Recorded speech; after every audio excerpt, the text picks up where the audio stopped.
Labas rytas. Pradedame. Good morning.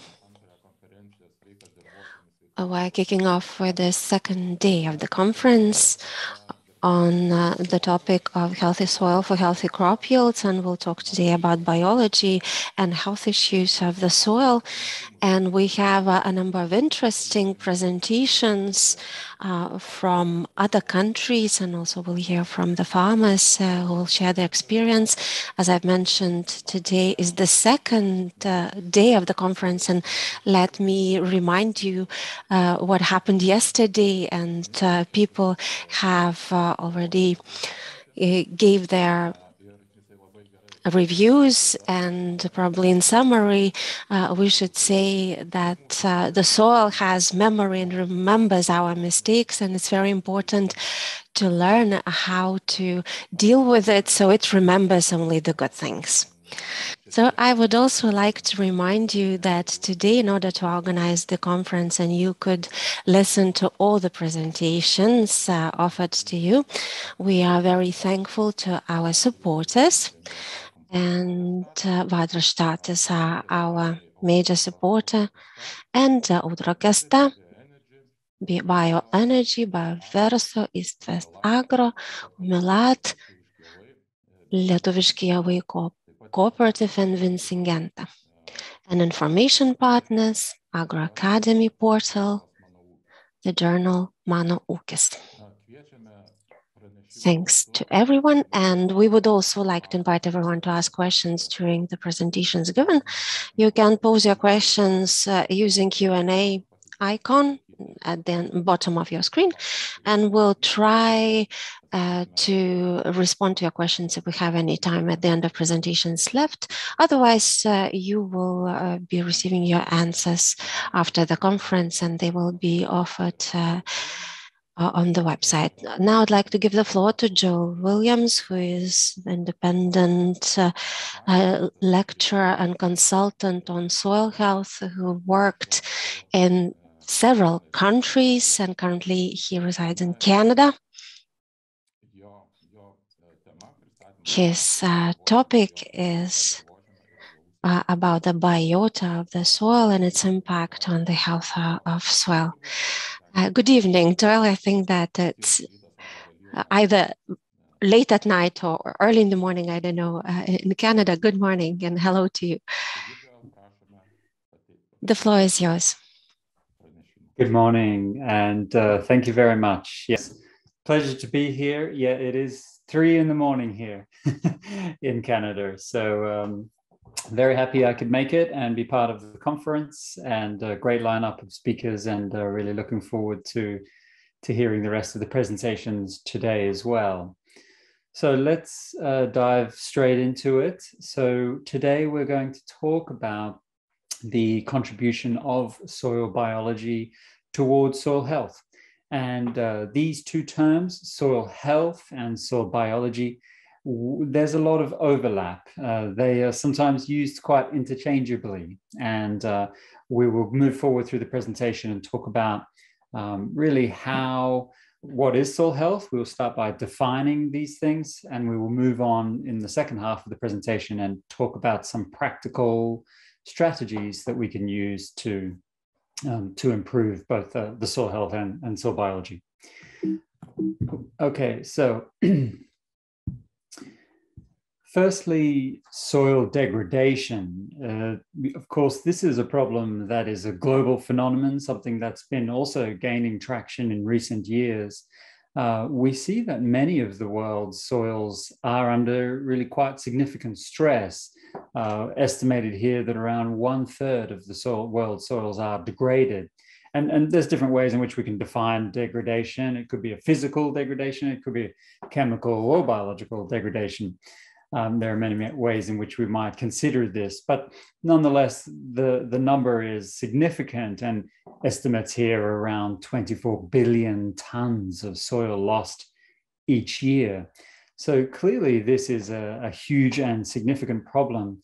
And I think in the face of this awareness of problems of soil erosion, soil degradation, to combat this and against this, we've seen the emergence of concepts like soil health. a different terminology. When we talk about soil health, we're trying to optimize the health in order to prevent degradation. And so how might we define soil health? And here's a classic definition from the USDA. They would say the capacity of a soil to function as a vital living ecosystem that sustains plants, animals, and humans.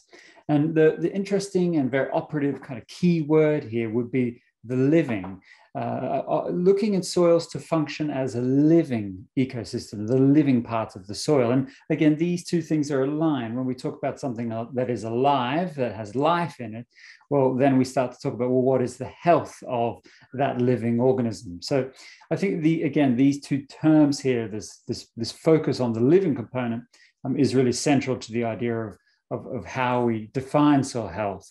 But of course, defining soil health also really depends on the context. What do we want the soil for? What is the purpose of soil? And how we define soil health from an agricultural and productive point of view could be very different from how we define soil from an ecological point of view, or how it might be needed to support other natural ecosystems, for example. So it is really context dependent is the key. However, if we start to dive deeper down into the concept of soil health, we might typically break it into three considerations, and there are three kind of various factors that we could look at when defining soil health. And that would be some of the chemical properties of the soil, the chemistry, some of the physical properties of the soil, and some of the biological properties. And I think the important thing about understanding soil health is that we must accept that all three are really important. And the analogy of a three-legged stool is a perfect analogy. They are all important. And if we are mismanaging one of the areas, if we're not focusing on it, if we're not trying to optimize the functionality of that, well, then that three-legged stool would also be a little bit wobbly.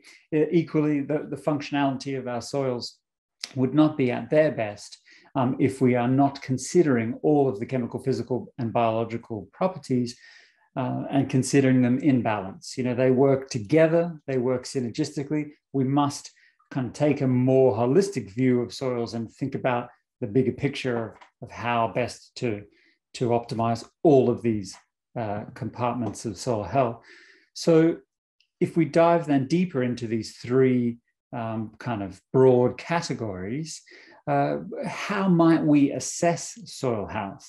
And there's a long list of ways in which we can assess it. And let's just have a look at some of these examples. Again, the key point here is that in order to truly define soil health, we really need to bring together, we need to integrate lots of different tests, some physical, some biological, some chemical, and look at all of them as a more holistic picture. So, okay, in order to test the physical properties, the physical functionality of the soil, we could look at things like the soil texture, the sand, silt, clay, or the structure, how well those particles are arranged together. And things like, of course, bulk density become very important, how tight or compact or how open that soil might be. Other things like the presence of aggregates or stable aggregates is also really important.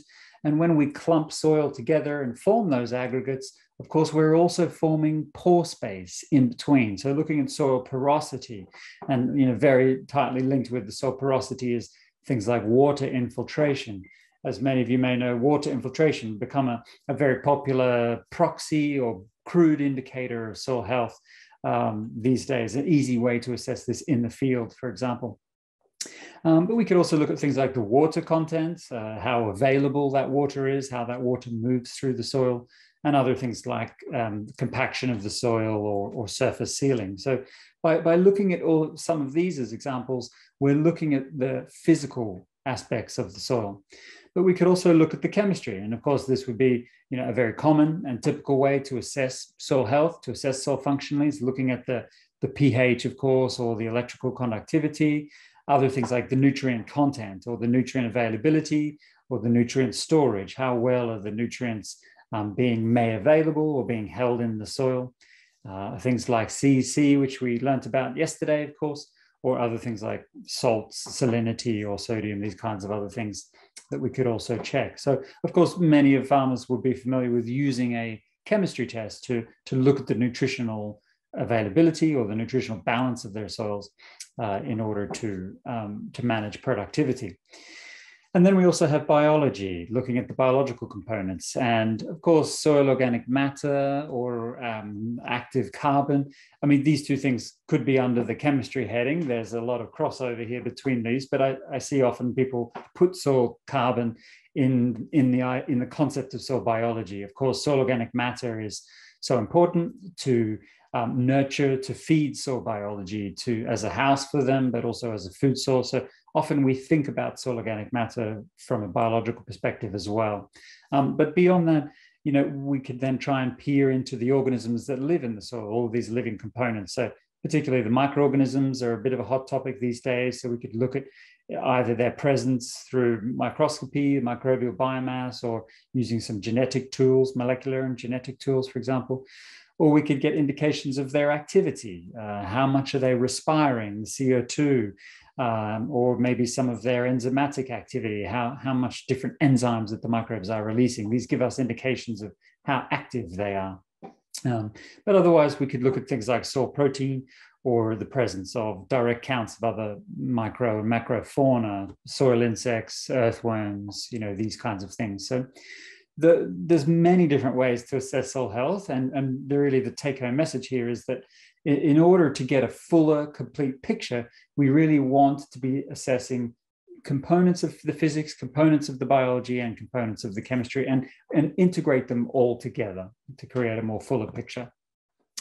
And really then I would like to argue that moving beyond that is also really important to bring plants into the picture. It's not just about the soil's inherent physical, chemical, or biological properties, but of course, when plants grow in the soil, when those roots penetrate and those roots move through the soil and release those root exudates, carbon compounds into the soil, the activity of plants, the action of plants, the plants change the soil physics, they change the soil biology, they change the soil chemistry. And so indeed, there's another interaction here of plants also influencing the soil health or changing those soil properties. So I would argue that this kind of three-legged stool is not complete. We really do need to bring the role of plants into this picture because they do change the soil properties. And how might we assess plants and plant health? Of course, we could look at things like plant productivity as part of that, plant nutrient analysis, looking for mineral deficiencies, for example, or plant species diversity. What's happening above ground in the ecosystem or the agro ecosystem, as this will also influence what's happening below ground as well. So I think plants is really important in our thinking of soil health and soil functionality.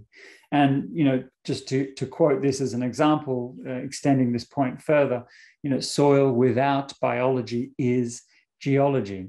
And here's this idea that, when we talk about soil health, that it is intrinsically linked with the idea of soil life, with the living components of soil.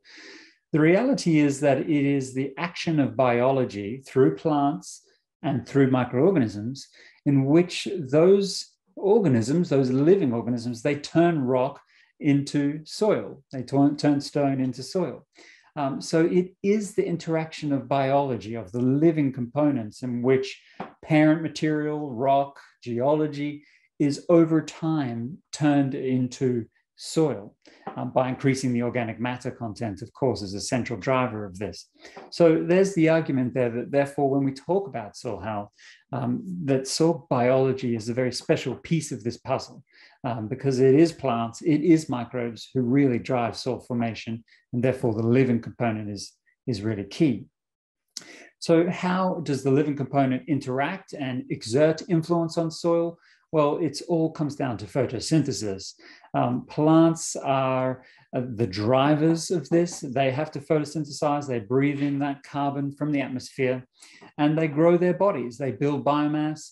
That biomass, the residue, the litter is returned to the soil.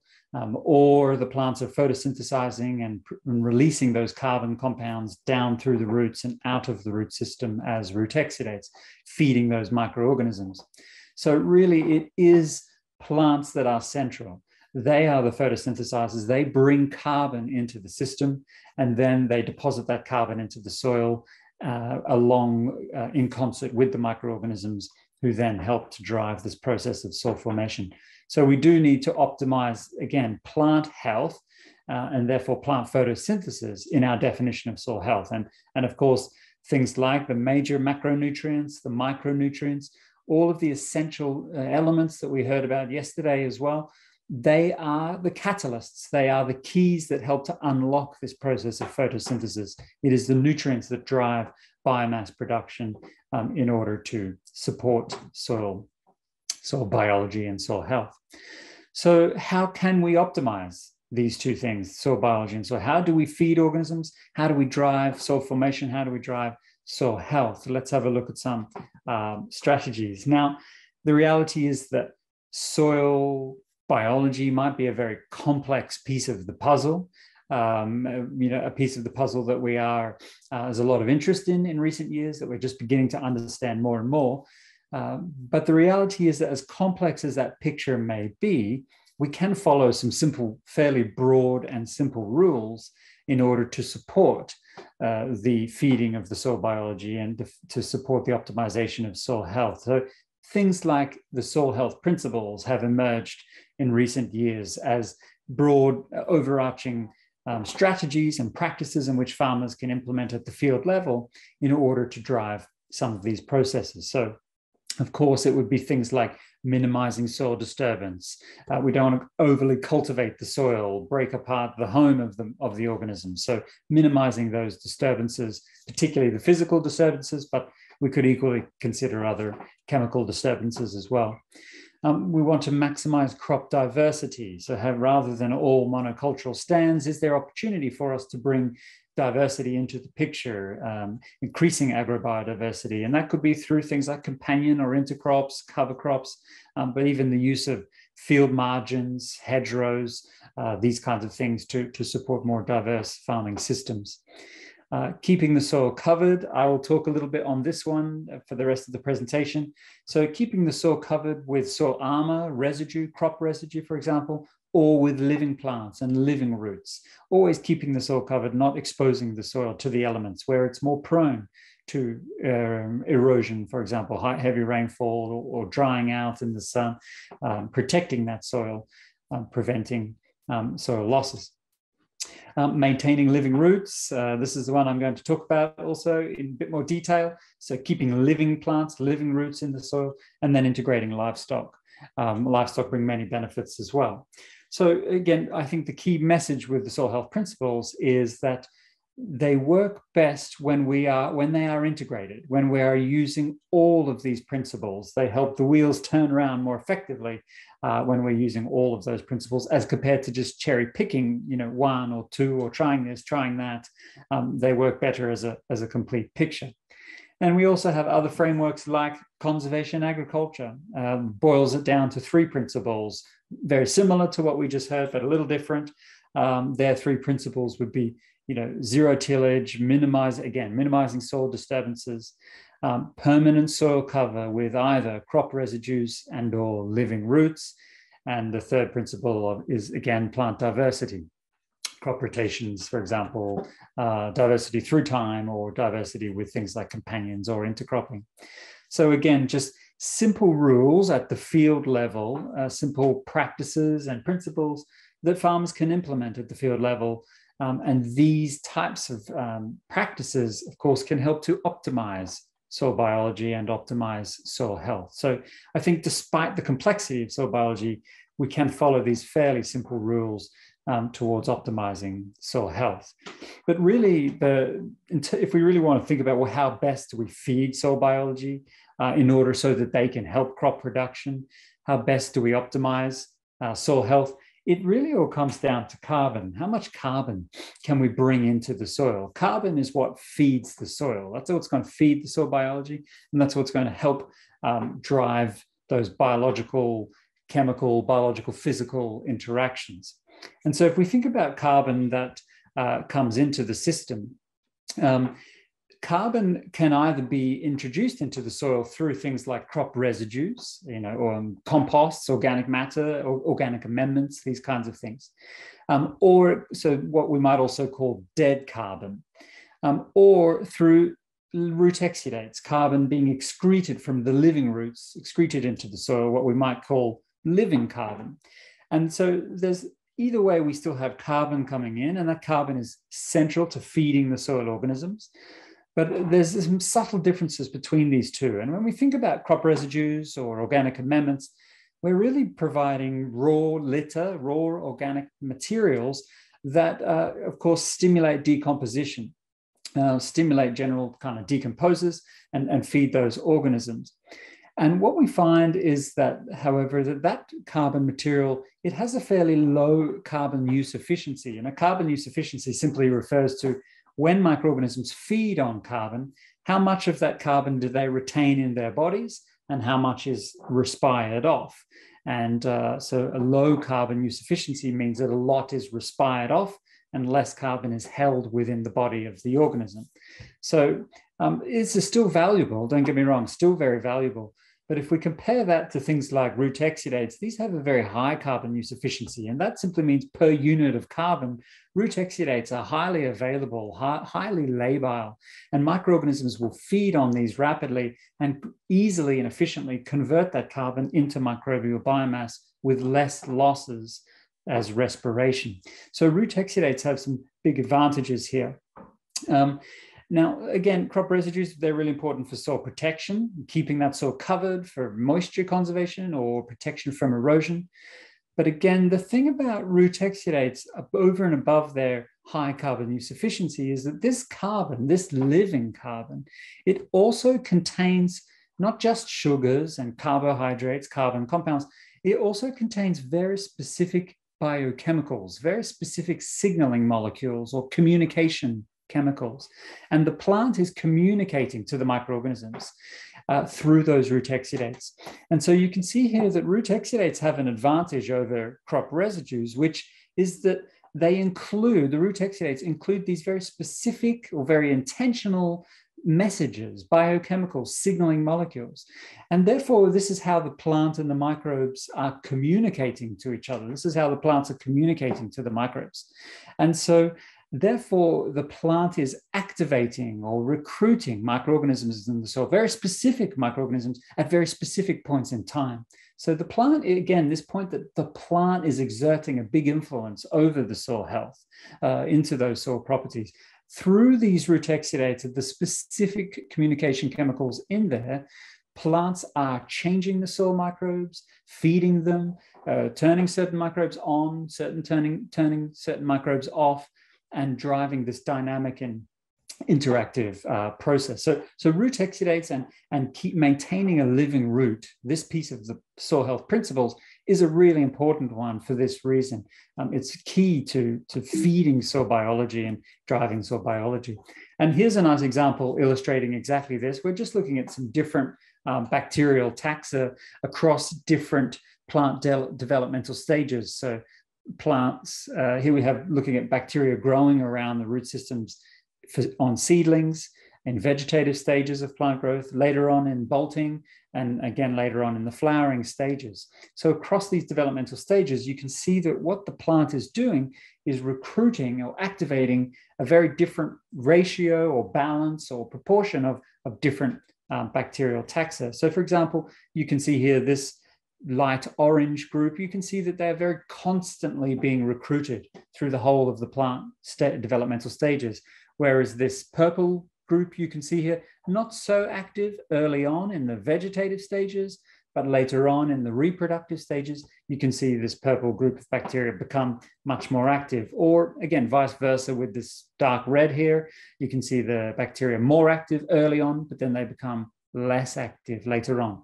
So again, this is this example where the plants are the ones who are recruiting those, activating those microorganisms and turning them on and off for their requirements. So that's then really important because that kind of dynamic interplay between plants and microbes is really what helps to drive soil biology, drive microbial health, optimize microbial biomass production, because the plants can do it very effectively across those different developmental stages. And this is really important because, as we now know, is that when we talk about soil organic matter, you'd all be aware that soil organic matter is a really important part of soil properties, of soil health, an overall indicator of soil health. Well, we now know that we used to think that soil organic matter was composed predominantly of plants, of decaying plant material. But we now know that actually soil organic matter is a combination of plant and decaying plant material, but also dead microbial bodies and microbial residues, microbial waste products. And indeed, it's about 50-odd%. So about half of soil organic matter is made up of this microbial necromass. It's called dead microbial bodies. And while the other half is around the other 50% from plants. Now, in forest ecosystems, plant materials make a larger contribution to soil organic matter, but under grasslands and agricultural contexts, there's a greater microbial contribution, about this 50-odd%. So just to point out that, well, how efficiently we feed microorganisms, how well and how efficiently we feed microorganisms is really important, because the more we grow microbial biomass, the more we can produce this microbial necromass and the microbial waste products and form the more stable fractions of soil organic matter. So we have this emerging paradigm in soil organic matter science, realizing that microbes and their microbial detritus, decaying products, is really, really important. And so then if we look at the role of then plants and how plants can optimize this process, well, we see some interesting interplay here if we then move away from monocultures, when we bring in things like more diversity, more plant species diversity, or varietal diversity even helps also, and how that impacts on the soil biology. So here we're looking at a monoculture, a monocrop, and you can see that cereal here, it has its very specific pattern of root exudates, and it can activate a very specific set of microbes that the wheat plant or the cereal plant requires. Now, if we were to add another plant species, a legume, for example, now there's two different root systems, and now they begin to interact and intermingle. And we see very much a synergy at play here, where then for example, the legume is activating microbes in the soil that are unique, that the cereal can't. And the cereal is activating microbes in the soil that are unique to the cereals that the legume can't. And when we bring them together, there is a benefit there for both of the plant species through that interaction. So we have this synergy at play here, maybe what we might call 1 + 1 = 3, whereby the benefit to both of these two plant species is greater than what any of either of the individual contribution. So, this picture just illustrates this nicely. When we talk about transitioning from monoculture to more diverse systems, we can see visually down below here, we have different plant species, different root systems, different root architectures, different root depths. These different species are releasing different root exudates. So all of this diversity of root-to-root interactions helps to drive soil biology, helps to drive soil health. So it seems certainly that the use of more diverse mixtures, diverse plant stands, can be a key tool in helping to optimize soil health. And if we look at just this study here, looking at the effects of plant species diversity on soil carbon, again, we all acknowledge that soil organic matter is a really important metric towards soil health. Here we're looking at a meta-analysis, a study that has looked at many other studies and brought all of that information together and kind of reanalyzed all of that data. So they're kind of summarizing, reviewing and summarizing and reanalyzing a lot of the other studies. And I'll just quickly read this to you.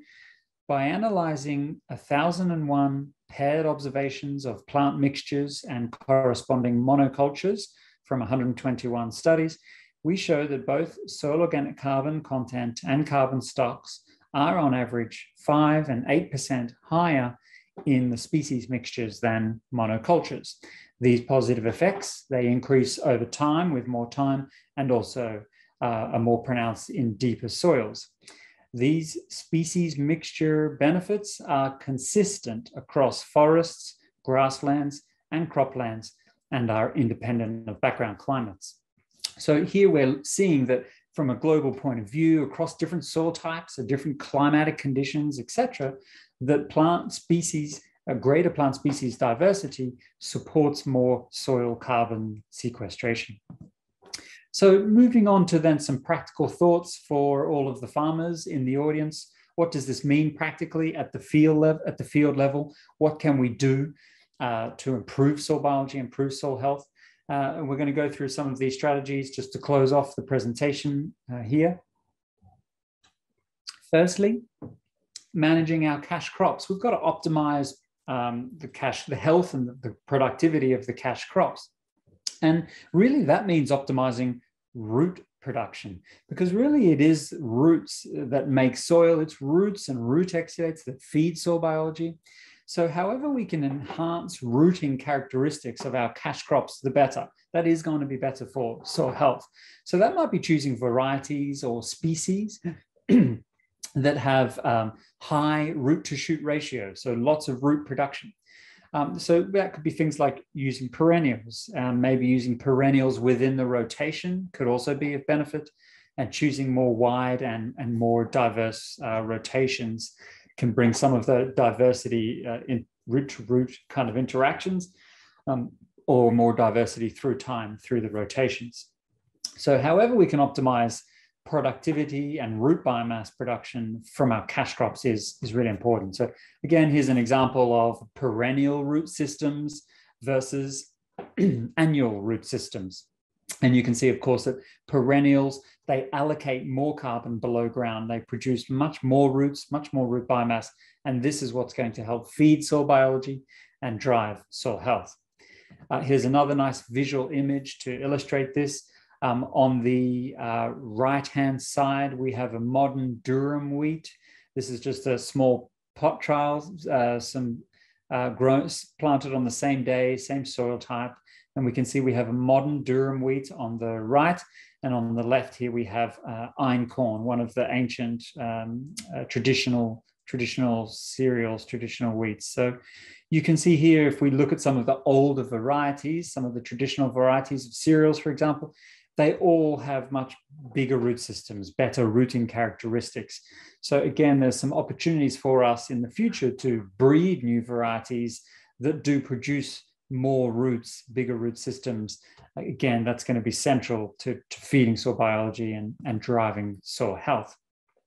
Now, we could also use a range of inputs. So of course, fertilizers, nutritional inputs, biostimulants, these kinds of things that can enhance root biomass production. So of course, things like phosphorus is a really important nutrient that it supports root development, particularly early on in the establishment phase.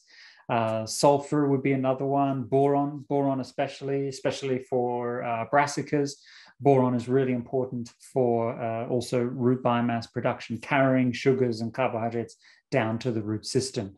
And then biostimulants, I mean, things like seaweed extracts, humic or fulvic acids, for example, these kinds of things can all enhance root development as well.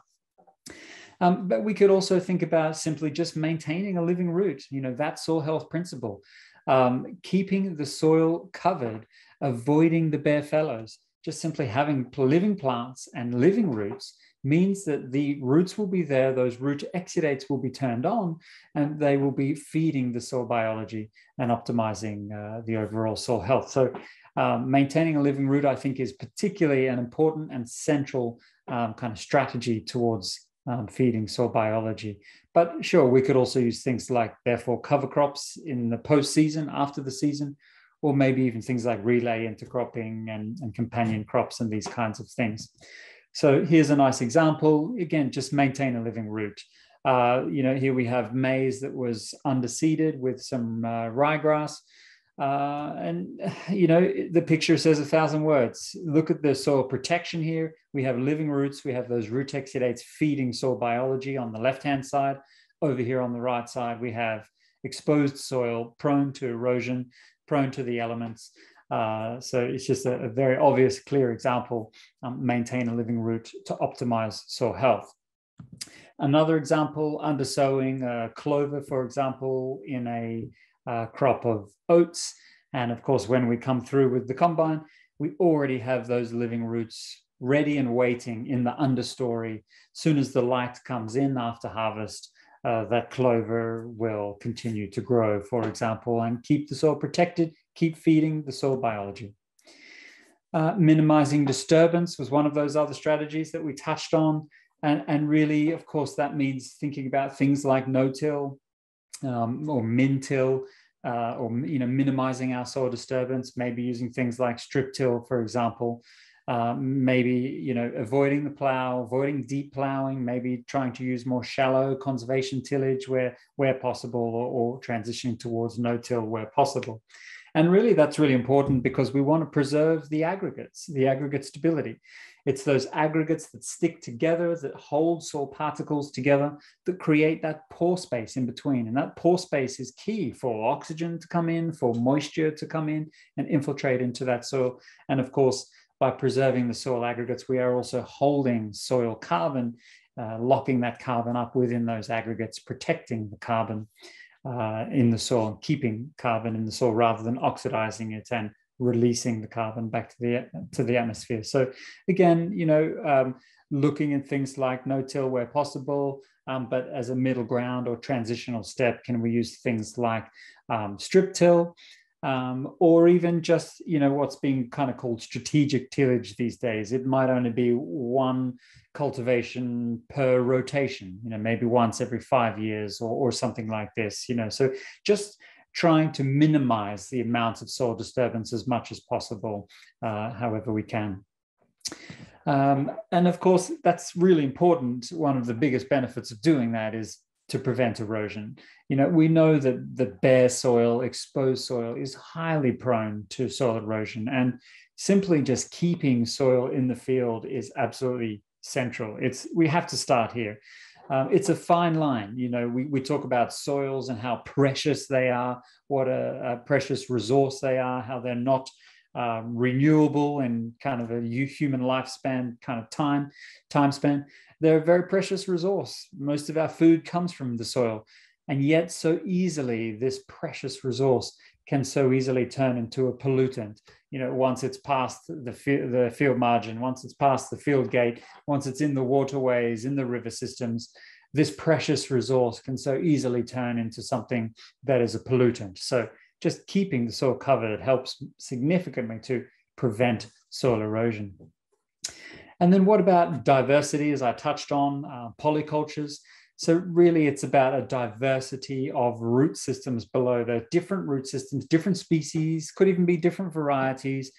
It's those different root architectures and interactions that bring a lot of these benefits to the soil health, to feeding the soil biology and soil health. So again, that could be things like cover crops in the off season, but even during the cash cropping season, it could be the use of things like companion crops or intercrops, where we can have those two different root systems intermingling and feeding, optimizing that synergy and feeding the soil biology there.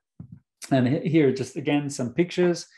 Here we have a two-crop intercrop. We have rape or canola with some peas. Okay, so even within an arable cropping scenario, we can bring in more diversity. There's a lot of traction in the use of intercropping around the world at the moment, which is great to see, and a lot of interesting research happening in intercropping at the moment as well, and a lot of really interesting interactions that we're beginning to understand more deeper. So here's just a nice example of a piola. Or similarly in a pasture situation, this could be a cover crop, in the off season even, or a rotational perennial phase, a rotational lay. On the left-hand side, we have a 12 species mix. On the right-hand side, we have an 18 species mix. And you can see that clearly on the right-hand side, even though there's more species, we might think that there's more competition. Actually, you can see that on the right-hand side, it appears we have a little bit more biomass production. There's clearly some synergies happening there, and we have greater biomass production on the right-hand side. So that's 18 species versus 12. So that could be a grassland for pasture, for livestock, but equally that could be a cover crop, for example.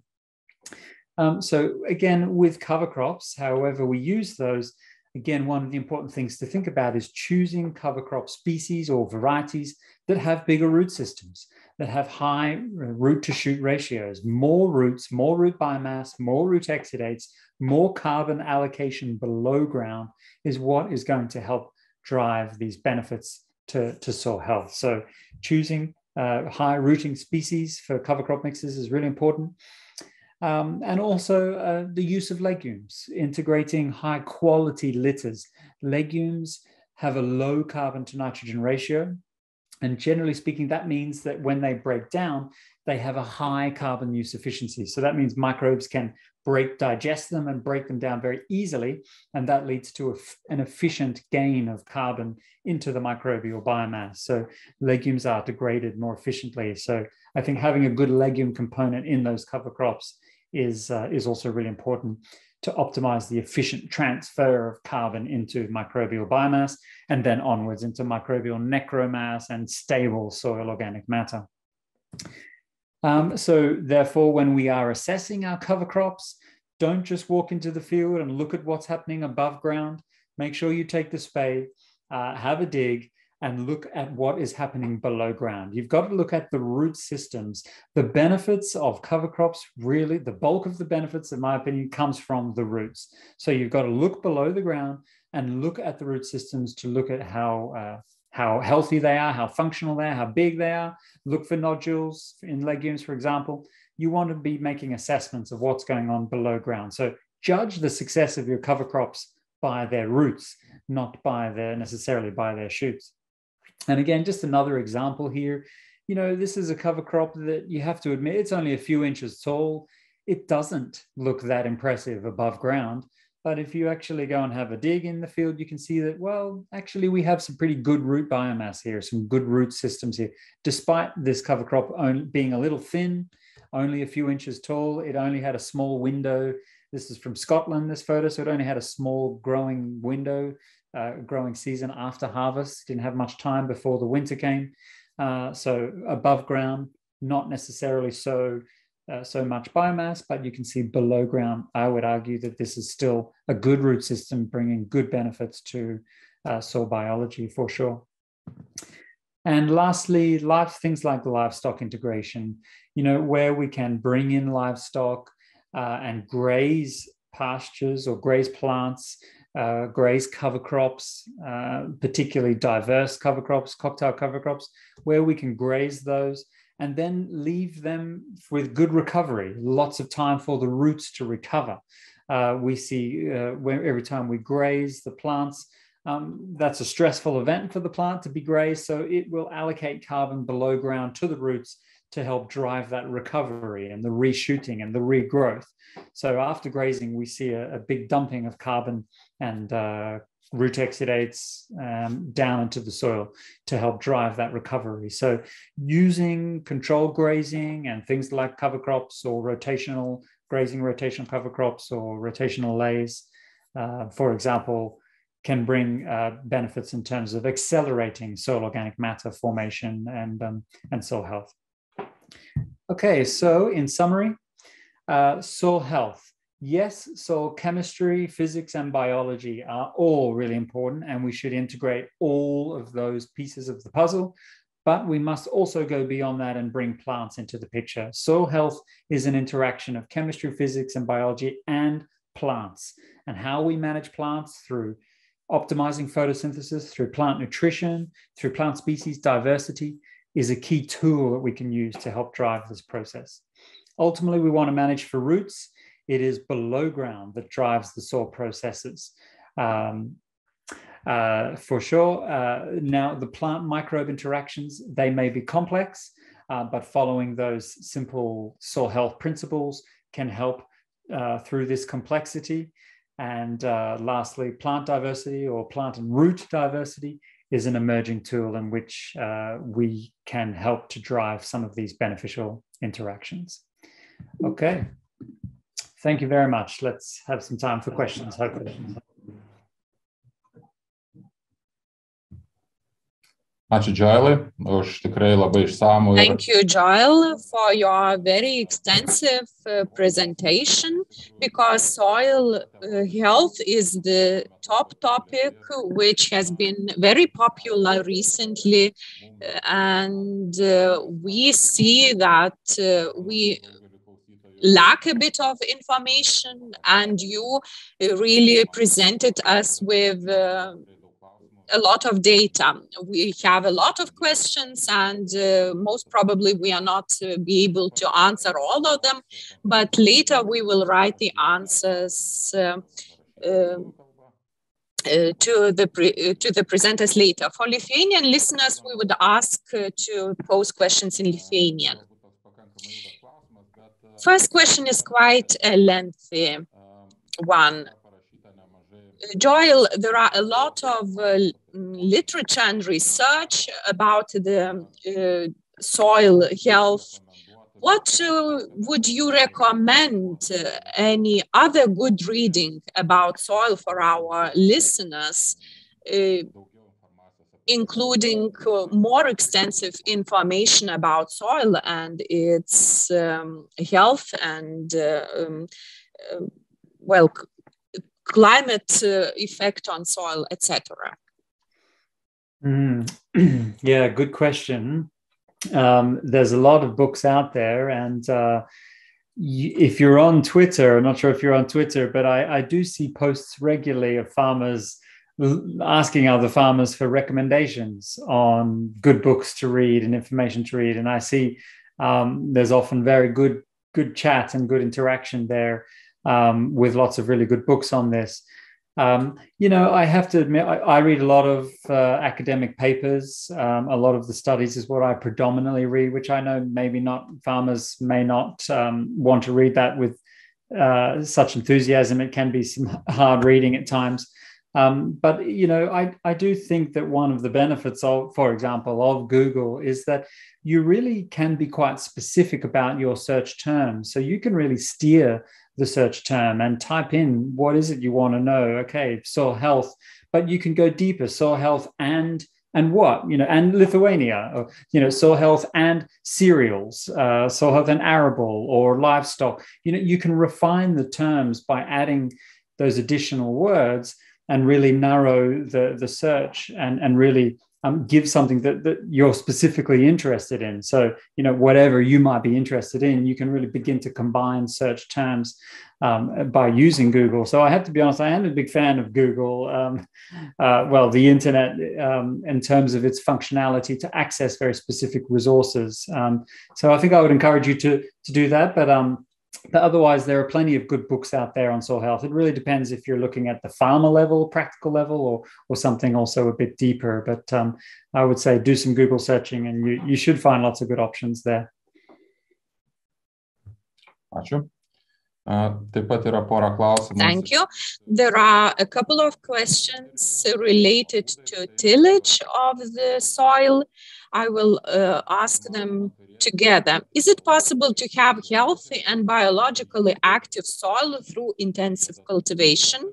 And another question is, when the soil would be healthier and richer in carbon, whether if we use non-tillage or aerial tillage? Yes, okay. Yeah, good question. I'm sorry, strip tillage. Oh, strip tillage, yeah, okay. Yes. Good question. Yes, of course, there's a great deal of debate at the moment as to whether or not we should be no-till or still use tillage, and how bad tillage is for soil health. My view on this is, as I said in the presentation, I do agree that we should be minimizing soil disturbance. I think everybody can be doing that, even if you're an organic farmer or a conventional farmer. Everybody can be minimizing their soil disturbance. Now, that may not mean some occasional tillage, some strategic tillage and cultivation. I'm not opposed to that. I think that you can still use some tillage and still have a healthy soil. Yes, I do think that's possible. I don't think you're going to achieve that if you're plowing every single year, for example. I think maybe plowing, as I said, once maybe in a rotation or just occasionally, I think is okay. I think surface tillage, surface cultivation is also okay. So I think try and keep it shallow, keep it light from the surface. Then I think that tillage is okay. But still, wherever possible, try to minimize that as often as you can, nonetheless. But no, I do think I've seen some good soils on organic farms. I think some occasional disturbance is okay.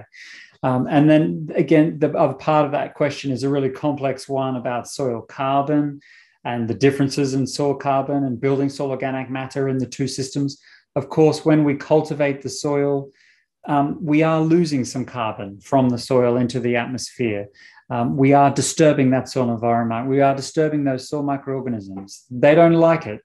But I realize that there's a practical compromise, a practical middle ground in which we use some occasional tillage. So I think, again, strategically, it's okay. But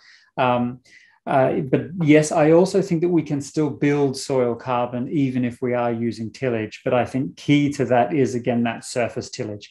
If you have good root systems growing down, good root biomass down, and you only cultivate the very surface, the top few inches, and leave those roots undisturbed, well, those roots can then still form soil organic matter. They can still sequester carbon, build soil organic matter, even if you have disturbed just the surface. So I think with shallow tillage, yes, you can still build soil carbon. Ačiū, Joelai. Thank you, Joel. We still have questions about microorganisms and the introduction of them into soil. In Lithuania, the introduction of microorganisms to the soil is becoming more popular. Aren't the introduced microorganisms becoming invasive in the soil? And aren't the natural processes in the soil disturbed or distorted by them? What do you think? Yes, another big debate at the moment. And I know that later this afternoon, David Johnson is going to talk more about this, about introducing microbes into the soil through composts and compost extracts. So I didn't talk about this too much today. In my view, yes, I agree with the assertion that the first step and the number one strategy should be just to encourage the native organisms. So, use cover crops, feed the soil biology, use organic amendments, feed the native organisms that are there. Yes, I do believe that should be the first strategy. I'm not opposed to also, as a part of that strategy, to introducing new microorganisms and using inoculants. I think that can also be very beneficial. And I think actually a combination of the two strategies is a good idea. But I think central has to be the idea that we are optimizing soil health principles. You've got to be taking care of the organisms that are already there. Even if you're bringing new ones in, you have to take care of them. So again, that means follow the soil health principles, living roots, minimize soil disturbance, et cetera, et cetera. So I do think that is the starting point, and everybody should focus there initially. But yes, I think there can also be beneficial interactions from introducing microorganisms. And I think if you're going to do that, I do think that therefore using things like compost extracts that you make on farm is a very good idea, because then you're culturing local microorganisms local to your microclimate, to your ecosystem. So I think producing composts on site, on farm, and then introducing those organisms is a very good way to do that. DIY, homemade organisms. And I would just say that I know that many people have a fear and a concern about introducing alien species that may become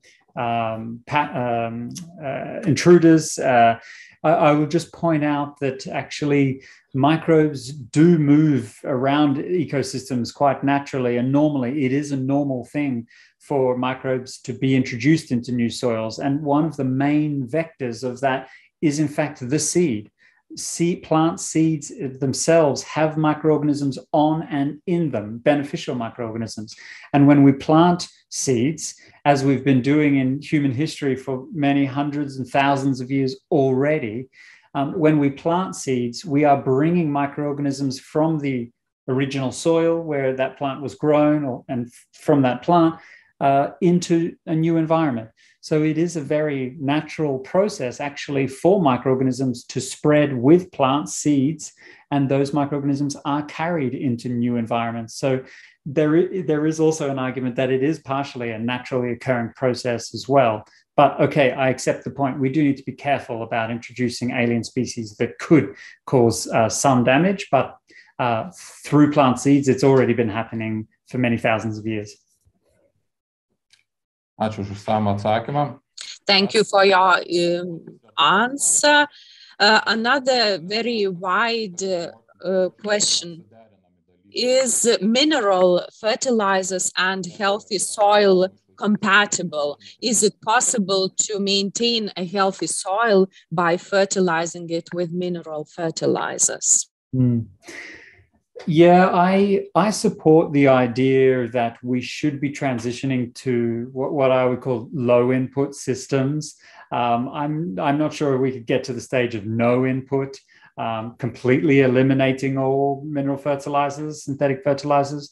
But I do think that we are fairly inefficient with how we use them, and that there are a lot of opportunities to still use them, but use them in a more targeted way, using much less, improving the efficiencies and using much less. So yes, I think the answer to that question is yes, you can still use some inputs and still have a healthy and functional soil, yes.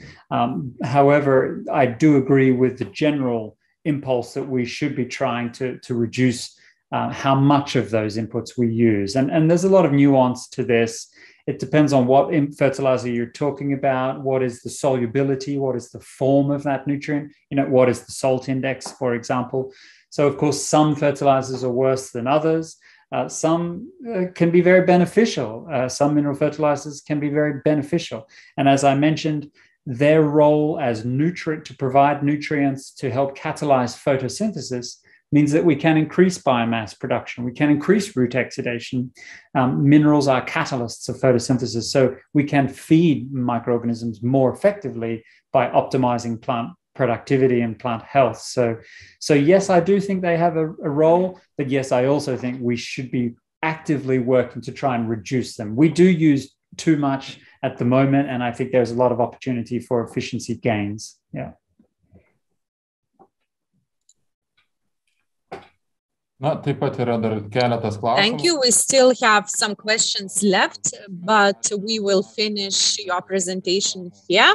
Thank you very much, Joy, for your presentation. Good luck with your research and with your mission. I heard that you are called an advocate of healthy soil. So good luck and thank you for participation. Thank you very much for having me. Pleasure to be here. Sėkmės. Best of luck. Sekantiems dviems pranešimams And now, for the next two presentations, I would like to invite our lecturers from Belgium, who are going to talk about humic and fulvic acids and their use in optimizing the need for mineral fertilizing. The presentation is going to be given by two lecturers. First, we'll hear from Professor Geert Hassett from Ghent University. He is a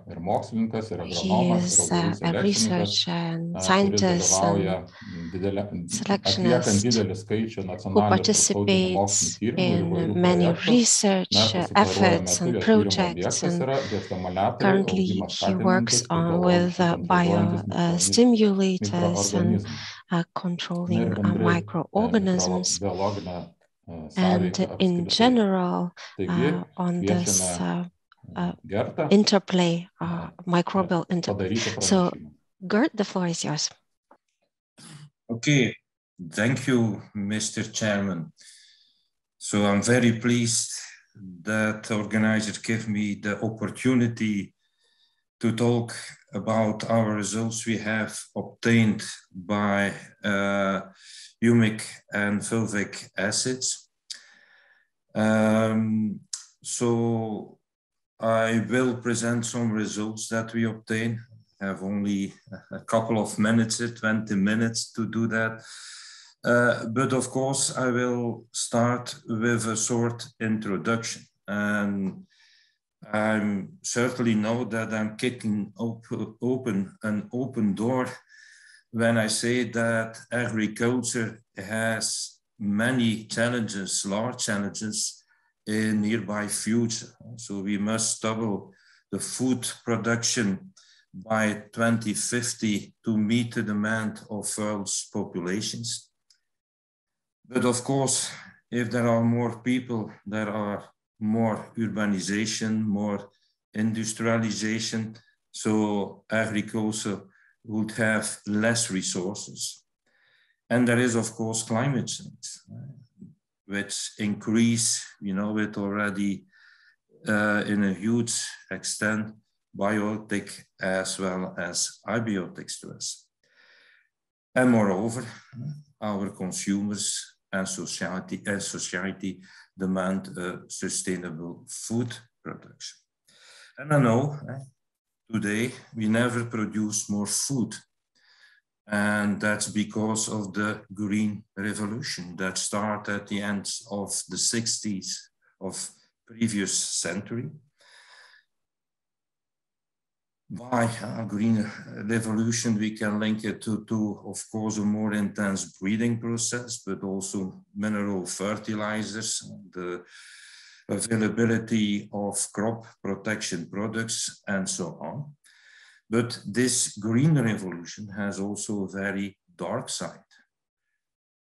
The production of our food costs a lot of carbon, so we must do in our system, we must input a lot of carbon-based products, mineral fertilizers, for example, but also the crop protection products. So that's one side effect that we see, an undesired side effect. But also we create a lot of environmental issues. And then I think, for example, the crop protection product residues that we find in food, but also in our environmental system. So we need another approach. And I call that approach sustainable intensification. So we must look to new innovations that stabilize maybe productivity, but also create a steep reduction of the negative environmental and social impacts that we see nowadays from our food production. In other words, we must change from an input-driven to a more knowledge-driven agriculture. And I was very happy that I can listen to the previous presenter. So he gave a lot of input what we mean with knowledge-driven agriculture. And so, of course, it's very important that we stabilize and increase productivity, but at the same time, we must do that in a more sustainable way, and we must go to a more sustainable management of our farm. So there will not one solution, of course. There will be an integrated approach will be needed. And that integrated approach will have different pillars. And for sure, not in each region, every pillar will have the same importance. But of course, I'm a plant breeder. So plant breeding will have an important role. And not only plant breeders must not only look to yield and yield level, but also other properties will be more important in future. Biotechnology, but also beneficial organisms, beneficial insects, for example, but also we heard very much about it. We must also look below the soil. Agronomics, smart farming techniques, for example, looking maybe for new chemicals, why not? And also I'm very interested in biostimulants. And I will emphasize on this last pillar. And when we are talking about biostimulants, we mean substances, but also microorganisms that when applied to plants or to the rhizospheres, stimulate natural processes to benefit, for example, nutrient uptake, nutrient use efficiency, tolerance to abiotic stress, and of course also increase crop quality. There are quite some biostimulants. There are quite some different groups of biostimulants, and maybe the best known to date are the seaweed extracts, but also beneficial bacteria, beneficial fungi, for example, mycorrhizal, can create some benefits to our crop systems. Also hydrolysates, for example, based on amino acids. But today I will focus on humic substances. It means humic and fulvic acids are natural products. Why I will focus specific on humic and fulvic acids is because in our department we start up in 2004 a long-term study on the agriculture and physiological aspects of humic substances. What can be the benefits for our systems? And why we chose nearly 10 years ago humic substances? Because at that time, when you look to the literature, you read a lot of beneficial effects. So, beneficial effects, for example, on the cation exchange capacity, but also on soil structures, the stability of aggregates, for example. But also we read that water retention was increased after application of the humic substances to soil. But also the availability of nutrients as phosphate. We see, if we can read in literature, that there was a positive effect. Regulation of soil pH, root density, things like that. Later on, and also we found these results, we see also a rather strong interaction with the plant physiology. In this long-term study, we look, of course, to what are the effects of humic substances on yield and crop quality, but also on the nutrient uptake and the nutrient uptake efficiency, for example. But also we looked what are these effects on the plant characteristics, and not only on, for example, root morphology, but also can we see that some genes are activated in the plant after we applied humic substances. And of course, we make also the correlation, the relation of the humic acids with the soil characteristics. We have always an approach that we start in the lab with pot experiments, very small scale experiments, and move later on to the field.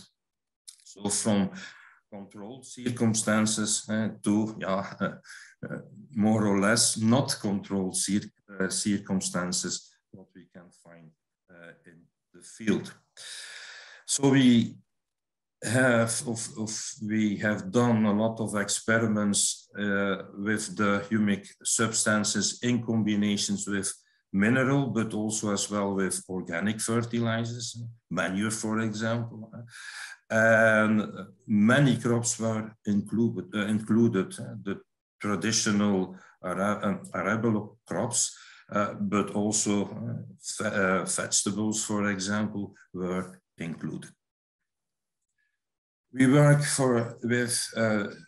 we work in our experiments with humiferts. At that moment, it was the most stable product, and with stable I mean the concentrations of the two fractions, the humic acids and fulvic acids, were always comparable, also when we receive other batches. So that was the main reason, and it was also available in large quantity to do field experiments. You see here also the structures of humic acids and fulvic acids are rather complex organic molecules with a lot of loads, and that explains a little bit the role that they can play in soil, but also in the interaction with root systems of plants. We test 3 application methods.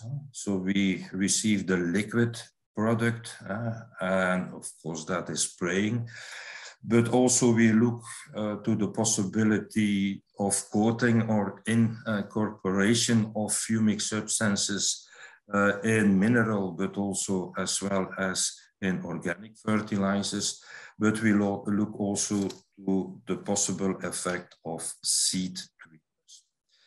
So now I will present some results that we obtained in a very short, brief way. And I will start with grassland. But before, I must say that grassland is in Belgium very important. We managed it in a very intensive way, comparable with arable crops, for example. And I will just show one result, what we obtain.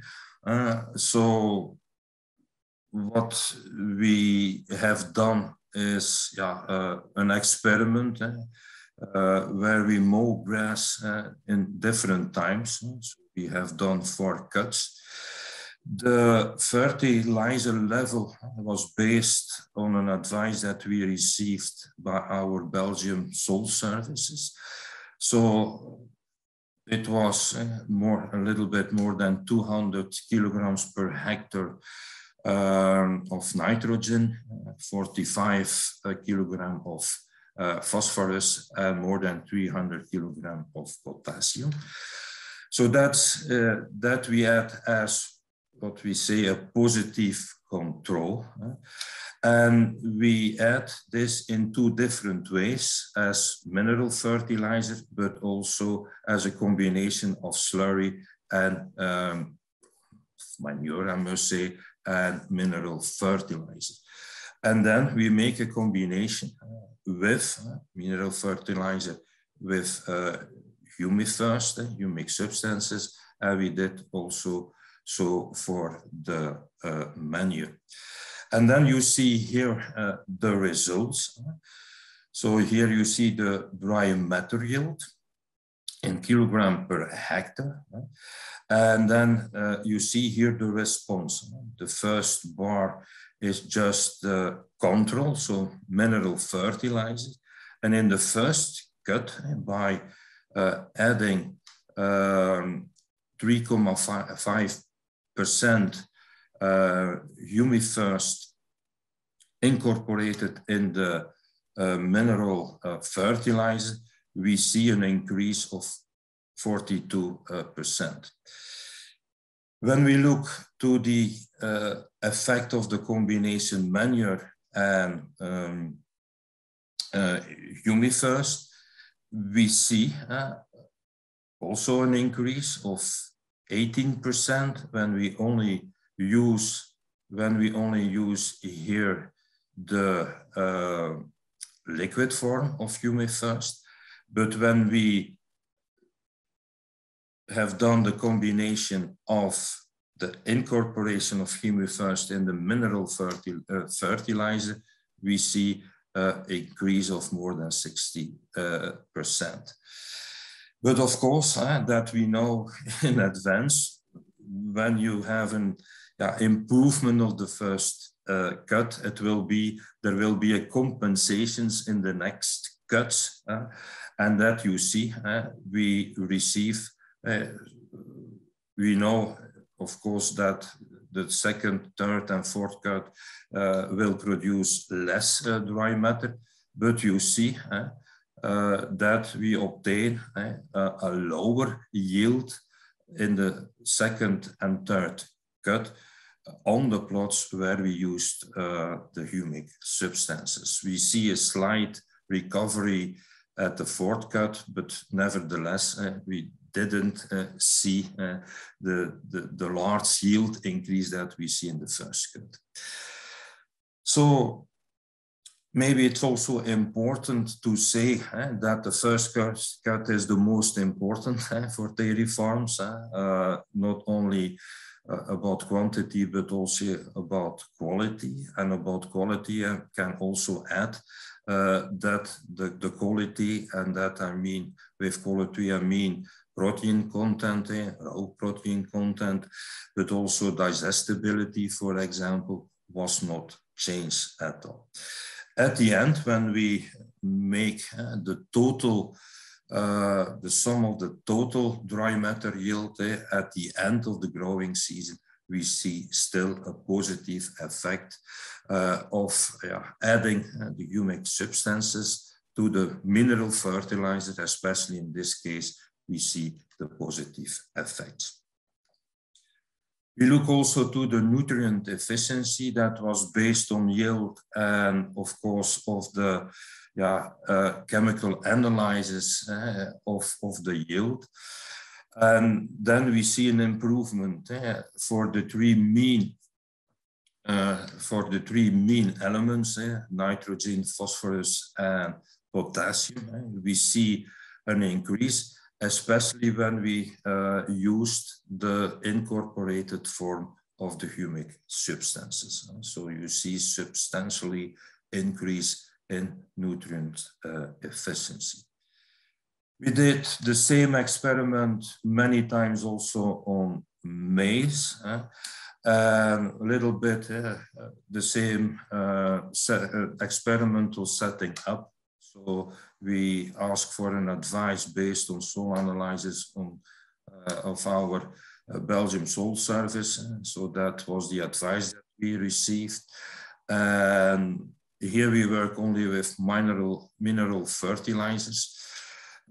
So you can see just using mineral fertilizers, that's a positive control. Now we applied the mineral fertilizers in two ways, a broadcasting way and a placement into the row. And the effects were less than what we see with grass. But still here we see an effect going from 3 to 2% when we applied the fertilizers in a broadcasting way. The effect was more clearly in this treatment when we look to the grain yield. I must say, got to say that the experiment was with silage maize, of course, in Belgium. But also a yield improvement of 2% when we look to the total biomass. A little bit another result that we obtained when we placed the fertilizer directly into the row, of a part of it, I must say. And then we see a much better effect of the fertilizer that where was humic substances incorporated, especially on stem and leaf biomass.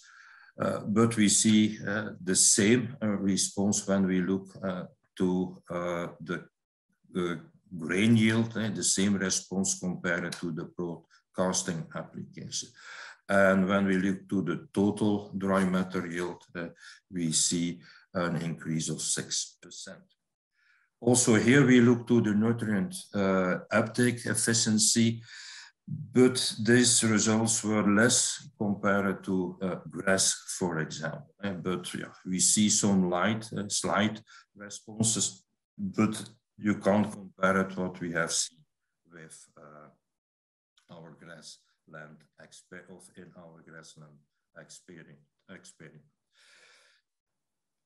Also, potato is very important in Belgium, especially in the northern part, in Flanders. And that's the reason that we has done also a lot of experiments with potato.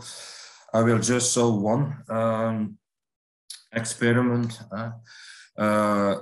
Same concept, we ask an advice, and the advice was 240 kilograms of nitrogen, 80 kilograms of phosphorus, and more than 300 kilograms of potassium. So that was the positive control. And the positive control gave a yield, a tuber yield of more than 50 tons per hectare. Then we applied Humifirst in the liquid form, 50 liters per hectare, in combination with 100% of the advice, of course, here in the first treatment.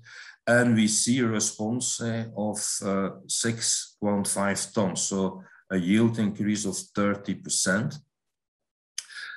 When we incorporate the humic substances in the mineral fertilizers, we see an even larger increase, going to more than 8 tons.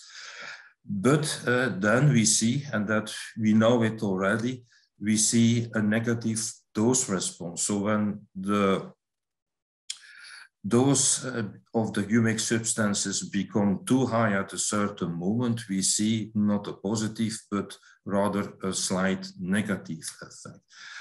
It's still positive compared to the control, but you see does that the improvement of the yield is slowing down compared to the 0.5% incorporation when we compare it to the 1.5%.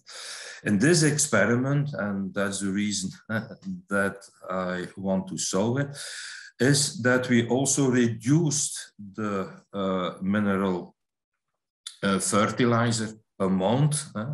The idea was when we have an increase in nutrient efficiency, then maybe we must have a lower input. So we decrease the input of the mineral fertilizer according to the advice with 40%, and maybe that was a little bit too optimistic. 40% less give a yield reduction of 50%, it means 5 tons compared to the control. But then when we add Humifirst, we see we yielded less than the control, but the yield reduction was also less compared to the 40% reduction without Humifirst. So we are convinced a combination Humifirst with mineral fertilizers, and also we have a lot of experience with organic fertilizers, that you can reduce, maybe not with 40%, but with 20% your input of the mineral fertilizer. Also, I will show this figure to show when the input of the humic substances become too high, that you can receive a negative influence. And you see it here. It was a result of coming from the same potato experiment that I saw in previous slides. You see here the combination of adding Humifirst in combination with compost. We see not a yield increase, but rather a stabilized yield and even a small decrease in yield level. So be careful when you use humic substances, especially in more concentrated form. Use always the recommended dose.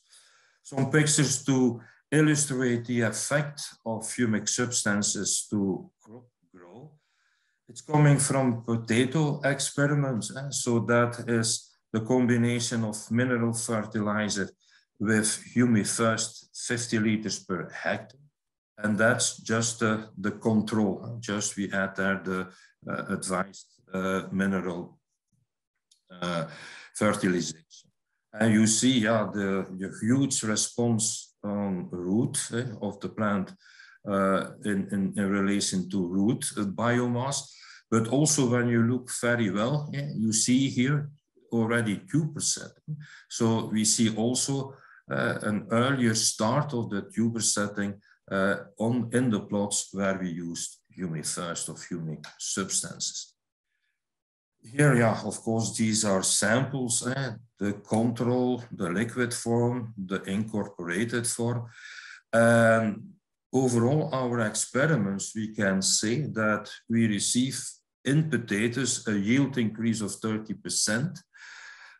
And also we see a positive effect on the sorting. Also is very important when we look to the quality of potatoes. Also important to mention that we never see an effect on the dry matter content, on the under white content of the potatoes.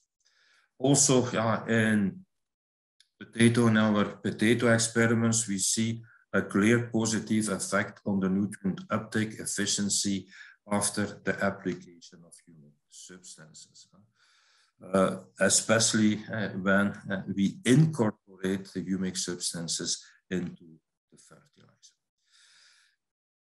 Overall, our experiments that we have done in several years, we carry out a meta-analysis.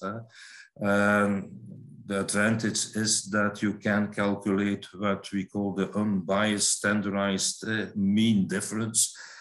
What will be the difference in yield, for example, overall the experiments over years, but also over different crops. And we see statistical underpinned difference when we look to the yield effect. And especially the effect was larger when the HumiFirst of the humic substances were incorporated into the fertilizers. Of course, I will be honest, you see, of course, different results from year to year. The growing season is important, and the grassland experiments was carried out in 2006, and that was rather a dry growing season. So in that growing season, we see a much better response than, for example, in 2007. In 2008, over the different crops, we see different responses, of course. And it's, of course, for sure, when you start from a very rich soil where nutrients are available in high quantity, okay, then the response that you can,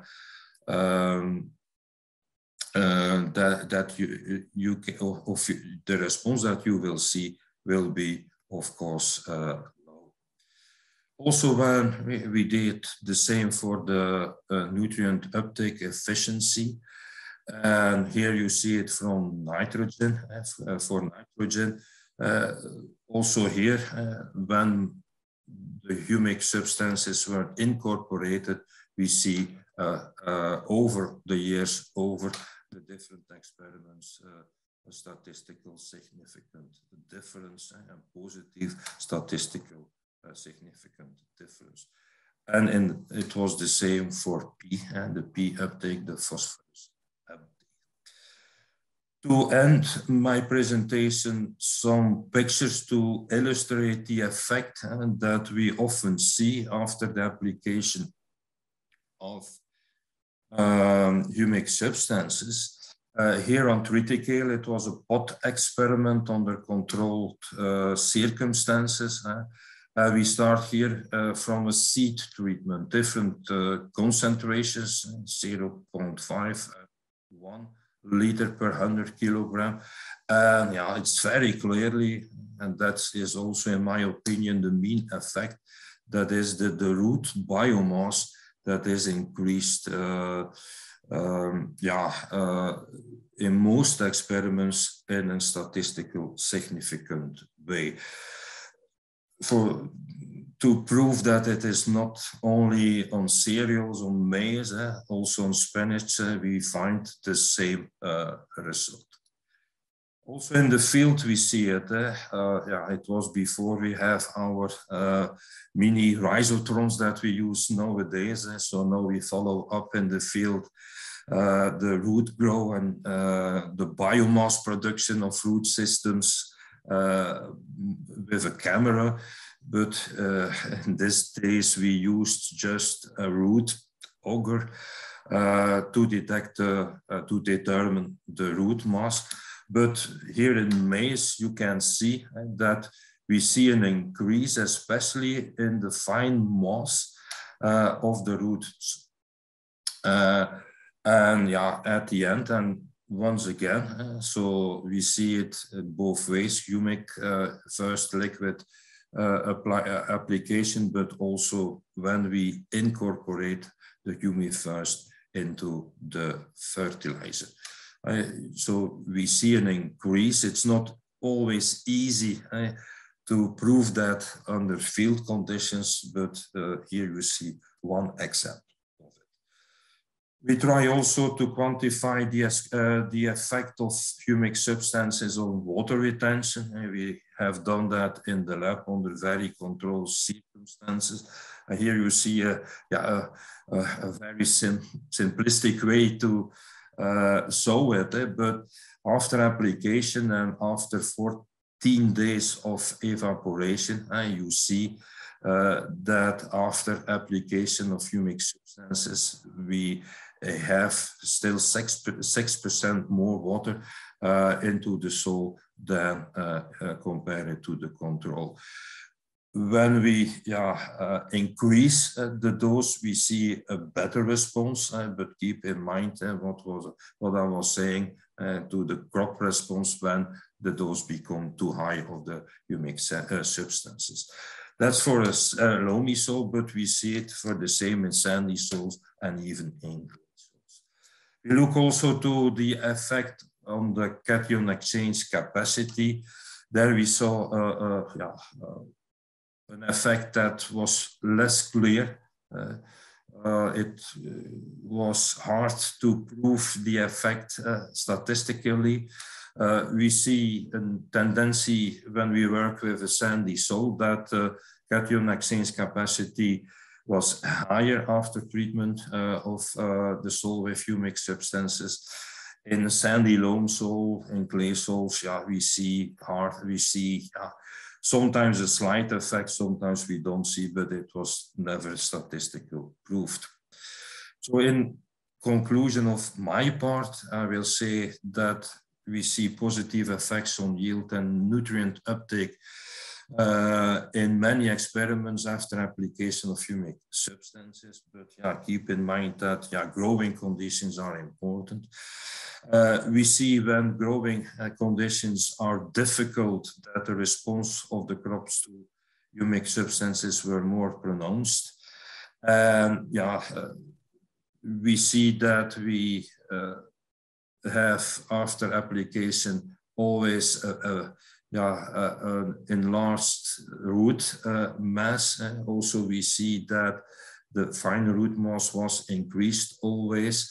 We see a better nutrient retention, water retention, and when we look to gene expression, for example, we see that the application of a humic substance improved or activate, I must say, genes that are related to, for example, the channels that are responsible for nutrient uptake. So that's the end of my part. I will stop sharing and I will give the word now to Vincent. Ačiū profesoriui. Thank you, Professor Gert Hassert. And we now give the floor to Mr. Vincent Clon, the Associate Director of Trade Corp Europe and Agronomy and Molecular Biology Specialist from Ghent University. Vincent, the floor is yours. Okay. Thank you, Mr. Chairman. Thank you, Gert, for your presentation.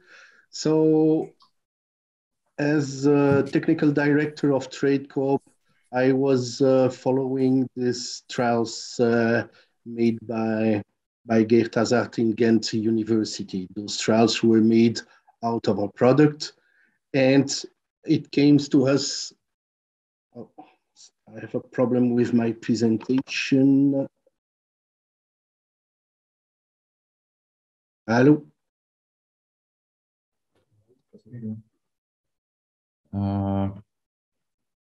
Vincent, can I do the presentation for you? I will share. Yes. And then you must give me a sign when you will move to the other slide. Okay. So you must stop with sharing and I will share my presentation. Okay. Thank you.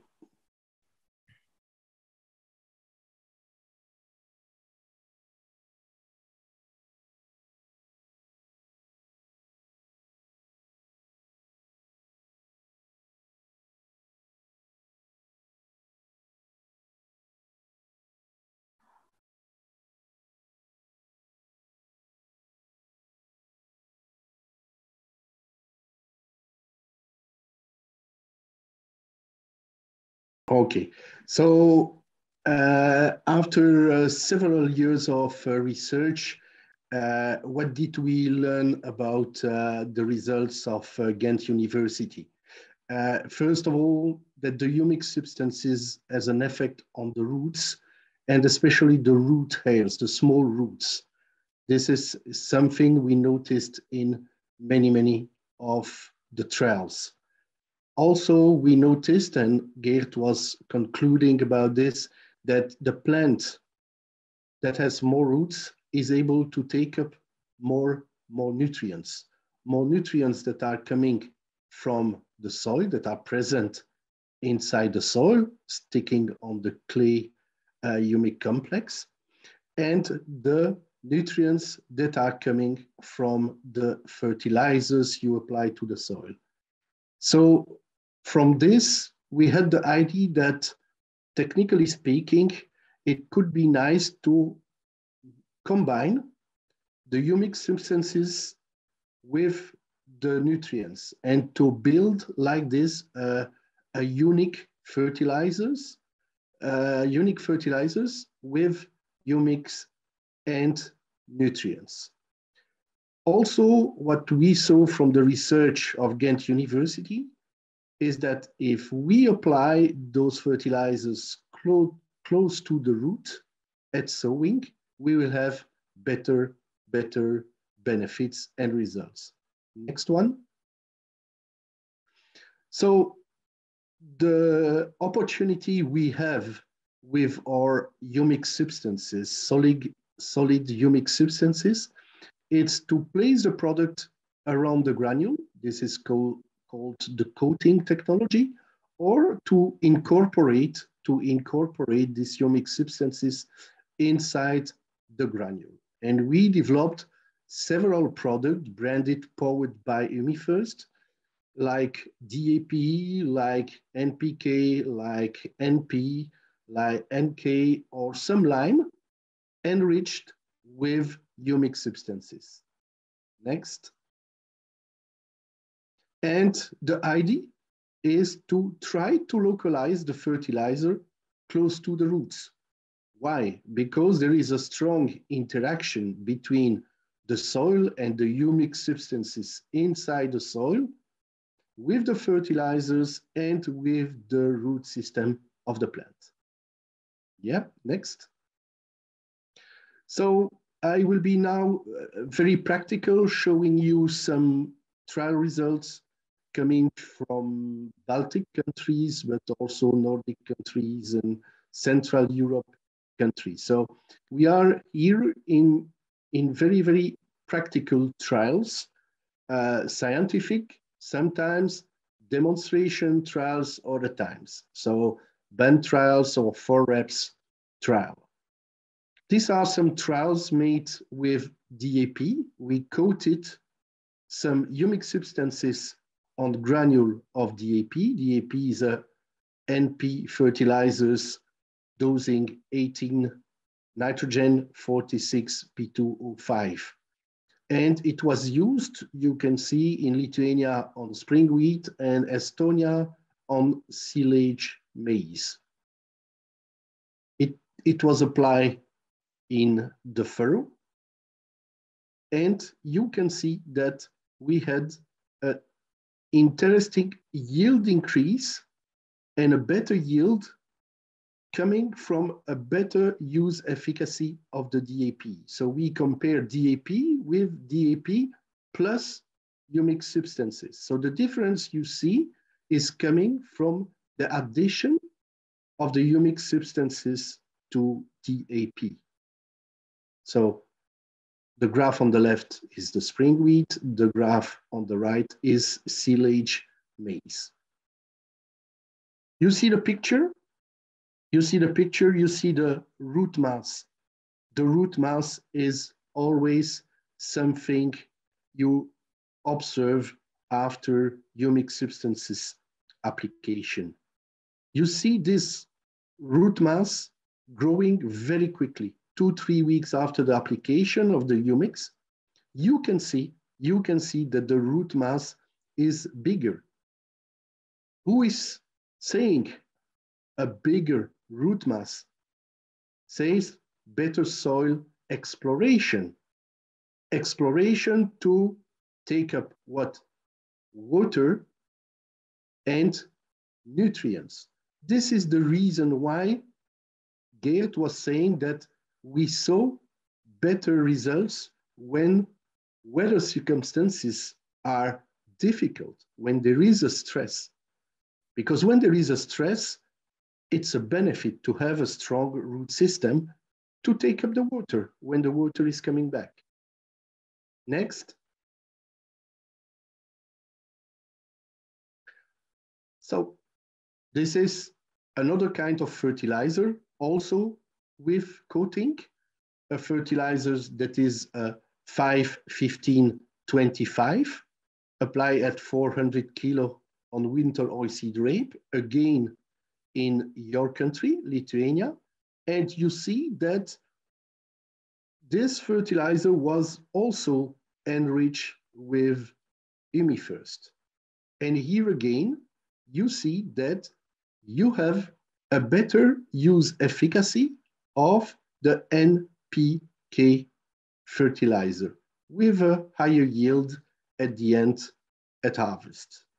Yes?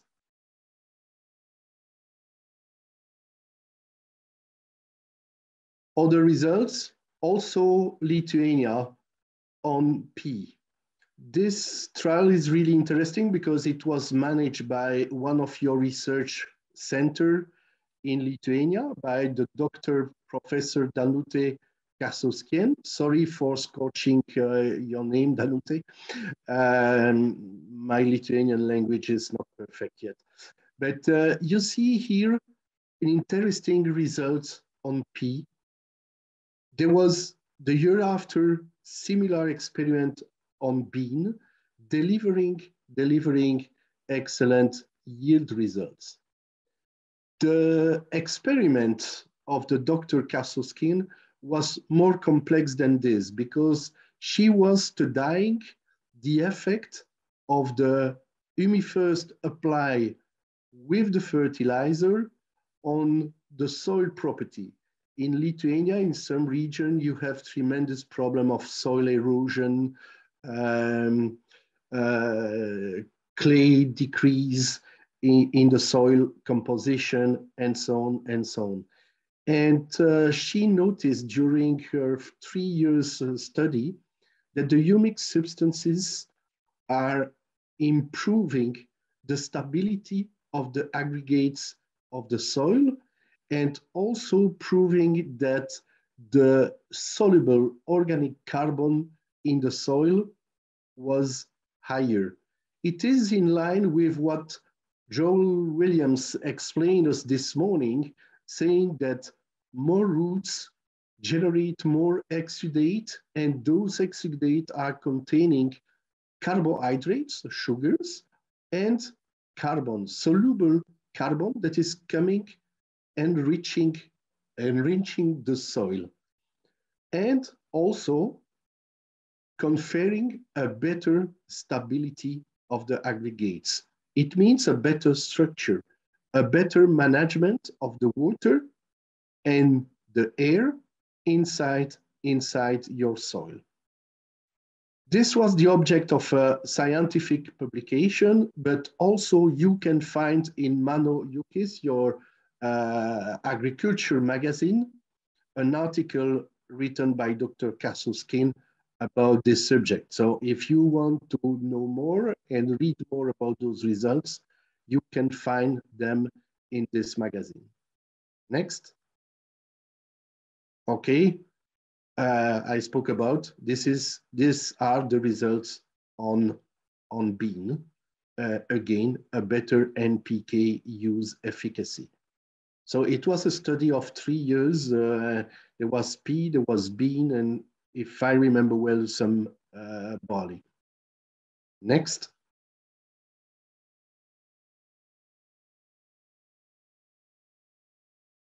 Okay, this is a summary of a large 2 years trials, demo trials we made in Germany on maize.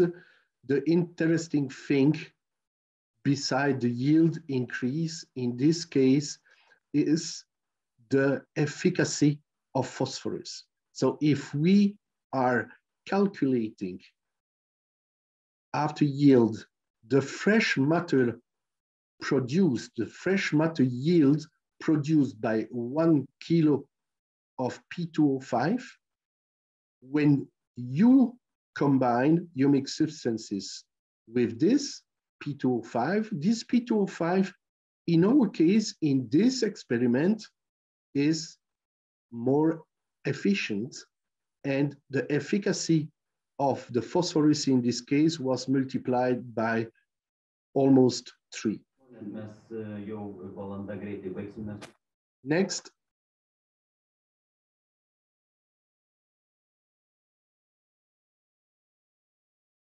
Geert? Yeah, okay. Yeah, just to show you this picture, there is a yield effect. So if you increase the dose of humic substances, you can have a yield increase. Of course, as Geert Azat was mentioning, there is a plate and then there is a phytotoxicity. It's really important to know this limit. As Trade Corp, we have official registration in 18, 19 countries in Europe. In Lithuania, in Latvia, Estonia, the product is registered. And for registration, we were obliged to study where are those limits. So we know very well the limit. As long as we are not reaching the limit, you see that we have a very nice dose effect on the plant growth and also on the cup size. Next. After that, we were studying a new kind of fertilizers that is becoming more and more unsold in Europe. It's the microgranulate fertilizers that are applied with a microgranulator in the furrow. The furrow application is an excellent technology in order to reduce the rate of fertilizer you are using but also to avoid some pollution with large rows crop like maize, like potatoes. And we were developing a microgranulate fertilizer that we are using for grapes, for potatoes, for sugar beet, but mainly for maize. It's a NP fertilizer, 1243, and we had some humic substance inside this fertilizer. And you can see that again, with this kind of application, thorough application, we are able to improve once again the efficacy of the NP fertilizer. Okay, here in this case, we are comparing a 1243 with a 1243 enriched with IMIFIRST WG. So what you see, the 20% increase is coming from the addition of the humic substances to the fertilizer. Next. You can imagine to use the humic substances with your fertilizer in two ways. The first way, it's to increase the yield, increase the productivity. The second way could be the environmental way. More and more in some countries, like in Belgium, Holland, Germany, France, in the north of those countries, soils are highly polluted because the use of lots of manure, lot of slurry, and there is an accumulation of nitrogen and phosphorus in this kind of soil. In Belgium, since years, the government is imposing a reduction of phosphorus application to the soil. When I started 20 years ago or 30 years ago in agriculture, it was common to apply 100 kilo of P2O5 on maize. Today in Belgium, in many regions, we are limited to 35 kilo of P2O5 for environmental reasons. So when you see the results on the screen, we are comparing a DAP. DAP is 1846 compared to a microgranulate 1243 enriched with humic substances. You can see that on top of increasing the yield compared to the control, you are able to produce the same quantity of silage with less. You produce more with less, thanks to the micro-localization of a fertilizer containing humic substances. You can see on the left, bottom left, the table with the kilo of fertilizers that we brought in this trial, and you can see the economy that was done in units of nitrogen and P2O5. Next. Here again, same kind of trial. In this trial, the control is a high-N, high-P, 140 P2O5. We try to reduce the P2O5 to reduce the pressure on the environment. We reduced by 50% the quantity of P2O5 applied to the soil. And you can see that the yield is decreasing. If we apply half of the P2O5, but adding some humic substances to the fertilizer, you can see that we are recovering what we lost by reduction of the P fertilization. So, atsiprašau, Vincentai. Yeah. Norėčiau priminti, kad liko laiko apie 5 minutės, tai prašytume. Yeah, I'm finishing. Yeah, next one.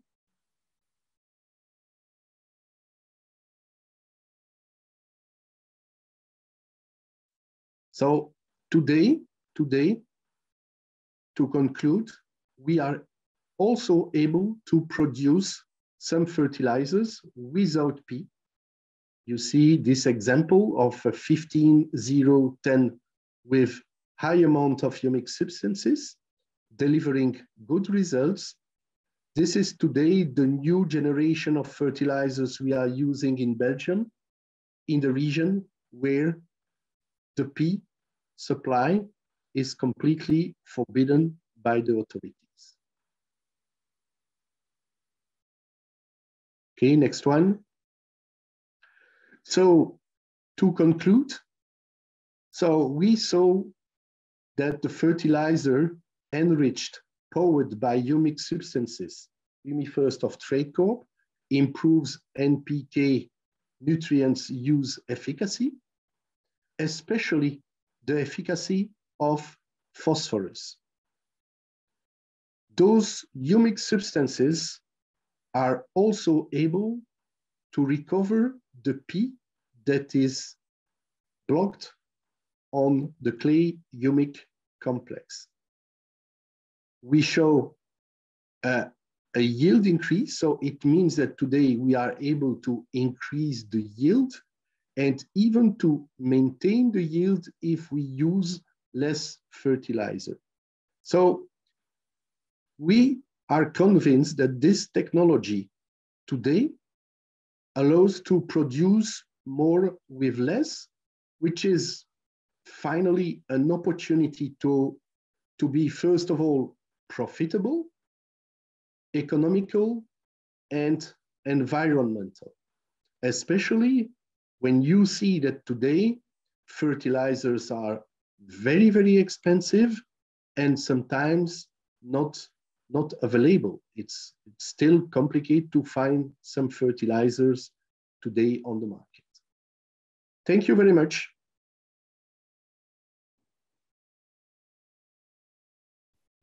Dėkojame labai pranešėjams už tikrai išsamų. Thank you, presenters, for very extensive presentation. And I will ask Professor Gert and Vincent switch on your microphones, and I have several questions for you. Please choose whoever of you will answer. Do you think is it more effective to use sprayed humic fulvic acids or bulk fertilizers coated with humates? From our experiments, it's clear, and over all experiments, all years, all crops, that the incorporated form has more and better results in general. And I think Vincent explained it already. When you incorporate it and you place your mineral fertilizers close to the root system, it will have a direct effect, and that we have seen several times also on lab level in pot experiments. So in my opinion, it's better to incorporate the humic substances in your fertilizer. It can be even organic fertilizer. We have also many nice results with organic fertilizers than applied the liquid form.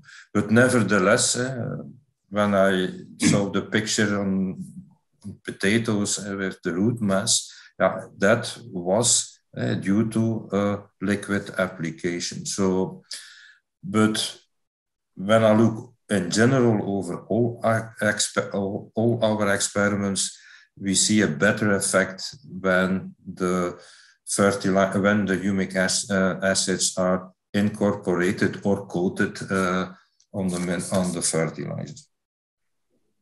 Yeah, to conclude on this, there is a clear synergy between fertilizers and humic substances, and this synergy allows to reduce the fertilizer rate if needed, and also to reduce the use and the quantity of humic acids to get the same level of results. Taigi, ačiū labai pranešėjams už atsakymą. Thank you very much for your answers. We still have several questions, but we will send them to you directly and you will be able to answer them in writing. Thank you very much for your presentation. And now I'm giving the,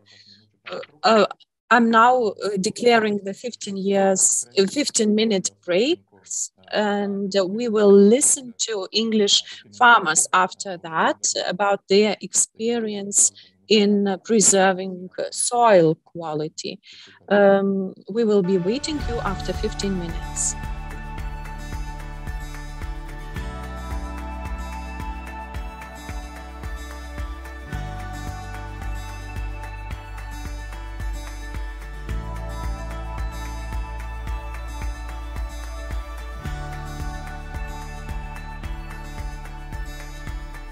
Sveiki sugrįžę po pertraukėlės į mūsų konferenciją. Mes ją tęsime pakviesdami. We'll continue with the conference, and now we would like to invite our next speaker, Andrew Howard. Do we have you with us? Yes, hello. Yeah, that's me. I'm here. Can you hear me? Taip, mes jūs girdime. Yes, we can hear you. And we'll be managing your slides from the studio. Tell us when to change them. Andrew is a farmer from the UK. He has 300 hectares in southeastern part. He's an experienced farmer with a philosophy of a healthy soil, assurance using beneficial technologies. Morning. Are you wanting me to start now? I've had some technical. I'm hoping my computer went wrong, so I'm waiting for my PowerPoint to come through from your end, unfortunately. But hopefully it's going to be shared in a second, my presentation. Taip jau daliname.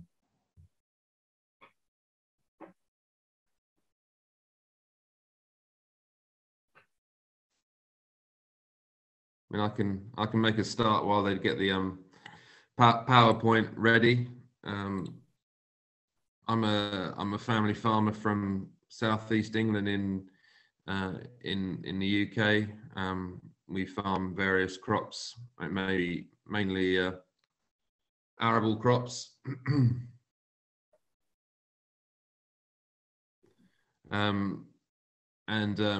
It's a family farm. There we go.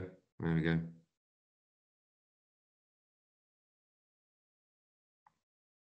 And today I'm going to be talking to you about intercropping, which is one of the tools that we use on our farm.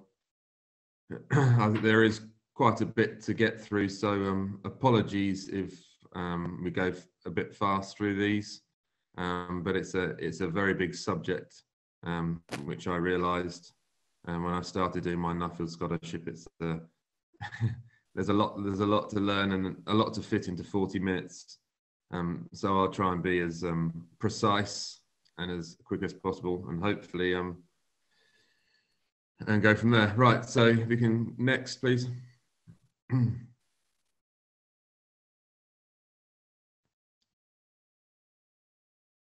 Are we playing?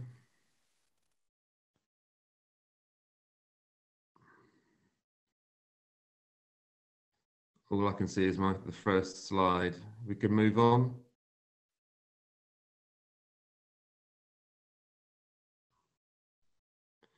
But okay. So as I said, it's a very big subject, intercropping, and it's very complex, and there's no simple answers. And for me, when you're not going to for what works for me in England isn't necessarily going to be the same as what works for you in Lithuania. You'll have to take the ideas and try and work out and alter it for yourselves. But there is, unfortunately, there's no simple answers. Next. So we farm about 300 hectares, small fields, very varied rainfall, varied soil types. But not the best land in the country, but not too bad. We've been no-till for 12 years and no ploughing for 20 years. And intercropping is just part of that whole system. Next, please.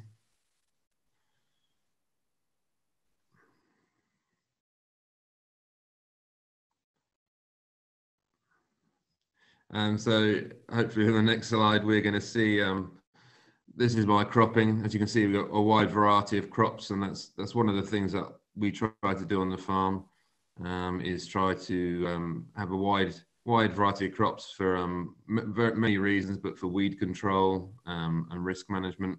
And it changes every year. And actually, my intercrops have changed from doing this presentation in December. We're going to be doing things slightly different too. Next, please. But one of the key things I want to get across that, on our system is diversity. Diversity, and that's exactly what intercropping is. It's diversity of plant species in the field at the same time. And that, for me, that's one of the biggest things on our farming system is having diversity, and it does start to reduce a lot of pressures, as in disease, weeds, etc., which I'll talk about later. Next, please. Oh.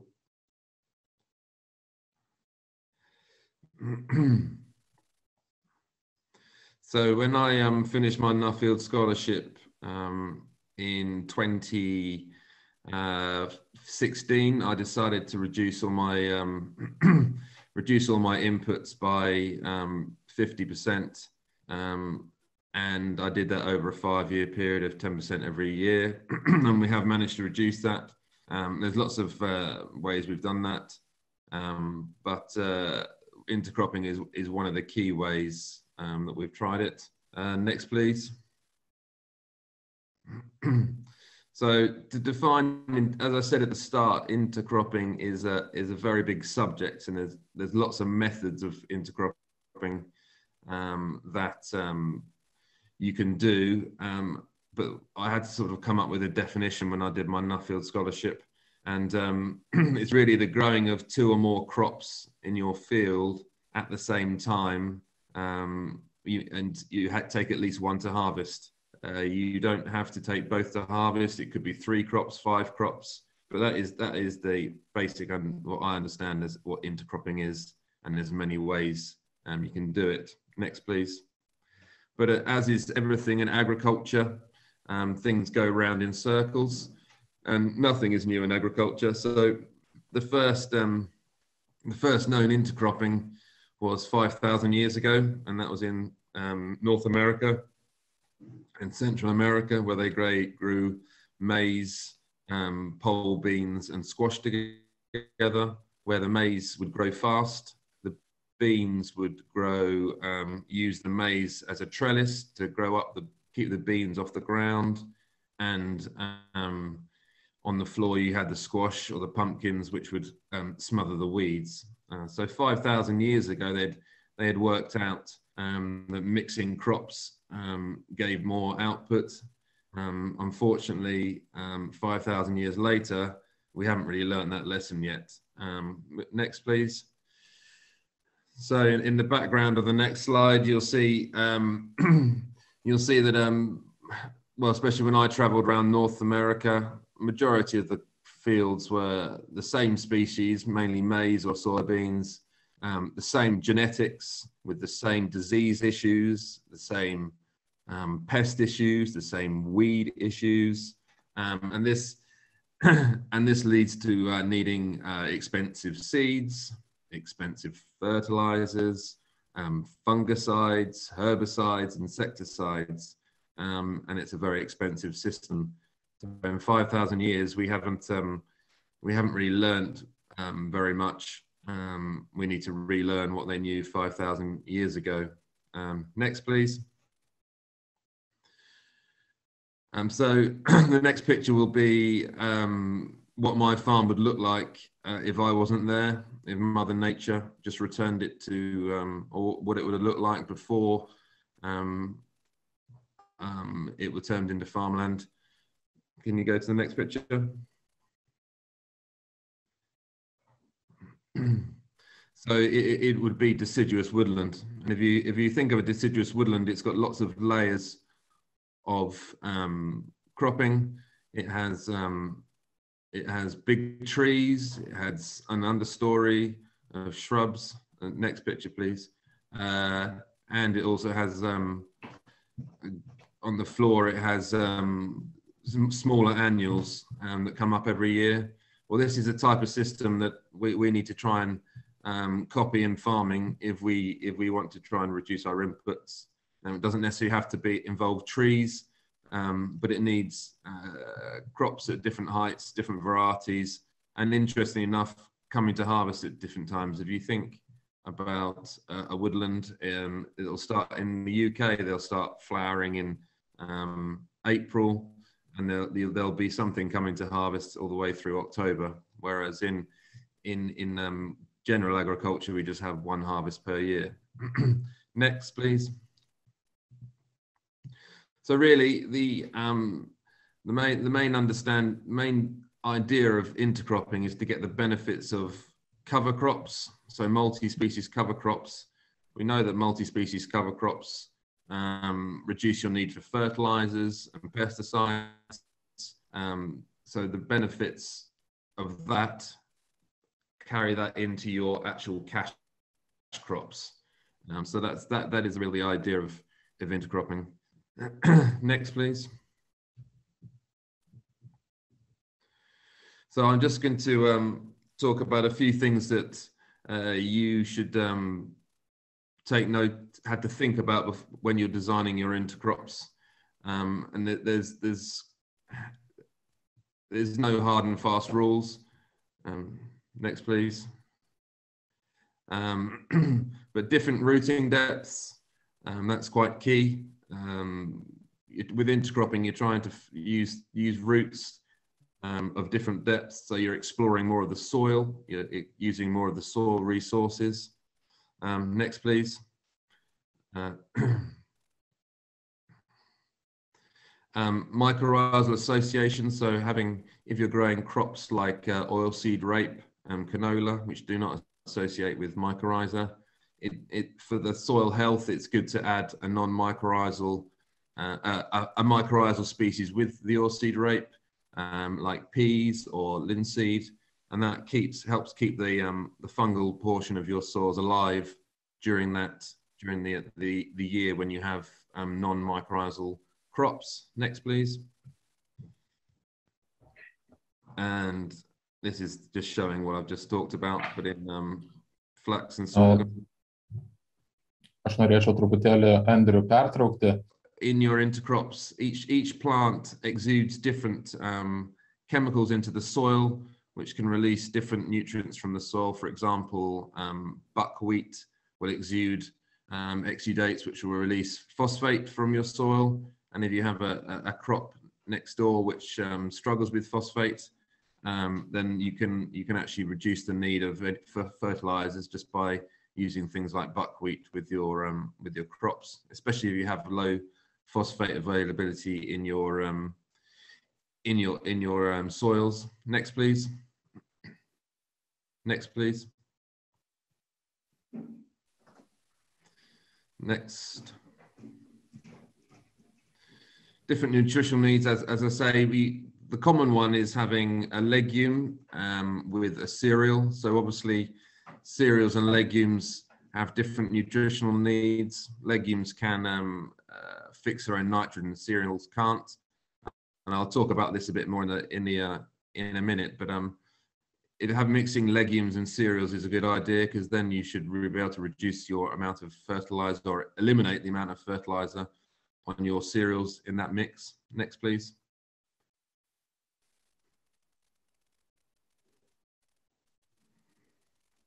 Next, please. Yeah, and that's that gives you an example of a bit complicated. I don't think I have time to go through that now. Next, please. Next, please. So that's it. That's a good idea. Keep going down. So similar planting dates. You don't have to plant together, but it makes it's a good. You can stop that. Stop there. Thank you. It's a good thing if you can plant the two things together, then they can grow together. In terms of the canopy, sometimes if you want different canopies, so we grow peas and oilseed rape together, and that means the peas can go up the oilseed rape, and so that harvest they're not on the floor. Different growth habits, different pests and diseases. I'll show you later that mixing crops reduces pests and diseases.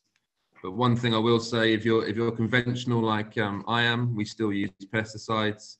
You have to be careful what you do mix together, because in terms of things like weeds, you can reduce the amount of weeds, but you don't eliminate the amount of weeds completely. So you have to be careful not to make your weed problem worse by the mixture you choose. So if you have a grass weed issue and you mix beans and oats together, the oats won't eliminate the grass weeds, and if you're not careful, you can make your weed pressure worse. So choose your field and choose your mixture to allow you to still use herbicides if necessary. And an obvious one is similar harvest dates. The harvest dates do join together. They do merge when you start mixing crops, and I think there's a picture of that later. But it will only merge a little bit. It won't. If there's a month difference in harvest dates, you will not be able to combine at the right time for either or both. Next, please. And the other key thing is size of seeds. So obviously I'll show you the separation, what we do later. But if you're wanting to separate the seeds for a grain harvest, I mean, you can take it for forage for animals. If you want to separate the seeds, you do need to have them different sizes and shapes. Otherwise, you will not be able to separate them, and then you will not have a marketable crop. Next, please. Yeah, I've covered. Next, please. Next, please. So I did mention it's not, people have the misunderstanding that if you grow a legume and a cereal together in something, say, for example, peas and barley, which is a common one in Europe, that the peas are going to fix all the nitrogen and give it to the barley for nothing. Unfortunately, this doesn't happen. Nitrogen fixation is a very energy intensive process, and the legumes have to expend a lot of energy to be able to associate with the rhizobium, and won't do it if there's enough nitrogen in the soil. They won't do it. Next, please. But saying that, there is something that happens when you do mix. Next, please. Do mix cereals and legumes together that we don't fully understand. Just keep clicking to fill the page, please. Keep going down. So keep going down. So as I said, you can add fertilizer and you can actually make things worse, because you'll stop the legume fixing. In the peas and barley, stop there, thank you. They actually found that only 6 kilograms of direct transfer between the peas and the barley, which obviously isn't enough to grow a crop of barley. And a lot of the nitrogen fixation in legumes is post-flowering, and obviously the growth of the cereal beforehand it needs the nitrogen before flowering. It's too late. But there's a few things you can do. If you're growing a undersown clover, you can damage the clover. And when you damage the legume by either herbicide or mowing or brushing, that will make, by damaging the top growth, that will damage the root growth, and it will reduce its root size and will drop roots, and that will release nitrogen into the soil. So there is ways to manage the legume in certain situations to increase your nitrogen available for your cereal, but it is a compromise. You do not get the nitrogen for nothing. Next, please.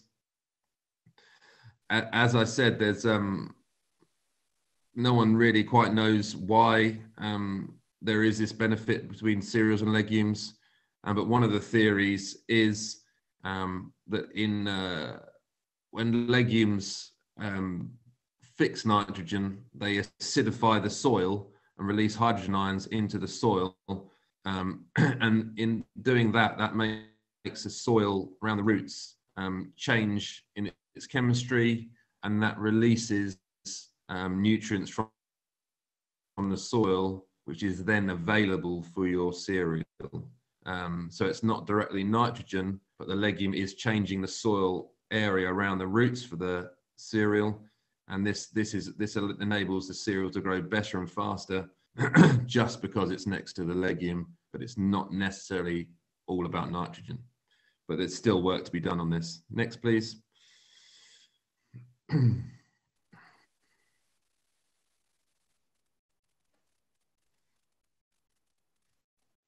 Next, please. So I'll go through quickly. Next, please. A few types of intercropping, just to show that it is quite. There is a lot of things, and one of the simplest things that you can do is just mixing crop varieties. That's the simplest way. It means you don't need to separate. You can use the same fertilizers, the same herbicides. And there's been good work done in the UK and in places like Denmark showing that just by mixing varieties, so having 4 or more varieties of, for example, wheat in this, you can reduce disease, stabilize your grain yield, increase alcohol. There's lots of benefits of just doing a simple thing like mixing varieties without having to add the complexity of mixing 2 different species. So this is a simple sort of first step to adding diversity. Next, please. And there's keep going to the next slide, please. Next, please. And there's a very good PhD being done by a student in Denmark, which you can see above, and she has, her PhD was on cultivar mixtures, and this is just showing you lots of different ways that we think this works, why it does reduce disease. Back, please. Mainly by reducing the spread from, if one cultivar is more resistant to disease, and you have that in the way, you're creating a barrier from the disease from the weaker cultivars. So that is one many ways of doing it, and I would recommend looking up her research to understand more. The second way is called relay cropping, and this started in the United States mainly, and in front of you is in the UK of a mixture of oats that have been harvested, and underneath the oats, when they were growing, the farmer planted buckwheat. And the idea of relay cropping is to overlap your crops so they're growing together, but so you can get 2 harvests in 1 year. So in the United States, they will grow, in the south of the United States, they will grow wheat, which is harvested early, and then they would put a second crop of soybeans in. But the further north you go in the States, that second crop becomes more risky because there is less and less time, harvest is later and later. So what they've done is they overlap the growing seasons of the two crops by planting the soybeans into the wheat. Next, please. And you will see this. This is a farmer that I went to in Canada, in Ontario, and he'd taken it to extreme, whereas he wasn't just harvesting the wheat over the soybeans. Next, please. You can see here, he was planting the soybeans into the standing wheat. He would harvest the wheat over the top of the soybeans, but he also had cattle. So he redesigned his baler so he could bale the straw on top of the soybeans, and he also redesigned his bale chaser so he could pick up his straw without damaging his soybeans, and would go on to get a second crop. The second crop of soybeans is not a full yield that you would get normally, but it is it's definitely more profitable than just growing wheat and leaving it bare for the summer. Next, please.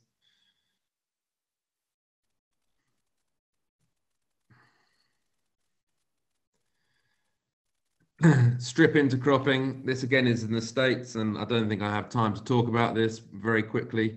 This is wheat and soybeans, and the idea is that instead of having a homogeneous one crop in a big field, by having strips across the field, whatever it is, you are making it easier for beneficial insects to get into the crop, sort of as wildlife corridors. You're stopping disease going from one strip to the next, acting as a barrier. So this is the main idea of strip intercropping. Next, please. But not something that we're trying on the farm here in England.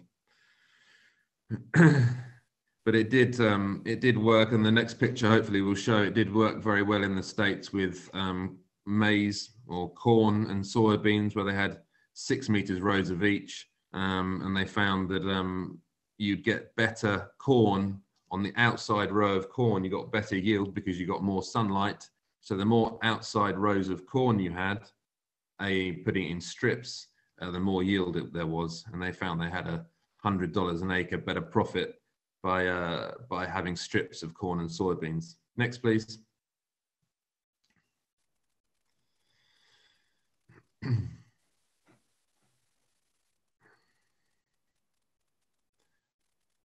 So this is my farm, and this is probably one that's probably could be relevant to Lithuania.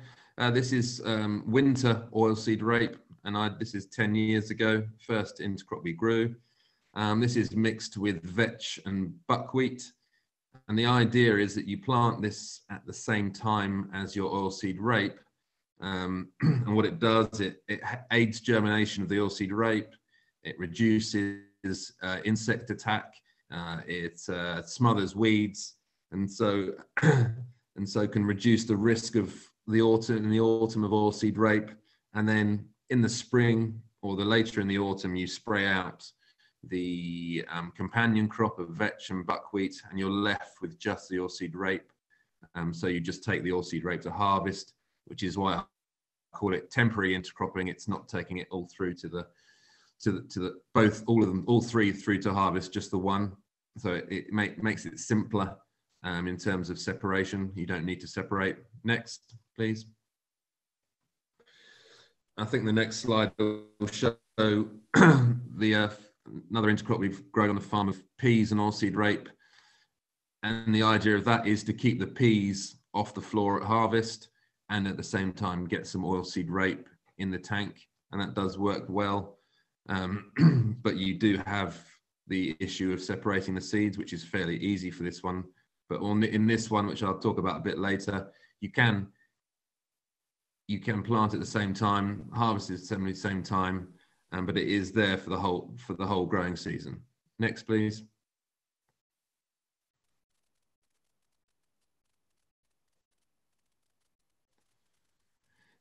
This is just an interesting one from Switzerland. The triple harvest one, that is where they planted winter oilseed rape, red clover, and buckwheat all at the same time. And the first autumn they had the buckwheat to harvest, what the picture showed.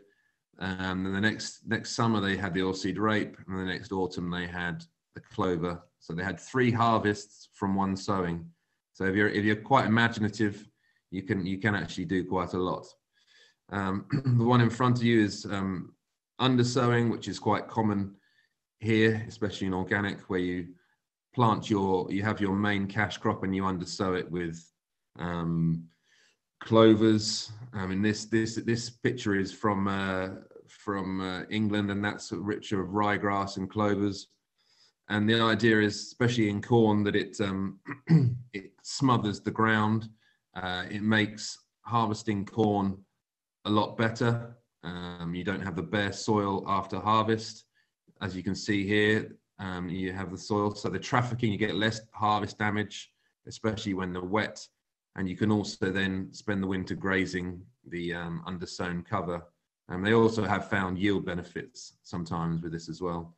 It's a very good environmental technique to reduce the problems with erosion from growing corn, especially in the UK.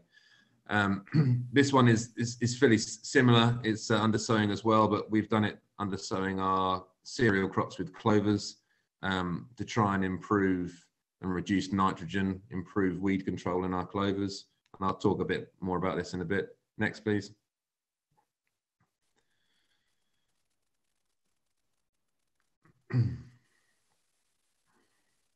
And one of the main benefits of the clovers we found was it just improved the soil underneath as well, especially in a no-till situation with heavy rainfall like we can have over the winter.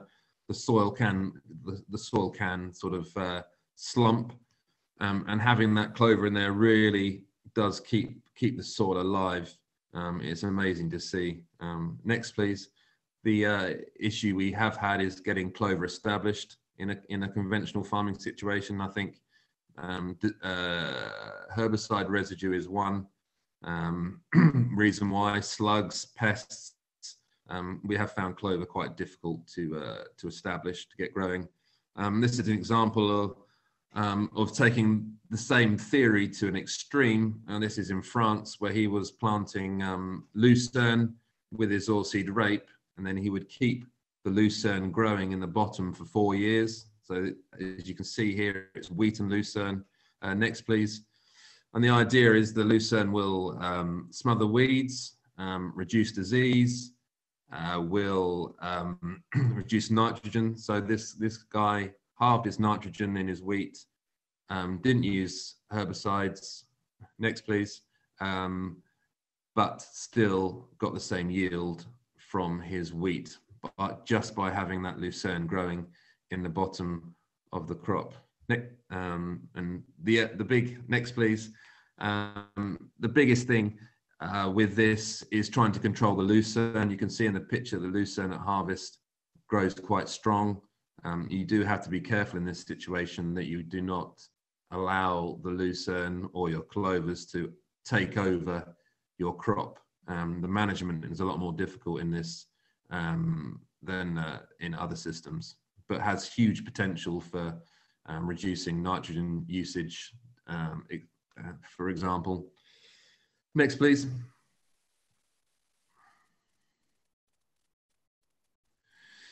Pasture cropping. Next, please. So this is where you plant a cash crop into your permanent pasture. The idea came from Australia, but we've done it in this country.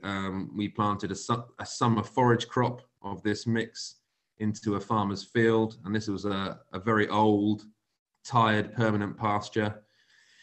And the idea is in the summer, when the permanent pasture is drying out and stopping growing, you put these fast-growing forage crops into the permanent pasture.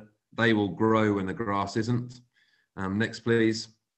And what the farmer found was that in September, when the rest of his grass fields and all the neighbours' grass fields were brown because they hadn't had any rain, he had the only green field in the county, just because he'd planted these forage crops into his permanent pasture. Next, please.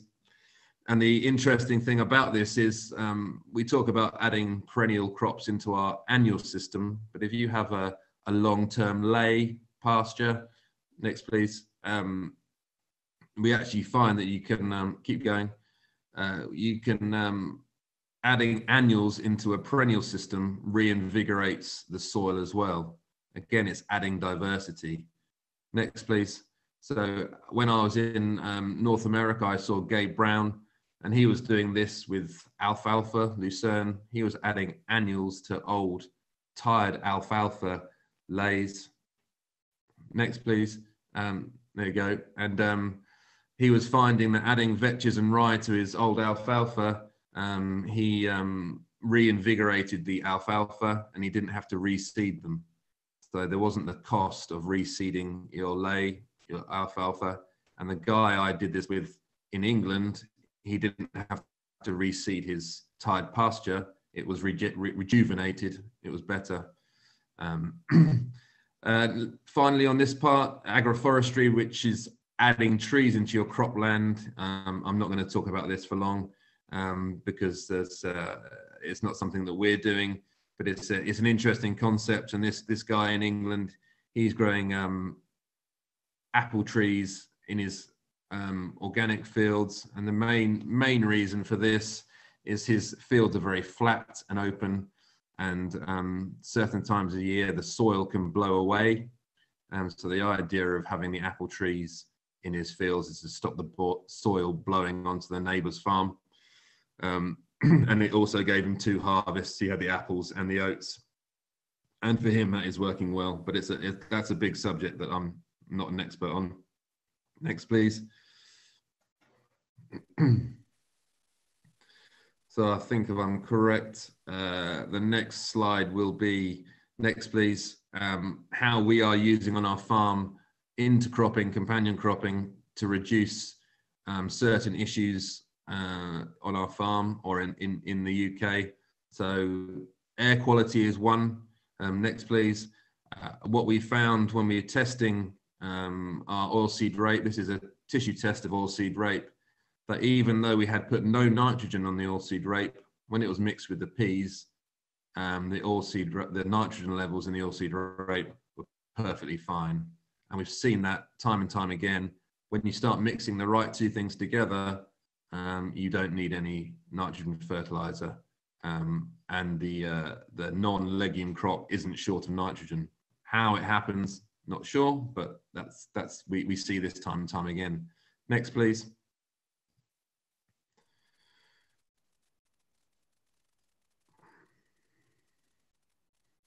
BYDV, I don't know. This is a virus that we get in the autumn in cereals, spread by insects, aphids, and can cause stunting, shortening of the wheat in the autumn. And there's been some good work shown that if you companion crop, plant different species, next please, with your cereals in the autumn, this can cause confusion and reduce the negative effects of BYDV. The insects do not like to, can't find it, they don't want to. It improves the soil health. Next, please. We have tried this, and we do this a bit, but it's one thing we're still learning on. We've tried lots of different things. Next, please. Just keep clicking for a few. The one that we did find that worked well was vetch and beans, because they don't get killed by the autumn herbicide. Next, please.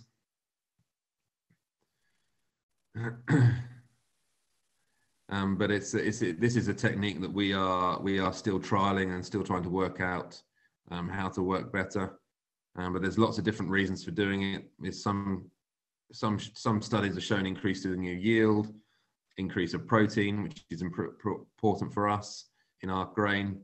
But we do take out, we don't take both to harvest. We'll only take the wheat to harvest, and the companion will be sprayed out in the spring. Next, please. And I think the next picture will just show an example of with and without beans. The reason I did it on this field is because beans are very good on heavy clay. They deep rooting, improve the drainage, and I just wanted to show this is a very heavy clay field to see the difference between with and without beans. Next, please.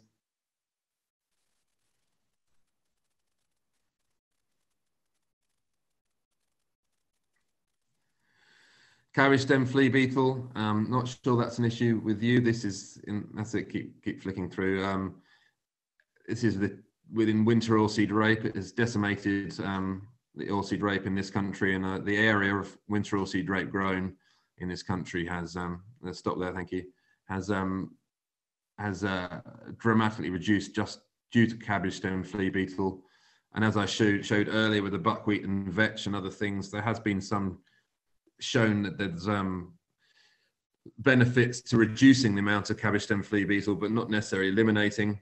But as this shows, this is an example from the west of England.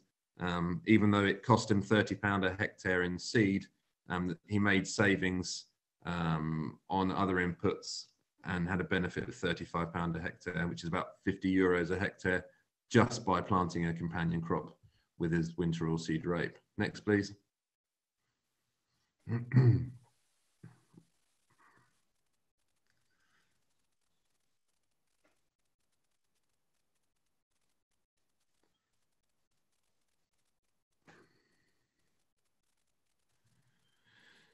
I think I have already talked almost about the improvement that you get from intercropping beans, etc., and clover.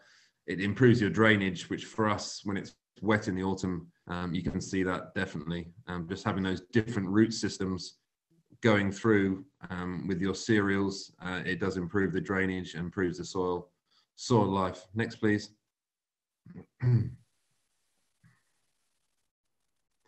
And this is just an interesting. This is a picture of spring oilseed rape. Stop there, thank you. So that was spring oilseed rape and spring beans. This is spring beans and spring oats. And what we have found with intercropping is that the different species in the mix grow differently on different parts of the field. So there's a lot of talk about precision farming, where you put fertilizer on different places on the field. Stop there, thank you. What we've found is in wet places or different places, you'll get a different mixture, different ratio of your mixture. So what you are doing is spreading out your yield. You're averaging your yield, making it more even, but just by mixing the crops and spreading the risk.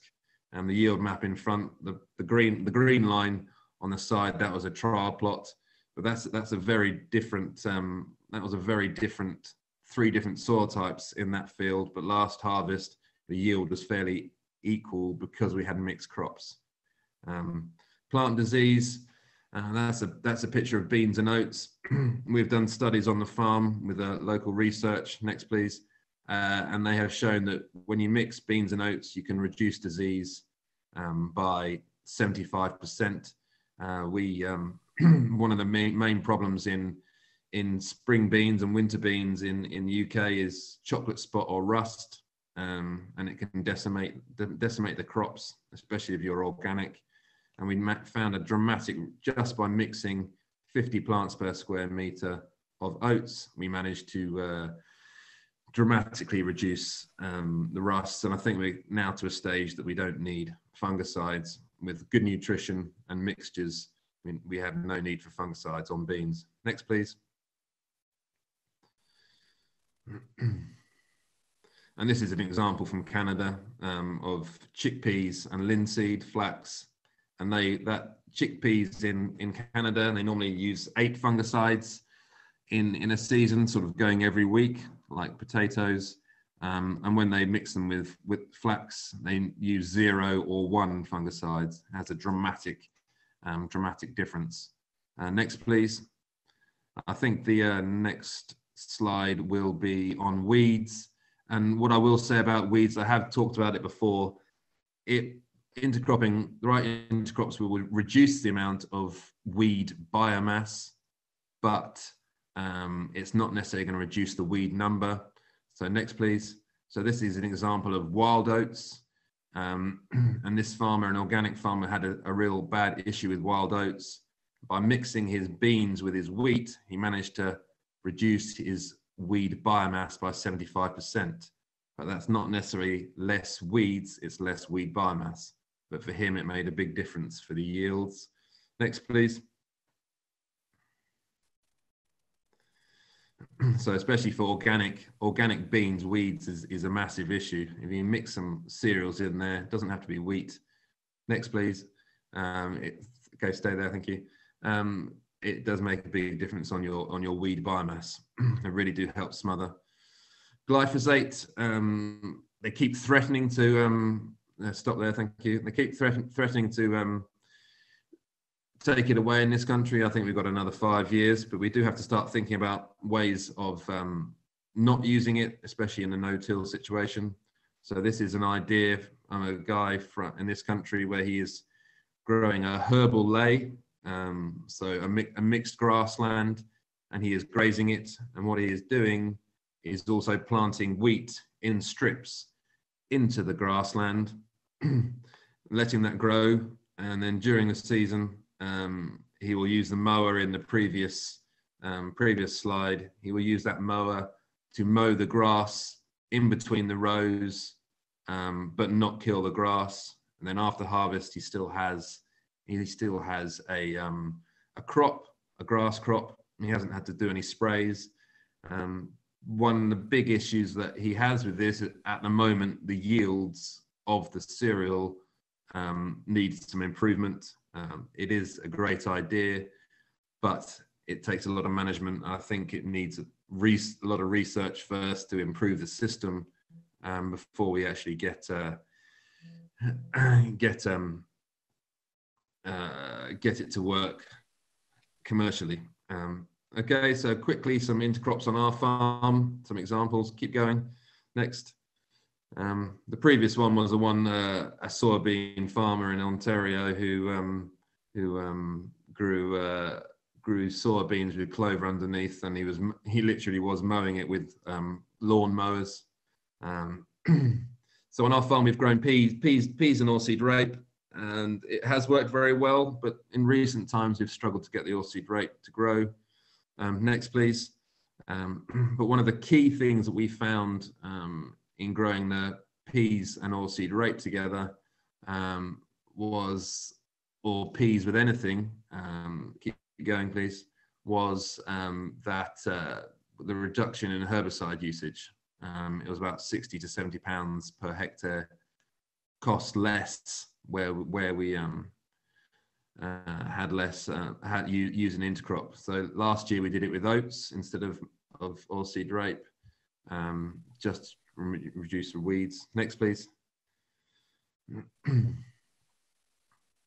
So even though the oilseed rape didn't work as well, it certainly does reduce the weeds. And this is an example of oats and peas.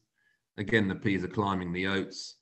Next, please. And well, it's not there. Okay. And we, as I said, we had £70 a hectare less herbicide costs in that pea crop compared to peas by itself. Intercropping for us is a good thing. It's allowing us to grow higher value niche crops, alternative crops, and one of them is lentils, which you can see in your picture, which we first grew with linseed, which didn't work very well. Now we grow our lentils with oats, or this year will be camelina. Next, please. And one of the biggest issues with lentils is that they are very flat at harvest, worse than peas. We have harvested lentils twice in 2 different directions with our combine harvester, and the second time we are still picking up, getting lentils off the floor into the tank. And in a wet year, that is a very dangerous thing to have.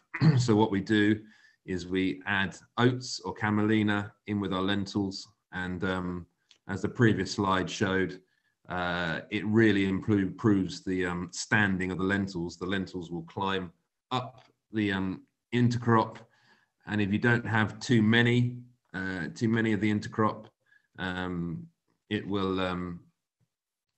will mean that you can just harvest it once, and the lentils are not on the floor at harvest time, which when they're worth a lot of money and you're paid on quality, having them not on the floor in a wet time is a big benefit. The second one is this trial here, which we grow spring linseed, flax linseed on this farm, and it's a very high risk crop. One of the biggest high risks on this crop is the fact that when it's just coming through after planting, there's a flax flea beetle which will just nip it off and kill it. And 4 years ago, we had a very cold spring, and the linseed was growing very slowly, and the flax flea beetle were decimating our crops. I sprayed it 3 times with insecticides, and that didn't really do anything. And I don't normally use insecticides. But when I was walking across the field, I walked across a patch of wild oats, so a patch of oats, and the linseed with the oats was absolutely fine. But around where there was no oats, it was getting decimated. So that made me think, and the next year we did a trial on mixing oats and linseed together and to see if we can get some positive effects of the growing linseed, and which we did. Keep going. So what we did find that there was less pest damage. You can keep clicking. The actual linseed grew faster, which is that one in the middle. And actually, they were taller where the oats were, and also we had a final plant stand, more plants left in the strips with oats. Next, please. And the most important thing that we found with this was that we got 20% more yield, which I think will come up in a minute, hopefully. And it's that's the plant count, which is in linseed is, especially with 600 pounds a ton, that's a big difference. But what I will say, next please, what I will say is that these biological controls don't work every time. If it's a year when there is low pressure from the flax flea beetle, you won't necessarily see a benefit. Next please. But for us, adding 70 plants per square meter of oats into a linseed at the same time of drilling doesn't cost hardly anything. It will, and we do spray out the oats once the linseed is established. This is one of probably our most successful intercrops, and the one we grow on the biggest scale, and that's spring faba beans and spring oats. As discussed earlier, faba beans by themselves are terrible for disease, and they're also terrible for weeds. So the idea of mixing the oats in is to counteract those two main problems.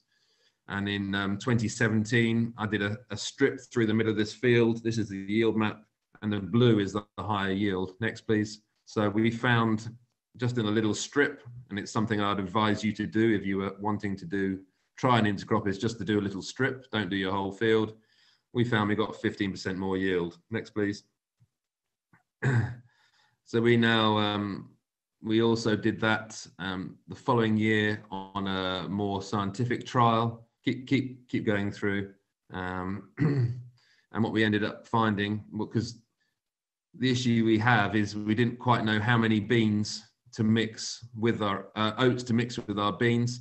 So we did try different seed rates of oats, and what we have found, keep going through, keep flicking. What we have found is that you really don't need many oats to see a benefit with your beans. And if you get too many oats, keep going, you get too many oats, that can really suppress the yield of your beans. So now we are down to only 50 plants per square meter of oats, which is very little. Keep going. You still, even those 50 plants per square meter, the final harvest yield will still be 45 to 50% oats. Keep going. But what we have found is spring beans are a very hit and miss variable crop. And what we have found is that it does even out your yield and improve your gross margin. So in this year, we got 200, 250 pounds per hectare better gross margin from growing beans with oats than beans or oats by themselves. And that this year, we've done it for 3 years. This year, it's going to be between 100 and 150. So as I've said before, the benefits are always there, but they can change. You're not guaranteeing you're going to get £250 a hectare benefit every year, but you will see benefits. Next, please. It evens out the harvests. Next, please. I think the next, and this is the difference I talked about earlier, the difference in harvest dates. So the picture, the part of the field on the left is beans and oats together, and on the right is oats by itself. As you can see, the oats are a lot closer to harvest than the beans and oats. Just mixing the two is changing the harvest dates of the oats when mixed with the beans. Next, please.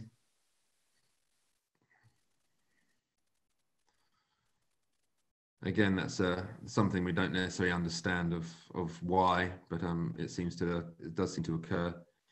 Living mulch, which I've also already talked about, we did it, and we did find a 15% yield increase in this field. But as I've said before, we struggled to get the clover established for various reasons: herbicides, slugs, everything else. We struggled to get it established. Next, please.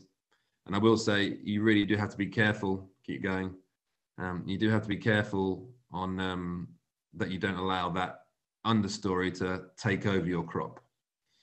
So I think this is the last section, and it's on the machinery. There is certain machines that you can use for intercropping, but you don't have to spend lots of money. You can adapt your drill. You can adapt everything you do. So we have a sky drill, which has 3 hoppers and can plant the seeds at 2 different depths. Stop there. System chameleon, which can plant crops in between the rows. Stop there, please. We have a cross lot. The cross lot has 3 hoppers, and the main reason we chose a cross lot is because in the picture, it was designed to plant seeds and fertilizer at the same time. But what we can do now is plant different seeds together. And also we can also change the coulter on the cross lot, and you can plant them at different depths. So I can plant faba beans at 50mm depth and oilseed rape at 5mm depth at the same time. Separation. This is a guy in Canada who was separating intercrops over 2,500 acres, 1,000 hectares, and he reckoned he could do it straight from the combine and doing 60 tons an hour. This guy was not going quite as fast, but I think he was getting his intercrops a lot cleaner. He had various stages in his separation. But when I came back, I realized I'd have to work out how we can separate. We didn't have a cleaner. Keep going. So what we did is make our own, or we bought a lot of secondhand equipment and put it all together. Keep going. There should be a video next. But what we have done is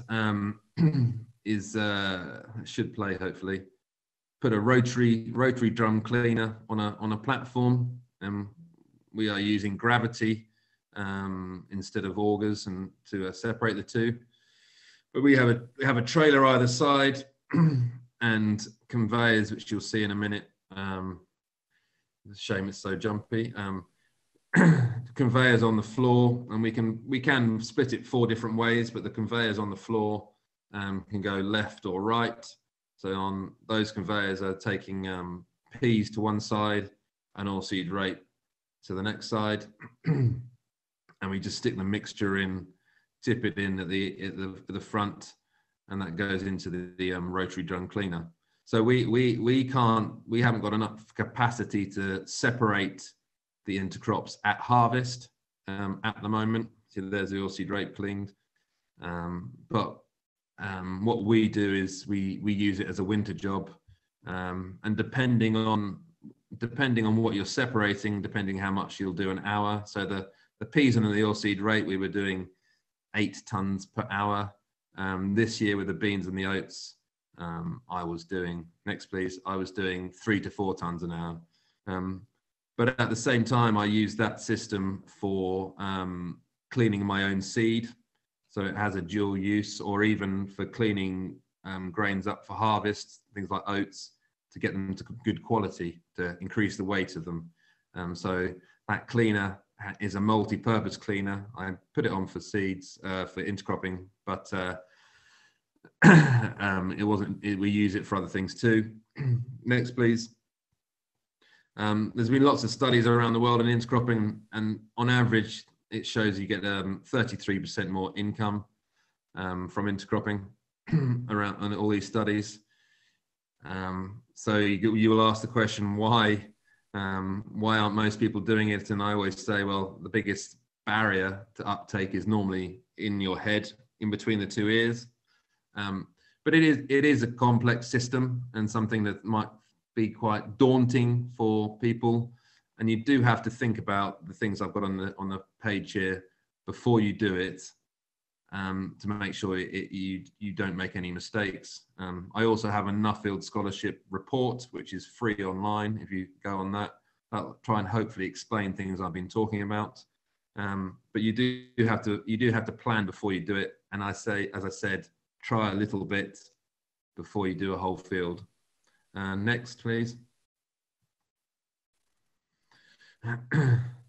And for me, the future, this is a free online tool that was a European project, crop mixer, and that will help you, guide you, give you information of what has been tried before in intercropping and the results, and help you design your intercrop. So that's an online tool which I'd recommend you use. Future of intercropping for me is going to be robotics and AI, when we can actually, as they are doing in Holland now, plant many species at the same time in the same field and treat them individually, harvest them individually. That's when we can start to mix 8, 10 different crops in the field at the same time. And that will pretty well eliminate any herbicide costs, fertilizer costs. For me, that is the future, and I don't think it's too far away. The harvesting may be a little bit away, but that's my thoughts. And apologies for the for the issues with the PowerPoint, but if you have any questions, please go ahead. Dėkojame Andriu už tokį tikrai turiningą ir turtingą pristatymą, pasidalinimą savo patirtimi, nes, iš tikrųjų, turbūt ir šitos konferencijos dalyviams yra labai svarbu pamatyti ne tik tai eksperimentiniuose laukeliuose atliktų tyrimų rezultatus, bet ir iš tikrųjų matyti, kaip tos technologijos veikia ūkiuose. Ir jūs esate tikrai geras pavyzdys, kur tikrai įrodote, kad, protingai arba profesionaliai parenkant ūkį auginamus augalus, jų kaitą tikrai galima ir sumažinti, sakykime, ir trąšų ir pesticidų naudojimą, sumažinti gamtos taršą ir tuo pačiu nenukenčia jūsų derlius arba ekonominiai rezultatai. Tai ačiū. Taip pat turime keletą klausimų ir vienas iš jų yra, kad Andy, sumažinus įdėjimų 50%, kokią įtaką padarė auginamų kultūrų derlingumui?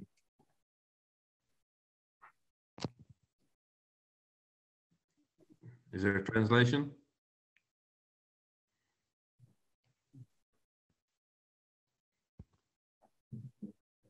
How much do you damage oilseed rape when you drill the peas in the spring?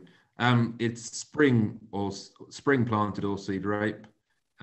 So we're not planting the peas into winter oilseed rape. We're planting the peas with the spring oilseed rape at the same time.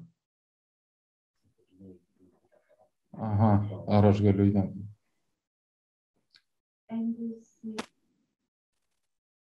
Andy, can you switch on the another language on your desktop, because I think you're not hearing English question. No, I'm not hearing. I'm not quite sure. Where am I supposed to do that? Interpretation, button interpretation.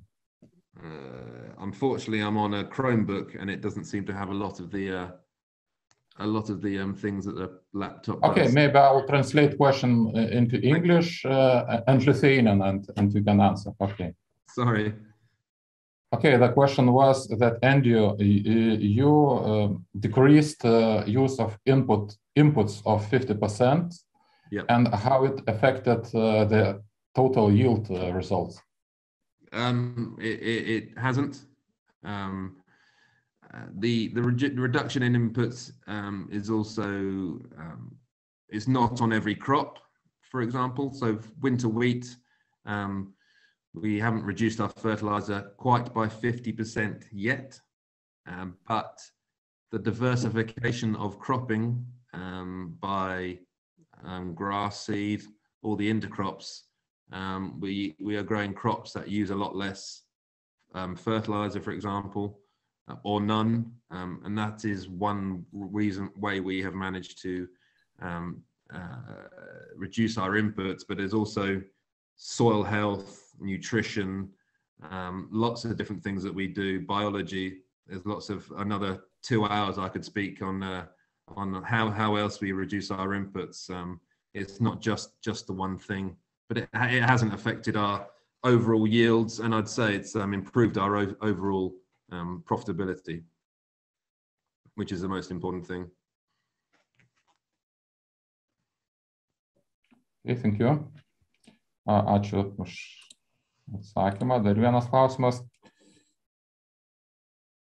Kokiu tikslu kartu viename lauke auginami žirniai ir rapsai, bei kokiu atveju nuimamas derlius? The question is, what purpose is to grow in the same field peas and rapeseed, and how you harvesting it? The reason is to main reason is to hold the peas off the floor at harvest. Anyone who's grown peas by themselves will know at harvest time they're flat on the ground and very difficult to harvest, and you can lose them. So that is the main reason. The other reason is weed control, and again, better profitability. You don't get a full pea yield, but you also get some oilseed rape. So you are you're minimizing your risk. And harvesting them, we just harvest them the same as you would peas, but we use lower the fan speed on the combine, so you don't blow the oilseed rape out the back. But it's the combining is surprisingly easy. You just have to play around with the fan speed on your combine to so you can harvest them both. But it is surprisingly easy. Thank you. The last question. After how many years not plowing, you noticed the, I don't know the English name, slugs in your fields? Yeah, and how do you fight with them? So for we've now stopped growing winter oilseed rape for 5 years, so that has helped slugs. But it was a worry to start with, especially when we were just no-till. So to start with, we were strip-till and minimal tillage. Now we're no-till. It was a worry. So to start with, I was applying slug pellets off the back of our drill, our planter, our seeder. So they are there while the crop is emerging.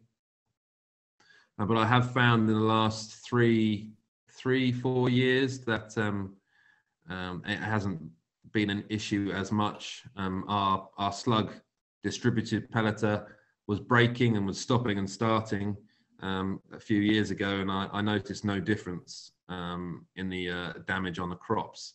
So I think our predators of the slugs have improved. We don't use insecticides, so that helps. But it did take, I'd say, once you've started no-till, it'd be 6-7 years where you have to be careful, and then it'll start to reduce. But I'm not saying we have no slugs. They just rarely get above a level to become an issue. But we still keep an eye on them, and we'll apply slug pellets if necessary. Okay, thank you. And the last question, paskutinis klausimas. Ar jūs pažeidžiate arba kiek pažeidžiami rapsai, kada jūs įsėjate juos žirnius? The question is, how much do you damage oilseed rape when you drill peas in spring? We don't plant peas into winter oilseed rape. We plant the spring oilseed rape with the spring peas.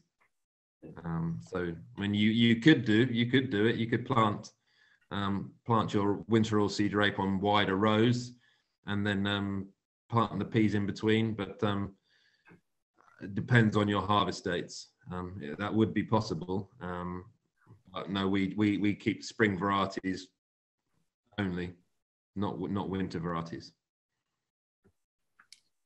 Okay, thank you, Andrew, very much. Good luck in your daily business.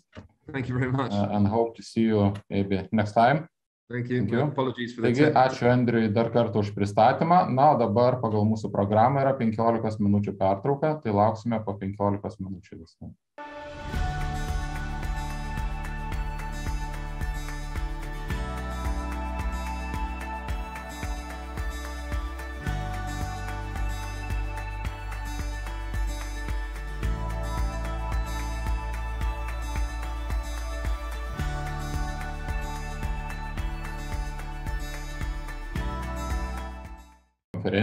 Welcome back to the conference. I would like to remind you that today is the second day of the conference on healthy soil for healthy crop yields. We'll continue with the topics of the presentations, and I would like to invite another farmer from the United Kingdom, Mr. Tim Parton. Hello.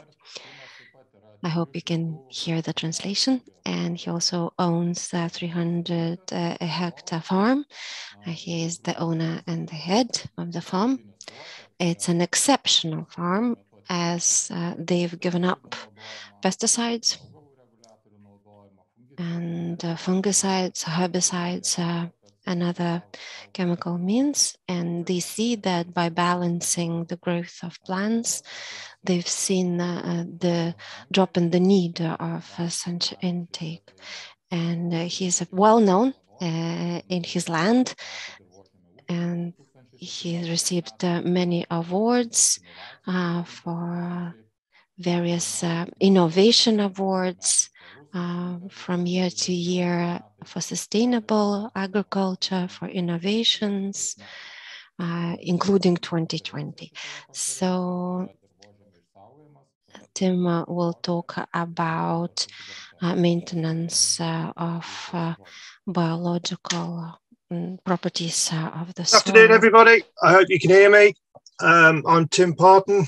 I farm at Brood Park Farm in the UK, just north of Wolverhampton, just north of Birmingham.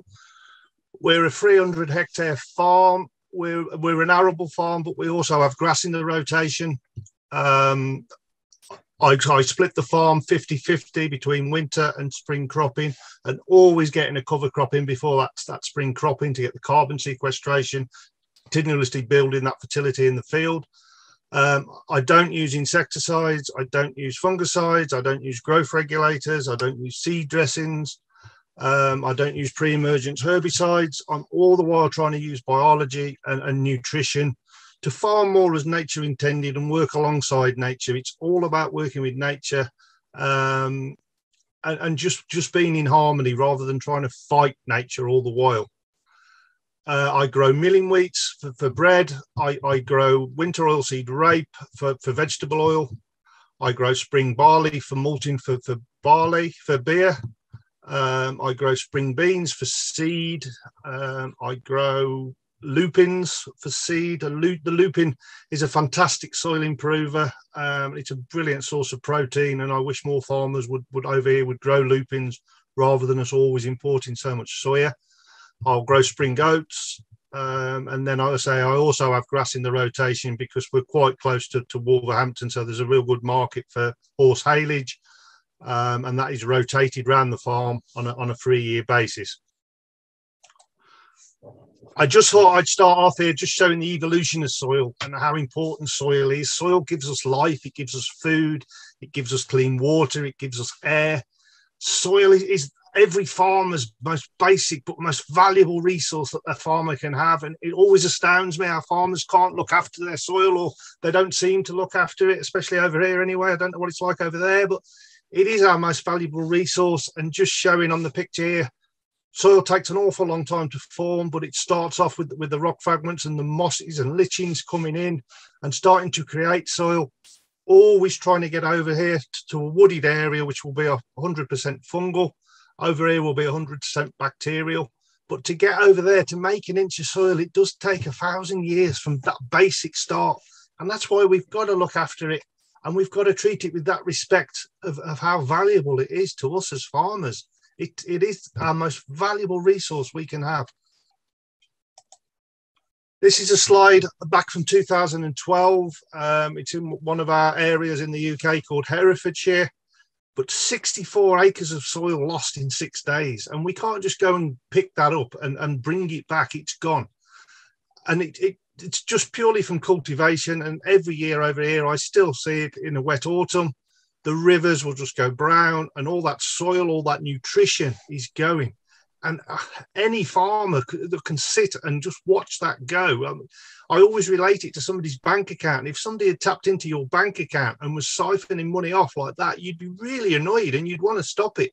Yet people are quite willing to sit there and let their soil and all that nutrition just float off down the river. And it just baffles me. It always has done.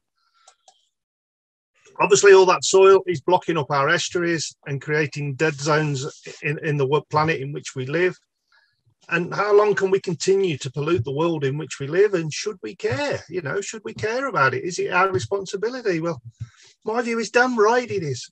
There is no planet B. This is all we've got. And it's every inhabitant of this planet to protect and look after the planet in which we live. We haven't got a second chance. We've got to act now. I feel our soils are degrading so fast, and it's not just here, it's all around the world. I'd recommend anybody to read a book by David Montgomery called Dirt. And in it just depicts that every civilization that's ever been on this planet, the only reason they failed is because they didn't look after their soil. The Romans couldn't feed their army because they hadn't looked after their soil. But it takes so long for that process to happen. It's not just overnight. It's normally 2 or 3 generations before it's totally deteriorated. So that first generation that had good soil, by the time it gets to the second or third generation, they don't know what it was like. And then they don't realize how far they've got, how bad their soil has become. But it's too late just to turn it round. And so they can't produce enough food. And personally, I think we're on that same direction again if we don't stop now and start to look after our soil and respect it and treat it as it should be treated. 66 to 90% of the oxygen we breathe comes from marine photosynthesis, and yet we're still creating all these dead zones around the world. I know it's not just farmers, it's other industries as well, but we're a big part of it, and we've got to stand up and be responsible for what we're doing to the planet, in my mind. And we can't keep using food production as justification to pollute the planet. I'm proof that it can be done. So we can all do it. We can all farm in a different way to stop this happening. And it's time for everybody to start and think about what they're doing and start the journey. I don't move soil. I've stopped moving soil probably 12, 13 years ago. In 2015, I knew I wanted to go down to moving no soil at all. Previously, I'd been doing strip tillage. So in 2015, I bought a no-till drill. And the first thing I did to it was take an angle grinder to it, which was one of the most terrifying things I've ever done, because to have a brand new piece of machinery and suddenly you start welding and getting an angle grinder to it was really scary. I hated the process, but I knew I wanted to be able to put biology down in that next to the seed, next to that in the rhizosphere to get that symbiosis going between the biology. I knew I wanted to companion crop. And at the time, there just wasn't a machine on the market that would do what I wanted to do. The hardest thing was getting that biology or fertilizer placement right next to the seed. And I had to make these pipes here to get the biology right on top of that seed. And it was a difficult process, but I got there in the end. The fertilizer system, a guy called Trevor Tapping helped me build it. And it's just a really good system. But it was just doing all this building. I knew where I wanted to go, but I just hadn't got nobody was making what I wanted. So I had to do it myself. So the hopper on the back, we can broadcast seeds for companion cropping. I can broadcast micronutrients such as boron or sulfur, depending on what I'm trying to do on the soil. I've got another hopper on the front, which I can companion crop with. The other problem that I had, especially with growing oilseed rape, is into chopped straw. I'd get a lot of acidosis, especially behind the combine where the chaff hadn't been spread properly and the plants were dying if it was a wet time. So I fitted straw row cleaners to the drill, which just moves a tiny little bit of soil, but it just means I just get that good seed to soil contact and it just alleviates that problem of the acid. So people will often ask me, have I finished modifying my drill? And I don't know. It's always a working process. I'm adapting the drill to do what I want to do. And I don't know where it's going to go to. I just keep going and keep reacting to the problems I have. It's a new journey. It's an exciting journey. I love the challenges it brings up, but it's one I'm constantly adapting with. One of the biggest things that we've done, again, working with Trevor Tapping over here, he designed this pump for me. Now, this is what's called a peristaltic pump. So it works basically like a kidney dialysis machine. So each coulter on the drill has basically got its own pump. It's a very gentle pump, so it's really kind on the biology, but it also allows me to pump a really dirty liquid so I can get a lot of organic matter in with the biology, or if it's a compost slurry, an extract, I can pump that down. I can pretty much pump anything and it won't block the system. It just works so well. It's one of our biggest really advancements for me was being able to have this pump and being able to brew up the biology, because I've got better at brewing biology. So the better I've got, the more biofilm I've got from the biology. And I also wanted to start and do compost extracts because we've been killing so much of the biome in the soil for so long, the last 70 years. I wanted to start and interact and put that back. And this pump allowed me to do that. It allows me to really put a dirty liquid down there with all the goodies that I want to pump back into the soil and really get that rhizosphere growing again and getting everything working and communicating. So that's the finished project of the drill. And again, I don't know whether I've finished or not. It's finished for how I want to do it at the moment. I keep adapting, but that front hopper there allows me to do companion cropping. So when I'm growing oilseed rape canola, I can put in clover seeds in there and blow that into the venturi and put it down next to the seed. So I can just manipulate what I want to do. And it's I've built the drill just to do what I want to do. The flag on the front there, it's not because I'm patriotic. If I can keep things simple, I will. The flag's there to show me that the fan's working on that hopper. I once went around the space station over here, and the Americans had spent millions and millions trying to make a ballpoint pen work in space, where the Russians had just used a pencil. And it just shows it doesn't always have to be complicated to make things work. It's just about thinking how you can get over the obstacle. And it doesn't have to be expensive. You could adapt an old machine to do this. It just so happens we bought a new one, but it doesn't have to be a brand new machine. You can make an old one do it. The drill is a very small part of the system. It's the system that makes the difference to the soil. It's not the drill. And conventional farmers always get too caught up on the machinery side of it, rather than looking at the system and looking at the improvements that need to be done, growing the right crops to move your soil forward. That is my brewing tank. So I brew up nitrogen fixing bacteria. I'll brew up phosphorus releasing bacteria. I'll have some trichoderma in there. Trichoderma is a really aggressive fungi. So if there was any fusarium on my home safe seed, it would just eat it. It would gobble it up. So it's just using nature's tools to manipulate what I want to do. There'll also be some Pseudomonas in there. If there was any take-all about the Pseudomonas, we'll eat the take-all. It's just using nature's ingredients that have been going on for millions of years. It's just that we chose the last century not to turn a blind eye to them. We thought we knew better. We thought we don't need nature. We can just manipulate it. We can put all these synthetic inputs on and get what we want without having to even consider what nature's doing. And I think we've realized that we can't continue to do that. We can't keep poisoning this planet in which we live. Our soils have all deteriorated. I think nitrogen has had a bigger impact on our soils than whatever the plough did. Nitrogen just burns all that carbon out.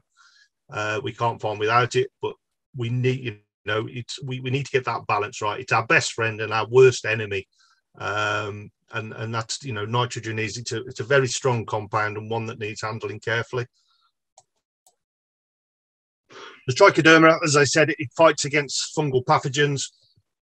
It also induces the immune response within the plant. So right from day one, I'm trying to get that plant protected and functioning to protect from any pathogens coming in there.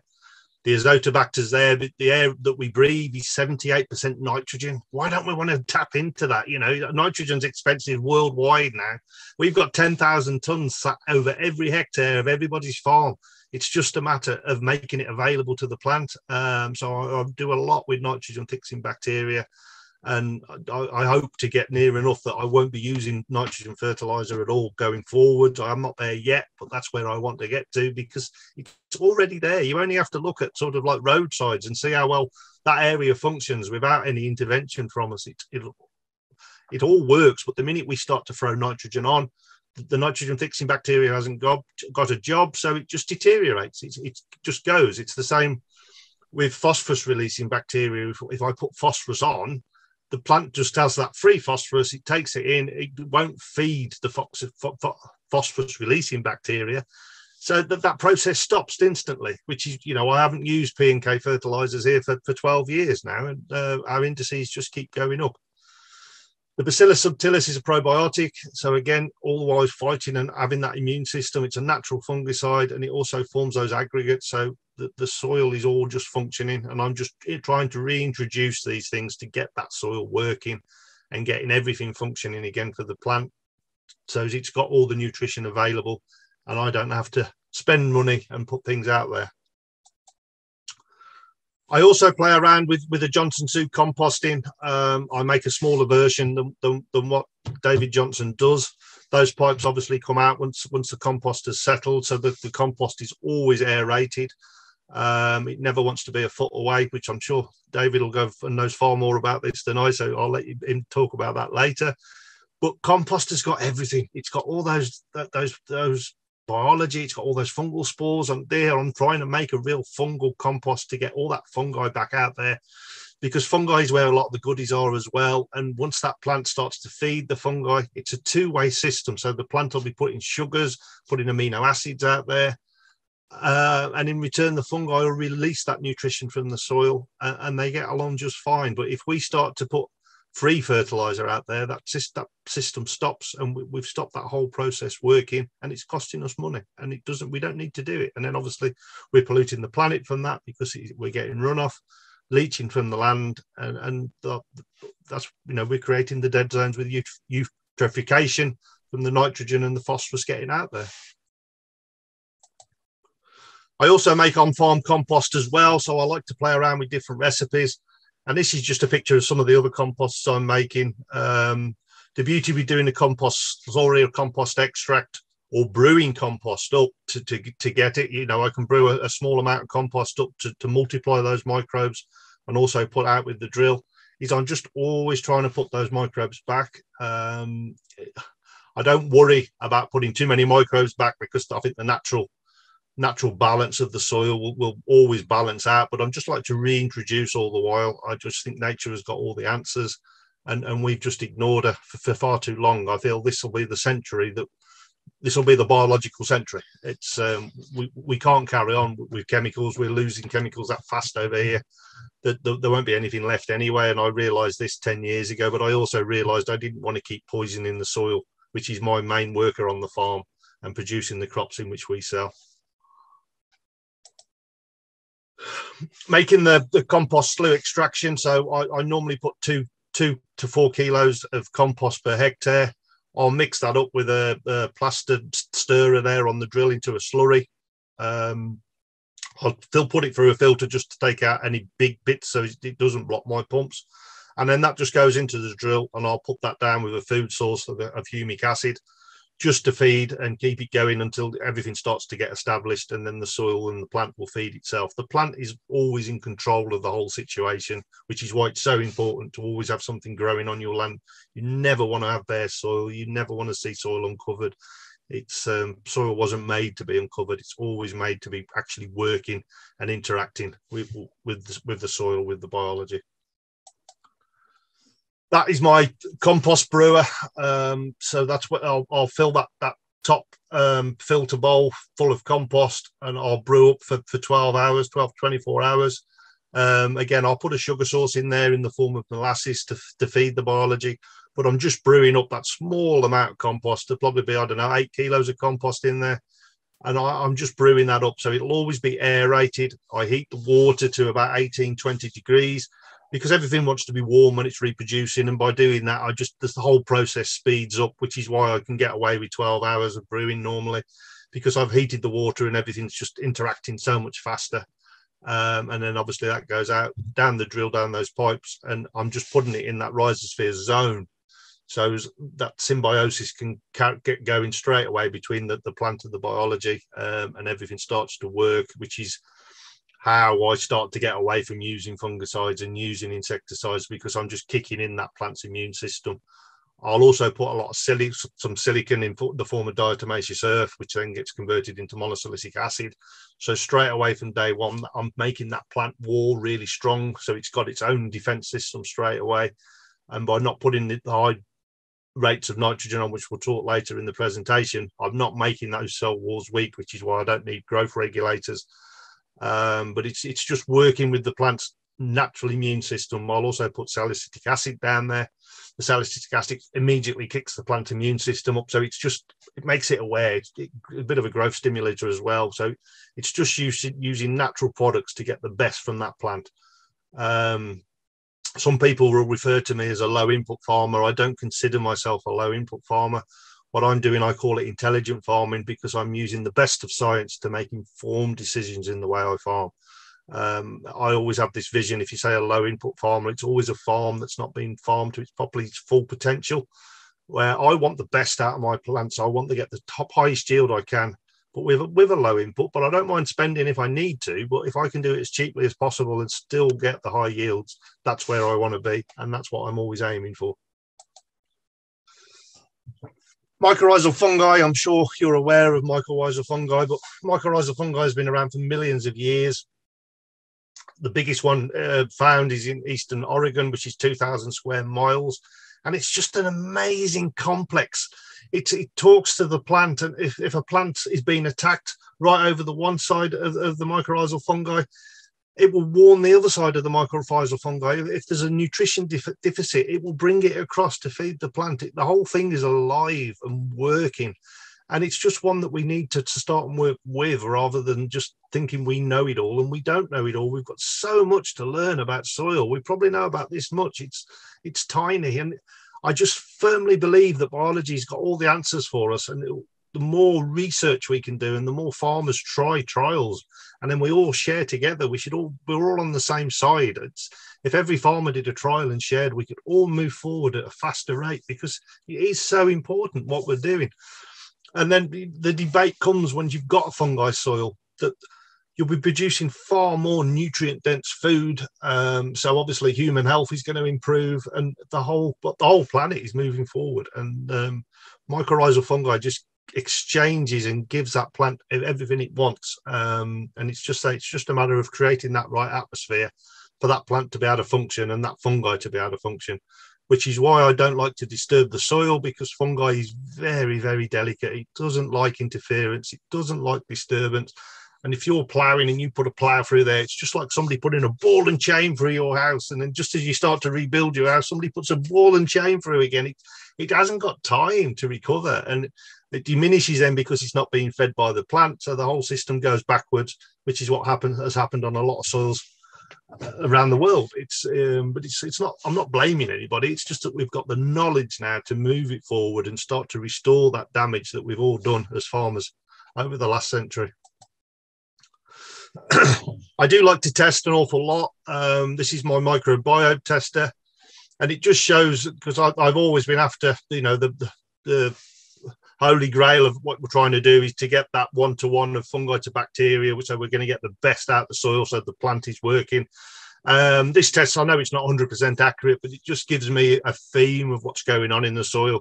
And over the years now, I've got to that 1.6 to 1 of fungi to bacteria, which in certain areas, sort of like oilseed rape, just if I'm right by a hedge now, I struggle to make it grow because it's just the wrong environment for oilseed rape. It's an early succession crop, and my soil's moving onwards. So, you know, it might be something I have to start and bear in mind going forward, that I have to change my cropping to adapt to the soil that I've created. So it's an exciting journey, but it's just that slides just showing the improvements I've made over the time I've been farming the way I am. Putting fungicides on seeds obviously reduces the species and community of numbers on seeds. So when you've combined a crop, that crop is already getting that seed ready to be regrown again. So there's loads of endophytes on that seed, which we'll talk about in a minute. But growing your own seed, the seed is already developed for your soil. It's madness to bring seed in from another farm that's been grown on a really heavy soil and you're a light soil, or vice versa, because it's a totally different environment. And that seed is being evolved. That plant is getting it ready, which is why all those endophytes, the bacteria, they'll be on that seed ready to grow in that environment that it's been grown in, and probably be improved so that it's a better crop, because every plant wants to succeed and they want to be the strongest plant. So they're all the while improving and reacting to the environment in which they've been grown in. And it's just very important to save home safe seed and start and have that balance, that interaction going on your own farm, of having that seed that's been grown for the type of soil that you've got. Mycorrhizal endophytes improve nutrient absorption, increase root development, help to fight fungal pathogens, increase plant stress tolerance. It's just harnessing that power of nature, and it's all there ready. It's just a matter of working with nature, and that's those endophytes are so important. And that's why I'd never put a seed dressing on, because the minute you put a seed dressing on, you've stopped all that interaction, you've killed all that biology, and you've just got a seed that is basically wanting to be controlled by you rather than the plant, because we've interrupted that process. This is what's known as the rhizophage cycle, and I think we've only really become aware of this over the last probably 5 years, maybe longer, but excuse me. Basically, the plant will put out sugars at the tip of the root here. By putting out sugars, it's feeding the bacteria, it's feeding fungi. That bacteria will enter the plant, it will then become an endophyte. Oxygen will extract that nutrition from the plant will put that exudate back out again, and it could be asking for some phosphorus, it could be asking for some potassium, magnesium. The plant is in control, and the plant is controlling that biology, but it's a two-way thing. The plant keeps feeding it those sugars, those amino acids, to keep the biology coming back, but the biology is like a little worker ant, and it's just feeding that plant what it wants, and it's a two-way system. But once that system starts to work, is why we don't have to interfere so much with high fertilizer applications, because the plant's telling this biology what it wants, and the biology is releasing it from the soil, and it's just working again. We'll keep repeating this, but it is just working with nature in the way nature intended.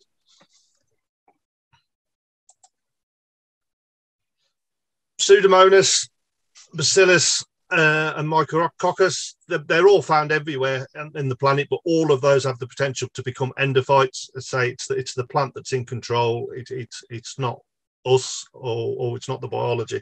And the same can happen with fungi. The plant will control the fungi. It's always the plant that's in control and telling it what it wants, but it always puts out these exudates to feed that biology. It almost makes it like an addict for sugar itself, because it will keep feeding and it will keep going around in that system, and obviously everything's cycling and moving forward. Endome interference, endophytes can also help to stop other plants growing. If a plant's got established, the plant can put out endophytes for that endome interference to stop other plants growing in its immediate area. The same as allelopathy from plants growing. Oats, for instance, will give up their allelopathic pathogens to stop other plants growing. And I think we've got a lot of work to do here because, I still use herbicides. I haven't totally got away from them. Some years I managed to do it, but I haven't totally got away from them. But it's just the answer's there. What plants can we grow to stop having other plants growing? Then we can just control the situation without us having to go in and use chemicals to do the job, that we perhaps don't have to do, and we can save that input all the while. I'd advise everybody to get a microscope. It doesn't have to be an expensive microscope, but one, you can start to see your brews and see that you're actually brewing something up and it's actually working. But to take a sample of soil and actually have a look into that world of soil, it's a whole new world down there, and it's an exciting one. I find it addictive. I can't stop looking at soil, but it really is, and it's just getting to know your soil again. I think the most important thing a farmer can do is buy a spade, buy a microscope, and use the senses we've got. Use your smell, use your eyes, use the touch of the soil, see what it feels like, and just you'll start to observe where your soil is and get to know it. And if you're starting out on the journey, take pictures, take some samples and keep them, and then see where you are in 5 years' time and see how far you've come. And because when you're looking at it every day, you don't observe the same things, but to see that world down there and look through a microscope is just an amazing thing. And it's one that all farmers should have in my mind, and just have a look what's going on. I also do companion cropping with oilseed rape. I know Andy's spoken a lot about it this morning, so I won't dwell on it too much. But this particular slide is just showing the difference between the biological brews. So the slide on the left here has had the biological brew, and you can see the length of the root. The plant on the right didn't have any biological brew at all. And you can also see those glues, the exudates where the biology is working. You never want to see a bare root.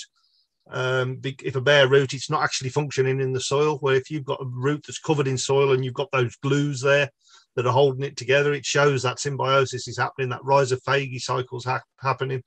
And also, when you've got a fungi soil and that mycorrhizal fungi is happening, you can have the glues that the mycorrhizal fungi form, so that those nutrients are held there. It's glomalin is the glue that mycorrhizal forms, but that glomalin, it can be held, that nutrition can be held in those aggregates of the soil for decades. It's just waiting there for something to grow. And it's why nature never wanted to have soil going down drains or down rivers. It's supposed to be on the fields. And that glomalin just holds it there and holds all the nutrition there, ready for that plant to take it forward. And it's just nature had got it all figured out. It's just us that's caused all the trouble. But we've got to start and put it all to rights and get everything functioning again, and really look after this planet in which we live. I haven't stopped growing oilseed rape or canola. It's obviously a big valuable part of the crop on the farm. Flea beetle is obviously an issue over here, and that was my grain store last year. That they were like an army marching out the grain store. My spring barley was absolutely covered in flea beetle, and it was just a sight just to see all the flea beetle. I'd got a student working here at the time, and he said, "Tim, you can't possibly be thinking of growing oilseed rape into an environment like that." And then I just have to explain to him the process of what I do, because our teaching institutes haven't got there yet, so they're not teaching this way of farming. They're still in the old ways. I say I haven't used insecticides for 7 years. There's no way I'd use an insecticide, because to me, insecticides, herbicides, fungicides, they've all got one thing in common, and that's suicide. Because we cannot keep poisoning everything. We're not looking at the causes. We're just treating the symptom. So when I'm drilling oilseed rape, I will have silicon down there. I'll always put humic acid down there. Humic acid is just natural fungi food, natural biological food. And once that plant knows there's a good food source there, it starts putting out more exudate itself. So the whole rhizophagy cycle starts working a lot quicker, and everything starts to work a lot quicker. So it's just manipulating what's going on in that biosphere. Salicylic acid, as I said, I always apply at drilling. The Bio plus T is what I've said before, is the nitrogen fixing bacteria, phosphorus releasing bacteria, and trichoderma. And to say, I always put compost extract down as well. So I'm just trying to get as many different microbes back into the soil as possible. Will they come back on their own without me interfering? Possibly, but I just feel we've been killing things for so long. It doesn't cost me very much to do this. I can brew up Bio plus T for about £3 a hectare. So it's a very small cost. The silicon, it costs me about £5 a hectare, but it's always keeping those costs down there, but just keeping that plant protected right from day one. I'll also, when drilling oilseed rape, but when drilling all crops, I'll put magnesium, sulfur, molybdenum and boron down. By putting those down, you're giving the plant the right nutrition to be able to synthesize the nitrates that are going into the plant. So if the plant's got high nitrate or NH4, NO3 within the plant, and that's not being processed within the plant, it's sat there as monosaccharides and monofructose. Monosaccharides and monofructose is just aphid and flea beetle food. It's just like having a great big neon light saying, cafe open, my field's ready for you, because this crop isn't healthy. Nature only sends the bin men in, as I always put it, if that crop isn't functioning. And it's just taking out the rubbish. If you've got a crop that's functioning and is taking those monosaccharides and monofructose into polysaccharides and polyfructose, one, the plant is photosynthesizing a lot better, so it's putting those sugars out. The Brix reading of the plant will be a lot higher. So I'll normally have Brix readings of 15 to 22, which I'll talk about a bit later. And that whole process, but once those polysaccharides and polyfructose are out there, then the plant has processed that sugar within it. No aphid will come near because the neon light isn't on, the cafe isn't open, they can't digest it, so they just move on to another crop that isn't functioning, that they need to feed on, because it's just nature's way of taking out very poorly nutritionally based plants. They're not functioning, and nature knows they're not functioning, so it's just taking them out to try and get a stronger plant and move the process forward. The majority, as I've already said, of these sugars, they are put down as exudates just to feed that process, to keep that rhizofungi process going. And it's just the way it's supposed to happen. But the trouble when you do a high cultivation, there's like 30 kilos of N that will be mineralized straight away. That becomes readily available to the plant because the soil will be highly oxygenated. You're not going to get that function. We've obviously killed a lot of the fungi, so you're not getting that function, and the plant will suck all that nitrogen in there in nitrate, NH4, and it just can't process it because it hasn't got the right ingredients to process it, which I say is why I always put that nutrition down. So once I've got that right nutrition there, the plant can start to function and put out those exudates, and it's just a healthy plant. And healthy plants, healthy people, we're all the same. We don't get sick if we've got the right nutrition. I think we've already talked about that one, really, to be honest. I do companion cropping in oilseed rape in the form of berseem clover, crimson clover and white clover. The white clover is there to carry on as an understory into my following wheat crop, so the soil will be covered with that nice legume, which will be nodulating and storing that energy there. When I first started doing this, every time the combine hit the areas that I trialed with berseem clover, because that's the one I started, the yield monitor went up by about 0.3 to 0.5 to the hectare. I take all the clovers through to harvest. They don't bother, they don't make it any harder to harvest. So that's where I probably get the extra feed, because the root plants will talk to each other. So they exchange nutrition. And you know, they work well together, and well, these clovers work well for my oilseed rape, and they just take the whole process forward. This slide is just really showing the effects of seed treatments. This is a crop of winter wheat. The left hand side was bought in seed. I wanted to try a new variety, and back then, this is probably 3 years ago, I couldn't get untreated seed as a new seed. That I'd asked them for it, but it would never come. The seed on the right is my home farm safe seed. Both sides had my biological treatment, but because I'd got that fungal dressing on there, I'd stop the process. I'd put the arm around the seed to stop it interacting with fungi. I'd killed everything. There was no endophytes on there. And it just shows how, and this was probably 7-10 days, the difference in germination. And you could see that line right the way through the winter. I'll try and drill what we call drilling on the green. So I'll drill into, this is oilseed rape volunteers, and I've drilled the wheat straight in there. By doing that, one, I'm keeping the soil covered. So there isn't any need for the soil to get other plants to grow. So it's constantly covered, which is why I don't have to use pre-emergence herbicides. Two, back in the day when I first started, if I'd got slugs grazing on the oilseed rape, they tended to keep eating the oilseed rape and not bother my wheat. And so the whole process worked. But really, slugs are only coming in if the plant, again, isn't functioning properly, and the plant will be forming what they call polyamides, which is a sugar. And it's just another neon light for those slugs to come in. And that normally happens if the plant can't find enough available potassium, or it can't find enough iron, and it starts taking in copper to replace it, and it forms these polyamides, which is just slug food. So it's nature sending the bin men in to take the trash out if it's not functioning properly. Nature doesn't take healthy crops out. It always takes the unhealthy ones out. And it's just listening to what's going on the land and trying to rectify those situations. I always grow wheats. I grow 4 different types of wheat. The ones I'm growing this year are Trinity, Illustrious, Crusoe, and Nelson.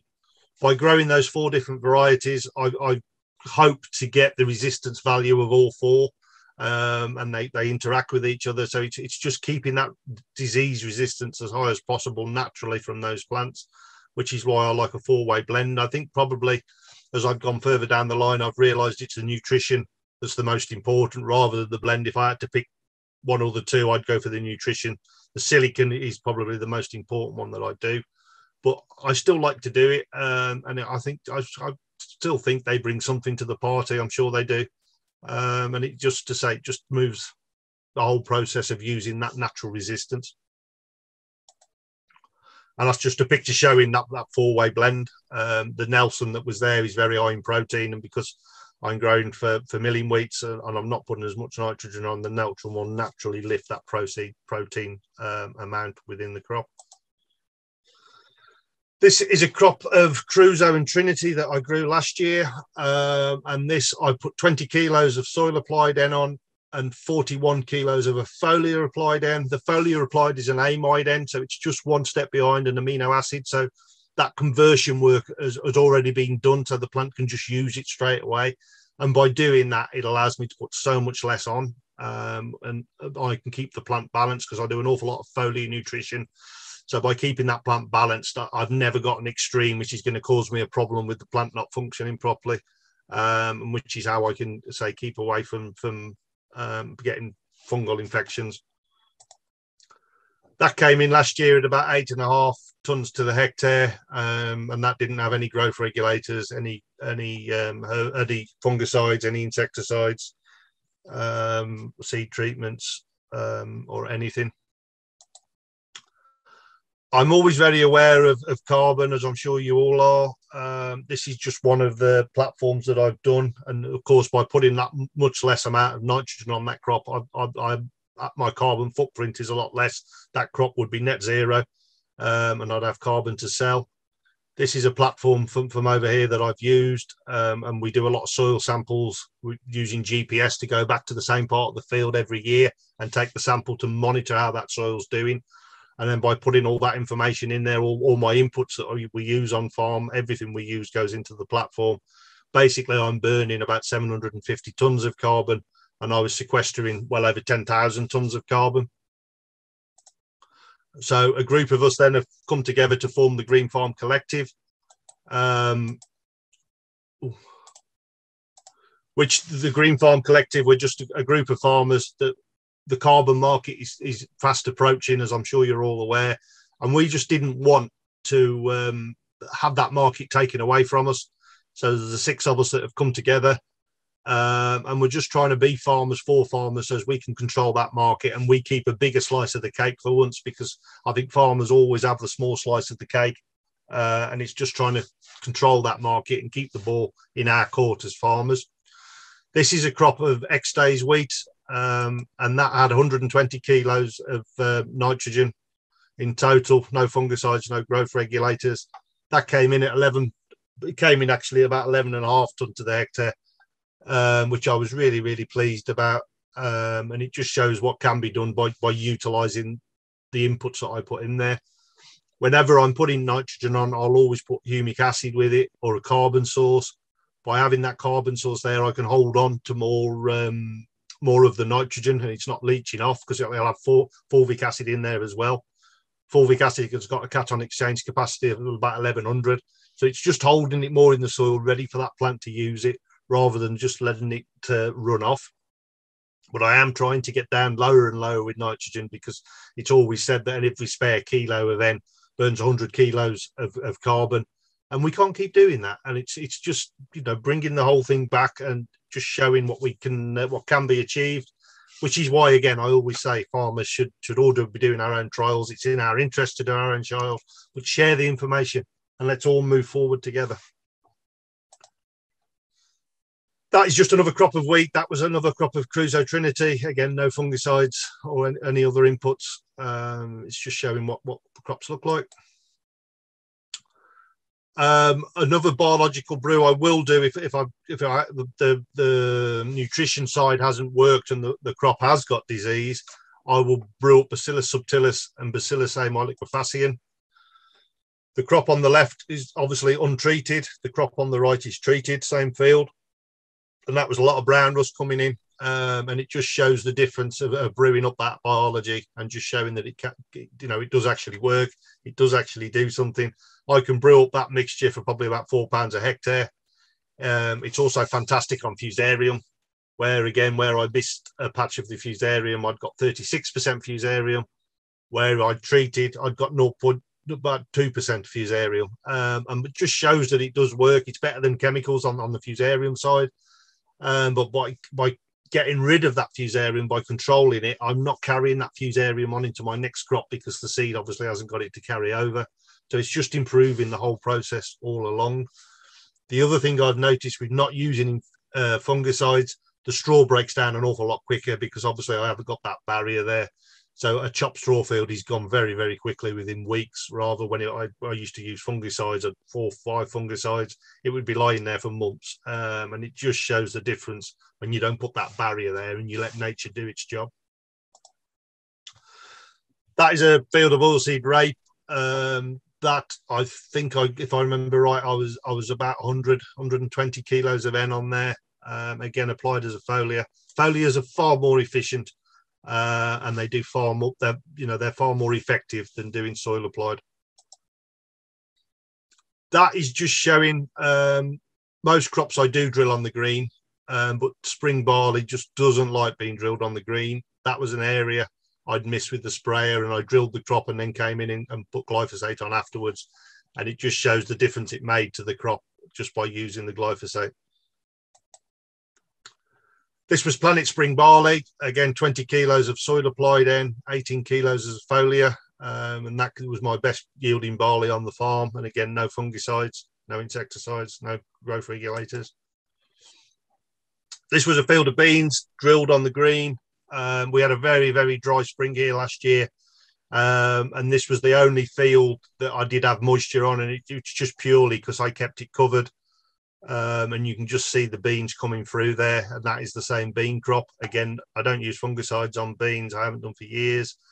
I did have some brown rust start to come in probably early mid-August, and I just let that come in. It was a natural desiccant, and so I was combining my beans probably a week, 10 days earlier than everybody else, but it didn't cost me anything. I do an awful lot of sap testing, and this is just showing that sap test. And by doing a sap test, it's like taking a blood sample. I can see exactly what's going on in that plant. I can see what's likely to happen. And by using foliars, I can correct that nutrition balance and keep that plant at peak performance, so as it's ready, you know, to keep growing and get the most out of that planting, and obviously get the highest yield possible. Again, just keeping the balance. Copper, for instance, you know, I can use copper. It works for some diseases. It doesn't work for others. So, you know, copper, it's got a decrease in yellow rust, but it had an increase in brown rust. So it's just using natural nutrition in the right instance, and just finding out what works and what doesn't work. And the same with potassium silicate. I've had fantastic results with potassium silicate, and you know, it's not new, it's happened before. This is just my trials that I've had good results with, but it just shows what's possible by using nutrition and using it in the right way. Mulder's chart is just there, just showing exactly how some things can be antagonistic, some things have a synergism, and it's just bearing that in mind, that the whole thing is functioning, that plant is alive, it's an intelligent entity, and it's just working. And it's just being aware of what you're putting on and what you're trying to achieve. These are just some of my testing tools. So I do a pH test of the plant. If you've got a low pH, you're more likely to get disease. If you've got a high pH, you're more likely to get a pest problem. And I do an awful lot of testing. I've got a calcium monitor there for measuring the amount of calcium. The calcium is the main highway to take that nutrition around the plant. And that's why calcium is so important. A refractometer there. Again, I'm just measuring the sugars in the plant. If you've got a very low Brix reading of 6, 7, it just shows to me that you've got an awful lot of nitrates in the plant. The plant isn't photosynthesizing properly. And then you're more likely to get a disease problem. On mine are normally 18 to 22. And it just shows we're all harvesters of light, and it's just showing that that plant is functioning to the best of its ability. I also do nitrogen testing on farm, and that's just showing that was about that foliar crop of wheat that I grew for 60 kilos. It's just showing there was ample amounts of nitrogen in the plant, and it's just monitoring again what's going on. The other thing I'd say, I've nearly finished now, but the other thing I'd say, I don't call any plant a weed anymore. Plants are always trying to tell you what's going on in the soil, and for us as farmers, we need to observe what's going on. This was just a gateway into a field, just for the picture. But you can see that weed is called ground cell. It's a low calcium indicator, a low phosphorus indicator, high mag, high iron. But I know that's a compacted area because it's in a gateway, which is why I've got those problems. But just listen to the land. Plants aren't there for no reason. They're there to try and do a job. They're there trying to restore health to that soil. And it's just understanding what those plants are trying to do and trying to work again with nature. Healthy soil, healthy people, healthy planet. I hope I haven't bored you all too much, and I hope you've enjoyed my presentation. Thank you.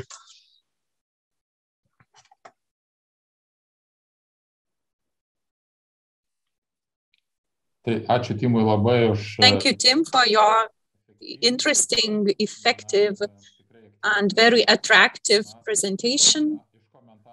We see a lot of comments that they enjoyed your presentation, and it is very relevant.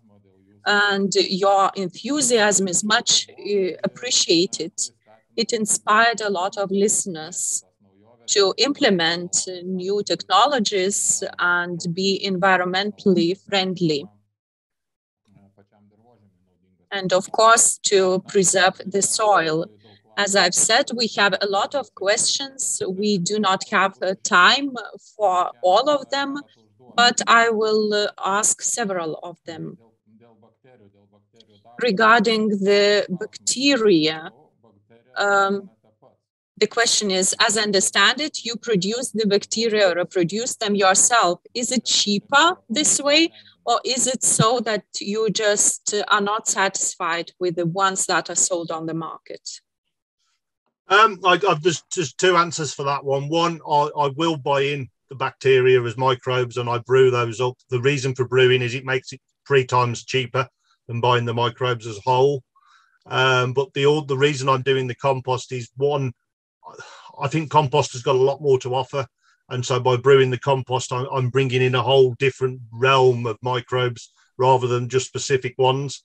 So if, for instance, I'm using microbes as a fungicide, or to replace a fungicide, I want to know exactly what I'm putting on there, which is where I buy in microbes. I personally wouldn't fancy brewing up a compost tea to use in that late stage of the crop, because I wouldn't be comfortable in what I'm putting on.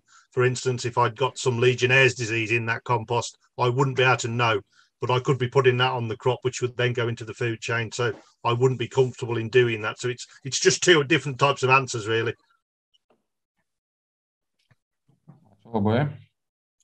Thank you very much. Another question is about the compost. What materials do you use to make compost? And also, aren't you multiplying more pathogens when making compost, which can be problematic? How do you manage its quality? I use an awful lot of different compost mixtures purely because I'm just playing around, but I love horse manure. I use leaf mold.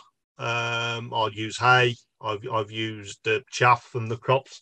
I just play around with different ones. I'm not worried about putting pathogens in there because I've got a healthy soil. So because I've got a healthy soil, the soil would take out any pathogen and convert it probably into an endophyte. So that really doesn't worry me. The only reason you're going to get problems with pathogens is if you've got an unhealthy soil. Either it's too aerated or it's too anaerobic. It's getting that balance between the two. But no, that really doesn't worry me because I've got a healthy soil which will always take away those problems. Another question. Do you apply your compost tea every year or only on those fields that are poor? The compost goes on every time I drill, so it's mixed up and it goes down with the drill right next to the seed, so it's always there. And that's I will make a compost tea to put on grassland or to put on the a wheat that's in very early stages. This time of the year, I'd probably put a compost tea on the wheat, but that's as late as I'd go with compost teas for the reasons I said, the health risks. That's what puts me off. Na, čia turbūt labai aktualus klausimas. Now the relevant question for Lithuanian farmers, do you have any problems with moles and how do you fight them? I do have problems with moles because I've got a very good worm population. I've probably got 25 worms per square spade. And I've got a friend that comes in and catches them for me, but it's a double-edged sword. It's no worms, no moles. So it's a good sign that I've got moles, but they're not a real problem. But I do have problems with moles, yeah. Ačiū labai. Thank you very much.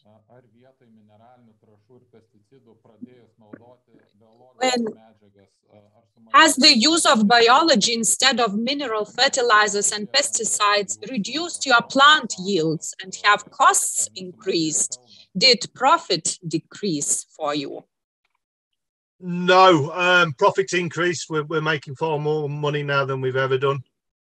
Yields have gone up, if anything. That's why I don't class myself as a low input farmer, because people straight away think you're having low yields.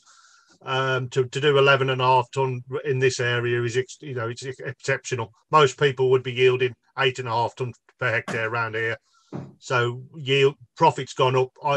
My production cost of a ton of wheat is probably about £55 a ton, where a lot of people over here would be 120, 140 pounds a ton, just to give you some sort of scale of where I am. I didn't go into it to get all the costs down. I went into it to get my soil healthy, and then all the savings have come as I've got the soil healthy. But I can't stress enough that it all starts with a healthy soil. Don't think you can just go to A to Z without putting all the work in of getting that healthy soil first. It's just when you've gone through the stages, that's when you'll start, that's when you reap the benefits, because everything is functioning. Na ir dar vienas toksai čia galbūt daugiau ne klausimas, bet and another question or comment about your presentation. And maybe you can share your opinion. Tim, thank you for a very inspiring, sincere, and multifaceted report.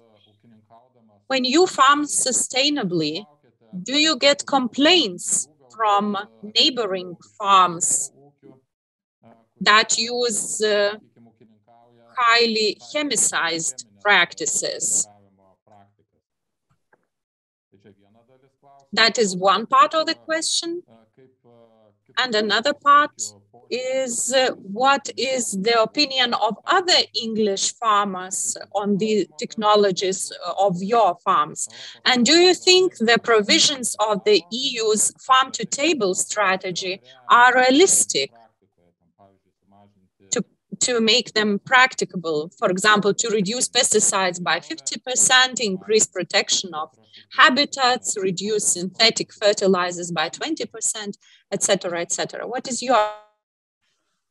That's an awful lot of questions. When I first started off, all the neighbours did think I was mad. They didn't understand what I was doing. These days, they all want to come and talk to me now because they've seen the benefits. They've seen how good the crops look. But I get people from all around the world get in touch with me because I think the whole agriculture around the world is changing, and I think people are starting to realise that we can't carry on in the way we were.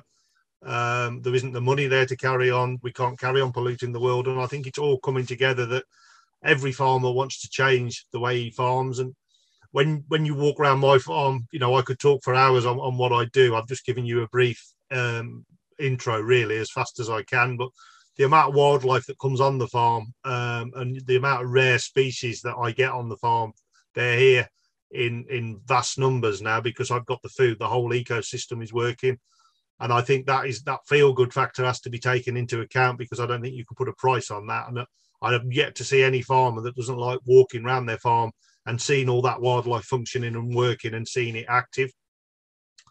I think what I'm doing could be used anywhere around the world.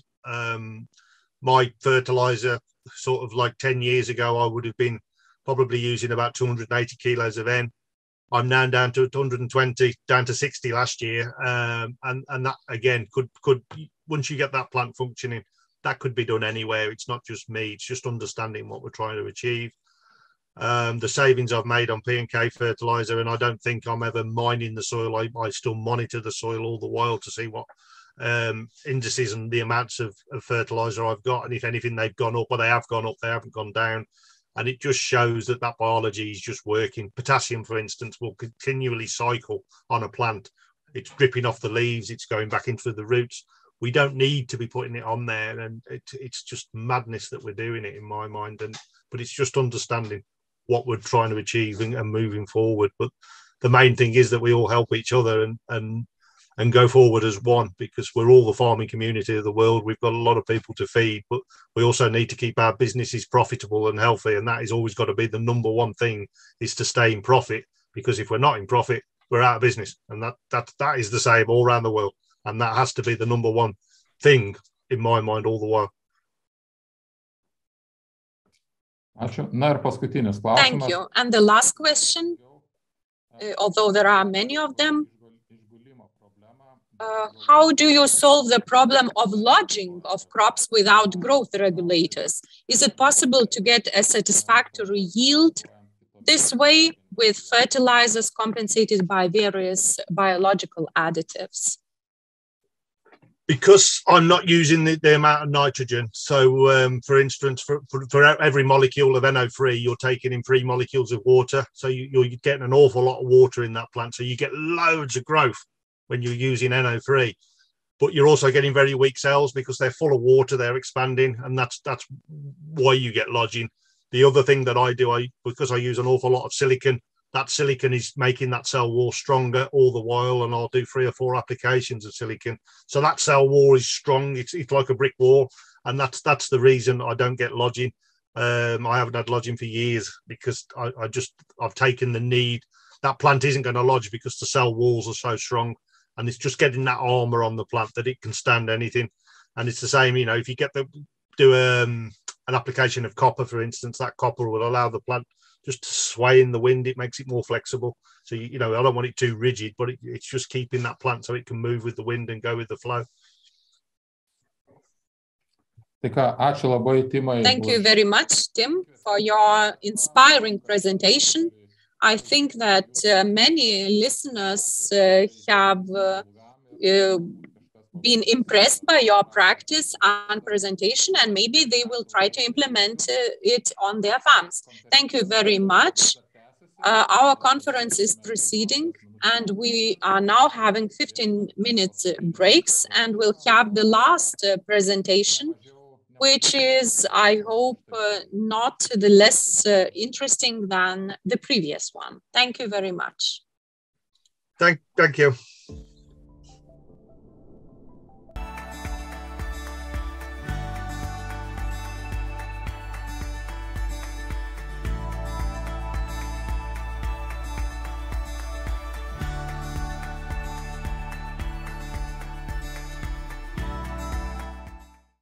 Dear conference participants, we are now facing the last presentation in our conference. This topic, the author of this topic is Dr. David Johns. He is from the United States of America. Hello, David. Hello. I see that you are hearing us. This topic is related to revitalizing soil, which is hope for health, climate, and crops. Dr. David Johnson is the biologist who is engaged in research in New Mexico University and in the California State University. He works and collaborates with farms and scientists, researchers from various universities, and David C. Johnson, with his wife, has produced the bioreactor Johnson-Su, and hopefully he will tell us about it more in his presentation. Doctor, the floor is yours. Thank you very much for the introduction and your invitation to this conference today. And much appreciation to the farmers that have chosen to participate and to look and see how they can change their farming practices. What I want to cover today is a biologically enhanced agricultural management approach to regenerate the diversity of life in your soils, hopefully to help your farming or ranching enterprise, our environment, and the climate.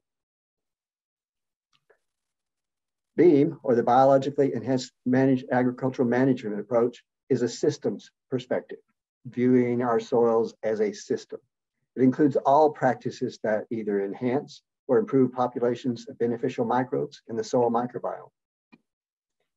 BEAM practices include no or reduced chemical inputs or disturbance from tillage, year-round living roots from full-time ground cover, either a cover crop or a commodity crop, inoculation with beneficial microbes from a Johnson-Su bioreactor. There's a link there to see how to build it, and or implementation of livestock using adaptive multi-paddock grazing methods in range management. Another link there to see how to use the adaptive multi-paddock systems. We can see on this planet for the last 4.2 billion years that microorganisms have shaped almost every facet. They have accomplished this by increasing system biodiversity and improving the efficiency of the capture, storage, and utilization of energy. Here you look at the history of the Earth. Water came along about 4.2 billion years ago. Bacteria followed very soon after. Cyanobacteria, anaxigenic photosynthesis, about 3.8 billion years ago. This was a very novel adaptation that shaped the complete future of this planet, to be able to capture energy from the sun and store it and utilize it later. Nitrogen fixation, about 3.2 billion years ago. Oxygenic photosynthesis led to the creation of an oxygen-rich atmosphere. That's when fungi started to come onto the scene about 2 billion years ago. The oxygen that was put out by these organisms led to the buildup of ozone. Excuse me. Led to the buildup of ozone layer, providing protection. Mitochondria evolved about 1.45 billion years ago.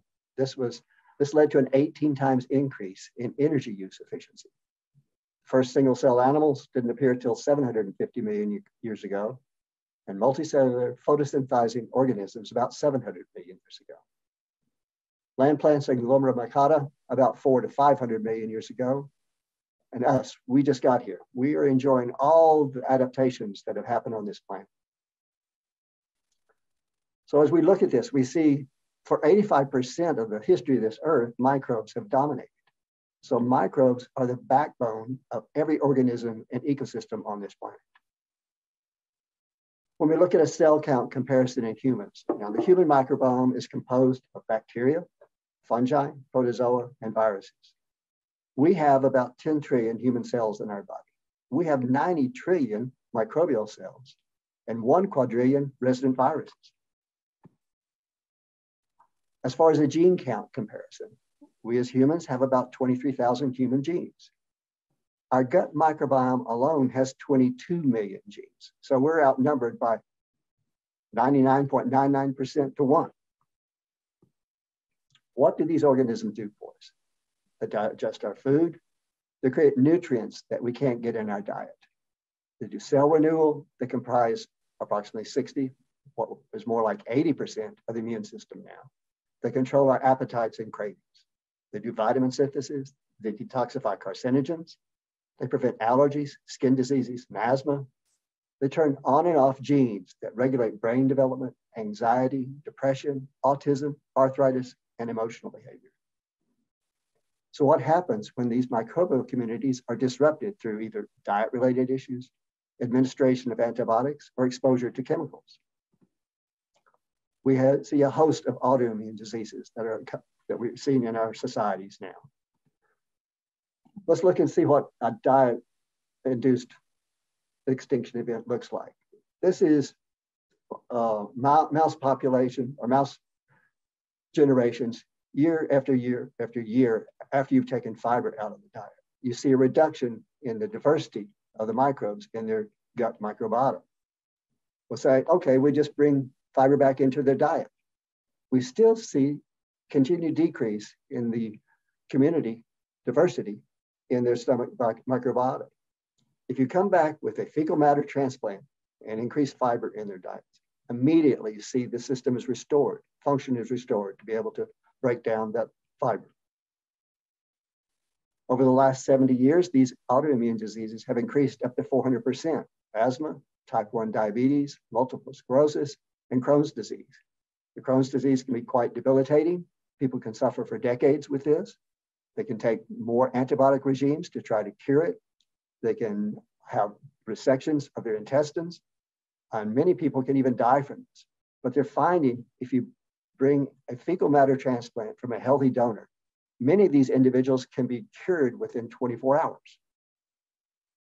So if we can do this in the human microbiome, if a transfer of microbiota from a healthy human can cure a human, another human, can a simple inoculation of beneficial microbes help restore microbiome structure and function in your agricultural soils? We first have to look at how nature has set this up. And Tim covered this pretty well. We see in a bare soil parent material is predominantly bacterial. As you move up this ladder of succession, you see a change from bare soil parent material up to your conifers and old growth forest. You see a change from bacteria to fungal dominance. You see also increases in productivity from 90 grams in the bare soil parent material to 2,200 grams in your old growth forest. So as you increase from bacterial dominant to fungal dominant, you increase productivity as well. Right now in our agricultural systems, we're here. We grow weeds very well. Where we need to be is in this area here from 0.75 to 5.15 to 1 fungal to bacterial ratio. So 4 things have happened as a result of our farming management. We have significantly altered the soil microbiome with our agricultural management practices. Soil microbial biomass has changed from fungal dominant to bacterial dominant. Soil microbiome diversity has decreased. All of these have created a soil that has lost its biological functionality, decreasing the ability for the soil microbiome to supply necessary elemental nutrients to plants from the soil parent material. We've also lost our soils at a significant rate. Tim covered this pretty well. We see this in the US, a reduction from 14 inches in 1850 down to currently we're about 5 inches. Now there's a critical threshold here. If you get below this 3-inch soil level, that you cannot grow a plant. So the trajectory on this doesn't look good. And as Roosevelt said, the nation that destroys its soil destroys itself. So how does nature build up soils? When we look in the US and the Great Plains, the bison were a significant impact on building up soil carbon up to 4.5 meters deep. They were kept in tight herds by the wolves. So they were also kept moving along at a good pace. So they would only be able to graze about 40% of the forage that's there. The other 60% would be trampled into the ground as ground cover to feed the microbes. They would deposit dung, urine, and saliva. The dung would be rolled up into small balls by the dung beetles and placed into ground. And in the ground, all this organic matter from the dung would break down. It would be like a composting process. It's a perfect temperature and perfect moisture content. So what you see as the bison moved across these plains was an inoculation, where as they moved, they would enrich the soils with the microbial. Now, if you can't have cattle or bison on your operation, then you need to get the biology back in there somewhere. That's why we came up with the composting process. You see, here's the Johnson-Su composting process. Here's a link to how you can build this bioreactor. And Tim, I have to congratulate you on building this. It's great to see this. This is now in over 60 countries across the planet. It's a static composting technology. You keep it about 70% moisture content. You never have to turn it. It's aerobic because you have 6 air columns up through the center that allow the air to flow up through and go into the pile. Do not let it freeze or dry out. This is a very good caution. You don't want either of these to happen. It stops the process because you have worms in this. It's a vermicompost is what you're making. You add the worms after the temperature goes below about 27 degrees C. It takes 1 year to reach maturity, and I'll show you why maturity is significant later. You have to follow instructions closely on the first try. No shortcuts, please. After that, you can innovate any way you want. But here's a link also right here for that composting bioreactor. What we observed in the composting process, as you move from 60 degrees C down to 15 degrees C, is change in the community structure. This is the bacterial community that we were studying. Here you see the firmicutes in pink. They start very strong as you're starting the composting process at high temperature, and they drop practically to nothing in the finished compost. And the proteobacteria here in the yellow, you see they start strong, fade away, and then become a dominant community member in the finished compost. Bacteroidetes in the red start just mediocre. They go away and then they come back as a major component. There's lots of changes that go on as you go through the composting process.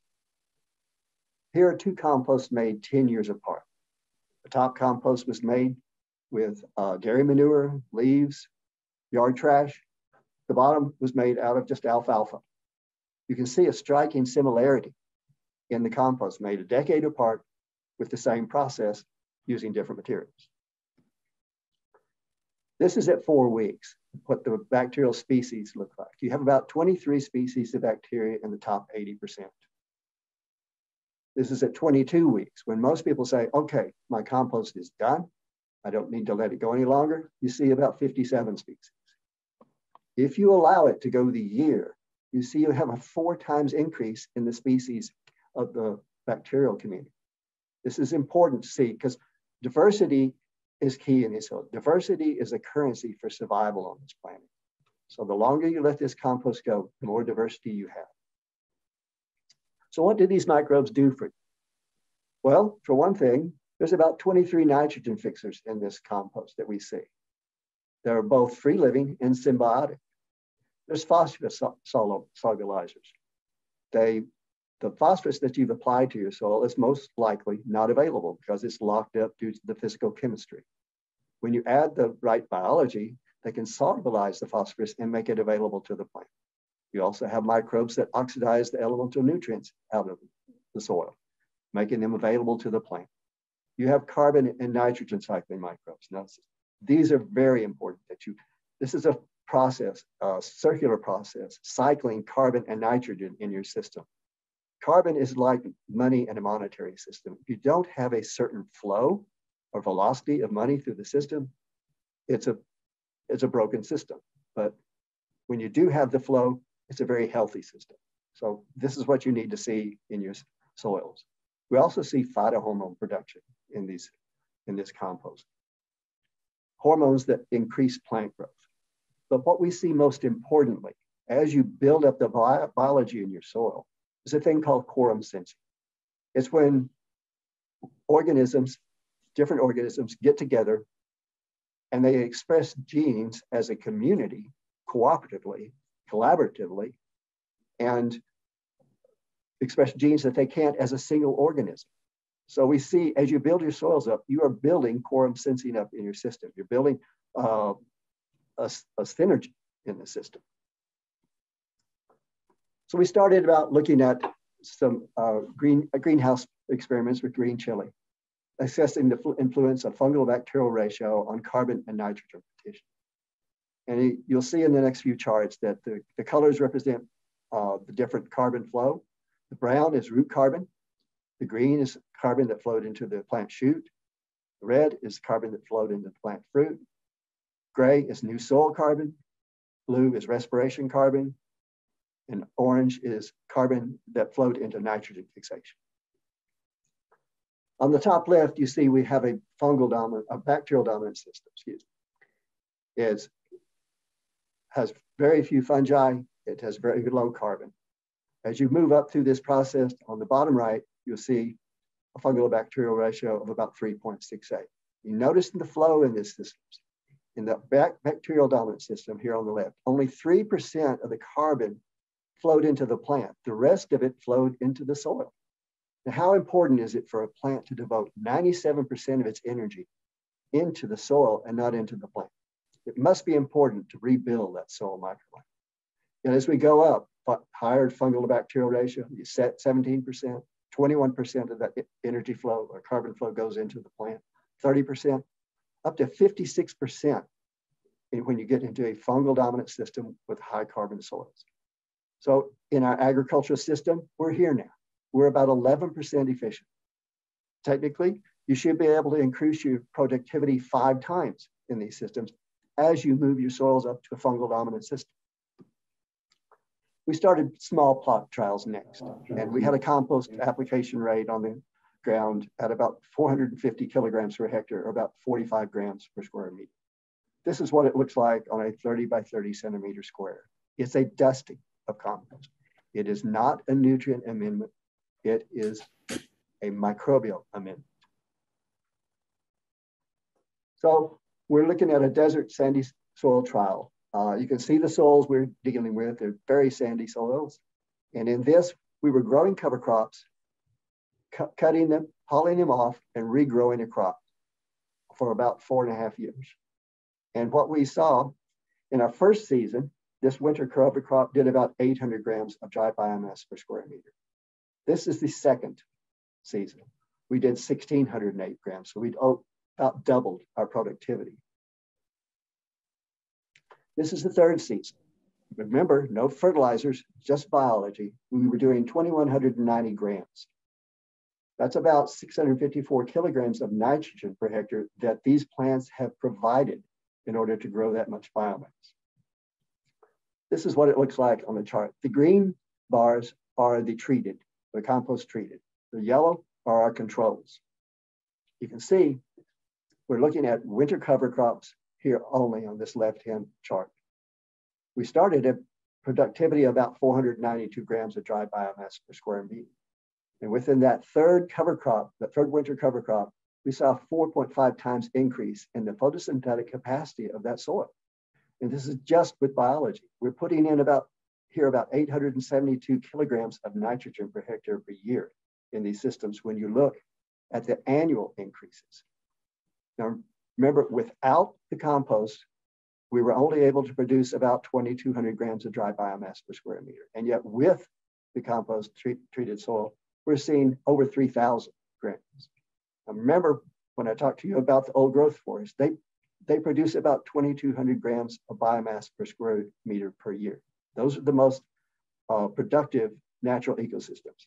We're producing half again more than those systems with this biology. We next went to field trials, small plot. On the left-hand side is our control with no compost added. On the right, after 1 year of beam application, we increased the productivity from 50 grams of dry biomass per square meter on the left to 250 grams of dry biomass per square meter. And again, no nitrogen fertilizers were added in the system. This is 7 years later, looking to see the productivity of the same crop in that same growing period, 1,141 grams of dry biomass per square meter. So we saw a 5 times increase in the photosynthetic capacity over that 7-year trial. We also grew summer cover crops in between our winter cover crops. On the left-hand side, you see this is the black oilseed sunflower with a few other mixtures in here. Normally, the black oilseed sunflower only grows about chest high, and it looks about like the one by my waist in the size of the flower. You can see we have much larger flowers, and this grew 2.2 meters high. On the right-hand side is a crop called Sesbania. It's a legume. It associates with mycorrhizal fungi. It's a very good cover crop. In our first season, it was about 1.2 meters high. Our second season we planted is 1.8 meters high. In this, our third season, it was 3.6 meters high. So every year that we're implementing this, we are increasing the productivity potential of the soil. We followed up with some commodity crops in 2017 with cotton. We're seeing significant increase in productivity. We were doing about 2,500 kilograms of cotton lint per hectare, or about 3,735 kilograms of seed as well. This was a $2,000 per acre crop. On the right-hand side, you see we increased, we had chili production about from 38 to 47 tons of chili per hectare. When you look at the conventional productivity in our area compared to what we were producing in both our cotton and our chili production, we doubled the average production in our valley with the beam approach. We also, over the 4.5-year transition period on this soil, we saw an increase in soil carbon. We were increasing soil carbon at 0.24% increase in the top 30 centimeters per year. That's 10.7 metric tons of carbon per hectare, or 37 metric tons of CO2 per hectare per year captured. This is much greater than what the climate smart agriculture is promoting. So are you concerned about losing water resources if you implement cover crops? You shouldn't be. What we're seeing, that first 1% increase in soil carbon, you see a 5 times increase in the water storage capacity of your soil, from about 93,000 liters per hectare up to 467,000 liters per hectare. So you're actually storing that water, and it will be available for plant growth later. We also saw increases in micronutrients across this 20-month study as we started this process. You can see manganese and iron increased 1,100%. Magnesium, calcium, zinc, and copper increased from 83 to 40%. We also saw increases in macronutrients, even though we had not applied any fertilizers. Now, in our soils, they're very basic. The pH is high. And normally, these two elements, manganese and iron, are being locked up due to the physical chemistry. But yet with the biology, we were seeing 1,100% increase. We got an opportunity to do field research on corn. Corn production has the highest land area in the US. It uses 43% of the nitrogen applied in the US, and 3 times more synthetic nitrogen than any other crop by mass. We implemented beam processes. We implemented cover crops between all our commodity crop rotations. We were using, this is a corn and bean rotation. We would roll down the cover crops, and we would plant in with no-till drill, and we would be injecting the compost as an extract into the furrow at a 2 kilogram per hectare rate. Now, at that rate, what we're seeing is about 83 million bacteria and 10 million fungal spores per square foot or per 30 by 30 centimeter application. The roll covers offer soil surface protection. They reduce evaporation. They're forage for your soil microbes and beneficial insect communities. They're also nutrients for your commodity crops. We noticed in the 2-year period, we changed from a fungal dominant system at 0.009 fungal to bacterial ratio to 1.35.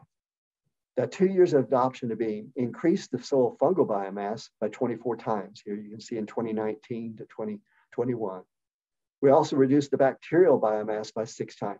So that changed our bacterial ratio into a fungal bacterial ratio into a beneficial range. Now the farmer that we were working with had been no-till for 4 years. He was increasing his carbon at about 0.029% per year, about 1.26 tons carbon per hectare. Once we introduced beam practices, we changed that. We had a 9 times increase in the soil carbon accrual rate from 0.26% per year. So we're putting in about 8.48 tons of carbon per hectare per year in this system. As far as profitability, looking at our experiment, we had a conventional with full nitrogen application at 287 kilograms nitrogen per hectare. We had a 85% reduction in that nitrogen down to 36.7 kilograms of nitrogen per acre. We also had a beam approach with no nitrogen. You can see the productivity was pretty similar across the board, even in a first-year transition, yet we were $301 more profitable per hectare than the conventional approach in the beam plus 15 and $212 per hectare more profitable in the beam only. We followed up the year after with a pinto bean crop. Again, the same regime, 100% nitrogen in the conventional approach, 85% reduction of nitrogen in the beam plus 15%, and no nitrogen in the beam only. And the farmer was $353 a hectare more profitable in the beam plus 15%, and $326 per hectare more profitable in the beam only. The conventional actually lost money that year because of the cost of inputs. So what did we observe in this 2-year period? That we could do an 85 to 100% reduction in nitrogen fertilizer applications and still be profitable. Average increases in commodity crop profitability were about $296 per hectare. We also noticed an increase in soil nitrogen reserves. In the 2-year period, we increased soil nitrogen from 15 to 1,800 kilograms per nitrogen per hectare. That was worth $2,600 to $3,300 per hectare.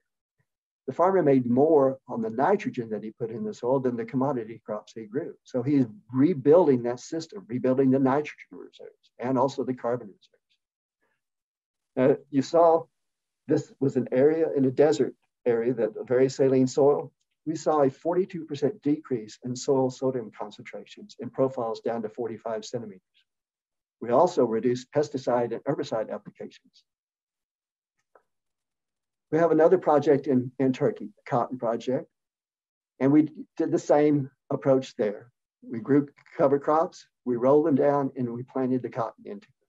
Here you can see in the middle the legumes that we planted for the winter cover crops, producing a lot of nitrogen. You can see the nodules here. These are the farmers' observations. Their yields were about 4.2 metric tons of cotton per hectare, about 3,700 pounds per acre. The crops did well, despite government restricted irrigation and low rainfall. They only had 2 irrigation events. No herbicides were used due to good weed suppression from the cover crops. Now, before this, these farmers had 23 passes a season on these cotton crops, spraying herbicides and pesticides. They used on the 85% less fertilizer used with no yield impact. In fact, the yields were better in the cotton fields that received 100% than the fields that received the 100% fertilizer application. So that they saw big cost savings. Slate test on the right, the changes in the soil. You can see the beam soil was much more aggregated than the conventional soil. The conventional soil just dissolved. They also observed biodiversity in their soils that they had not seen since their childhood. They also implemented the beam compost on their vegetable crops, and they're able to feed their families and their friends' families and all their neighbors. So if you're doing dry land farming, if you're doing row crop grains, this is Ian and Diane Haggerty in Western Australia. They farm about 20,000 hectares. Now they don't use any fertilizers. All they use is the compost. Now they have a compost very similar to ours. They apply a compost extract on the seed before planting. They apply the compost extract into the furrow at planting, and they come back when the barley is about 6 to 8 inches high and do a foliar application. See the rooting on the seed roots, all the dreadlocks. Now, on the left-hand side is an image of their field after they've harvested. You can see the stubble from the barley. And they got a late fall rain. And what they saw in nice, neat rows, exactly where they had inoculated the soil, was a C4 grass they hadn't seen in 4 decades. In fact, many of the local people that are in the agencies didn't recognize this. They said it was not native to the area. And yet, when you put the biology back into the soil, you see that it awakens the seed bank. You just have things happen that you don't really expect. Now, we also indicated that you could introduce grazers into the system. And this is Russell Hedrick in North Carolina. He does cover and commodity cropping. He introduced cows and sheep and pigs into the system. And he also reduced his fertilizer application by 80%, using no fungicides or pesticides in the last 6 years. His 6-year average was 185 bushels per acre, 68% greater than the county average, with no fertilizers. They had a drought in 2015. He had built up the carbon in his soils and the fertility in his soils. He was producing 128 bushels of corn per acre when the county average was 9. This is what I was talking about, is building up the carbon in your soils to build up your water reserves. So what we're seeing as we rebuild the microbial community and its functionality, the plants are increasing their photosynthetic capacity. They're producing more and more exudates that they funnel into the ground to feed the soil microbiome. The soil microbiome extracts elemental nutrients from the soil parent material or fixes nitrogen from the atmosphere. You are getting a positive feedback loop. As they shuttle all those nutrients to the plant does more photosynthesis, more exudates go into the soil to feed the microbiome, extracting more and more elements from the soil parent material and fixing nitrogen in the atmosphere, increasing photosynthetic capacity of this system as you increase the soil microbiome population. These are some, believe it or not, shots of the application of this compost. On the left, you see Paul Transfield in Australia. He sprayed the compost on his pasture on the left-hand side of this tree. He couldn't spray it on the right because of the low branch. This side of the tree leafed out a full month ahead of the rest of the tree. And you can see on the bottom, the chestnuts on that side of the tree were twice the size of the one on the other side. Up here, Alicia Taft, Rockfront Ranch in California, she sprayed it on her quince orchard. You can see the quince were much larger and much healthier where the Johnson Sioux compost had been sprayed. Rick Kay, a vineyard in Hillsburg, California, used the Johnson Sioux compost on one area, and then the regular organic compost he picks up on the other. You can see the difference in productivity. Gerard de Mol in Belgium had twice the productivity once he did a seed coating and planted his cover crop in the winter compared to without. So you have a chance here to be able to change your soils, to increase your soil fertility, to actually be more profitable and using less amendments. So what you need to do is align yourself with nature. I have to thank all my funders, you can see at the bottom, for funding this research. It's been very helpful to be able to bring this data to you and show you how nature can help you. Thank you very much.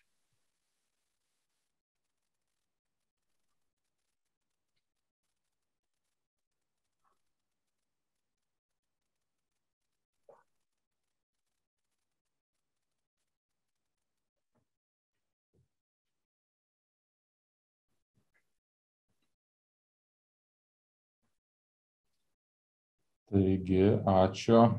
Ačiū už pristatymą. Thank you very much for the presentation. You're more than welcome. Thank you for the opportunity. Turime keletą klausimų ir vienas. We have several questions. One of them,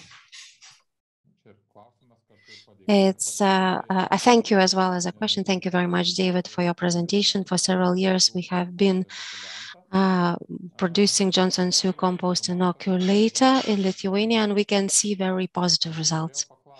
I wanted to inquire what would be the negative effect for compost microbiota in case of chill when we have -degrees Celsius, because in natural conditions, so we can see that fields get very low temperatures.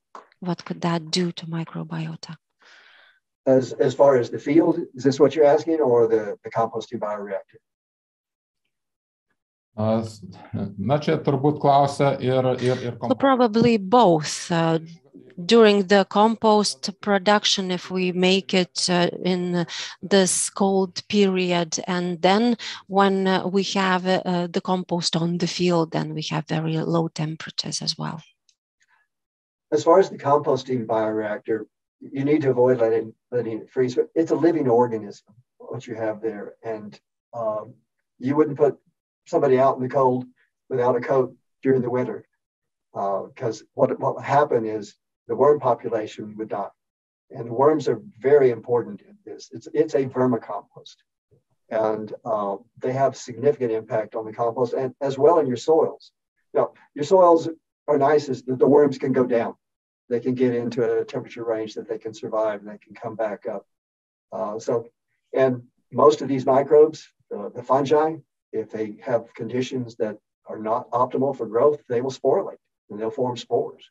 And that's a lot of what you're putting down in this compost is fungal spores. And the bacteria as well. You know, these systems, these soil systems are pretty resilient. I mean, they've lasted millions of years, you know. So it's more the composting bioreactor that you have to watch the temperature on. You need to put it inside or insulate it somehow. We've had people do it in pretty cold climates and been able to do it. One in Quebec, they actually built an anaerobic composting pile to fuel the heat to keep the Johnson Sioux bioreactor from freezing. They had it in a greenhouse. And they're also raising fish in Quebec at 45 below. So there's ways to do it. You just have to try to innovate and come up with the best idea. And that's also another thing. The soil does need to be covered. You need to have those cover crops in the winter. So that helps.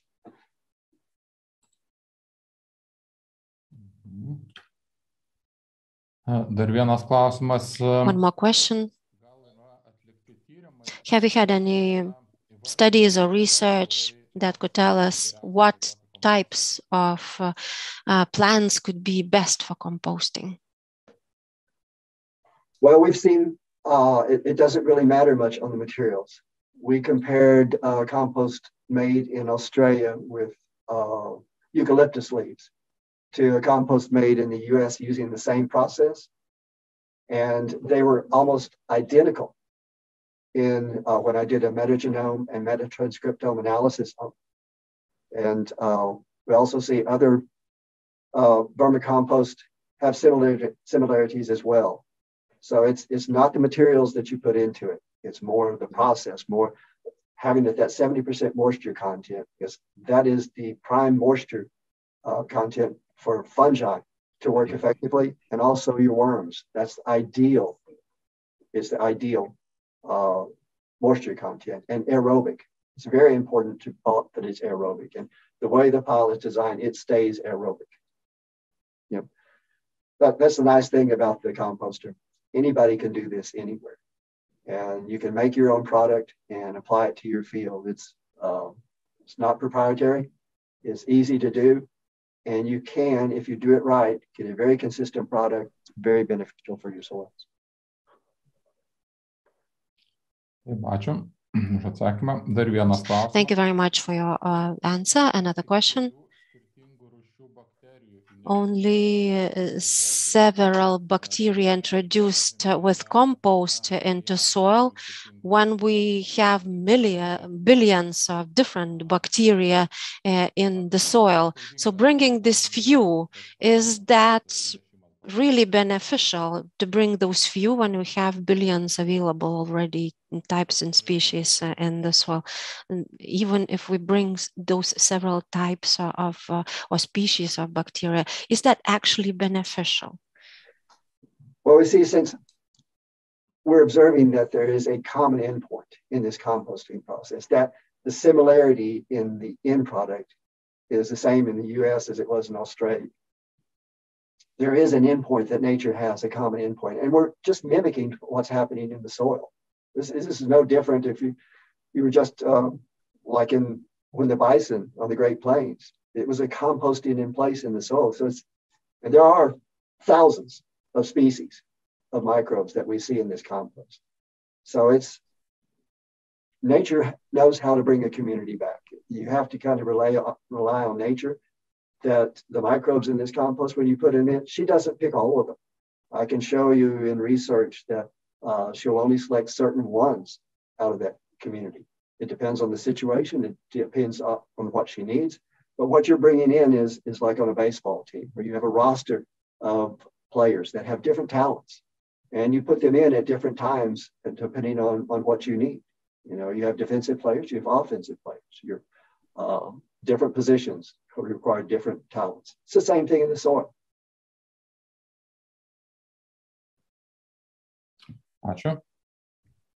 Thank you very much.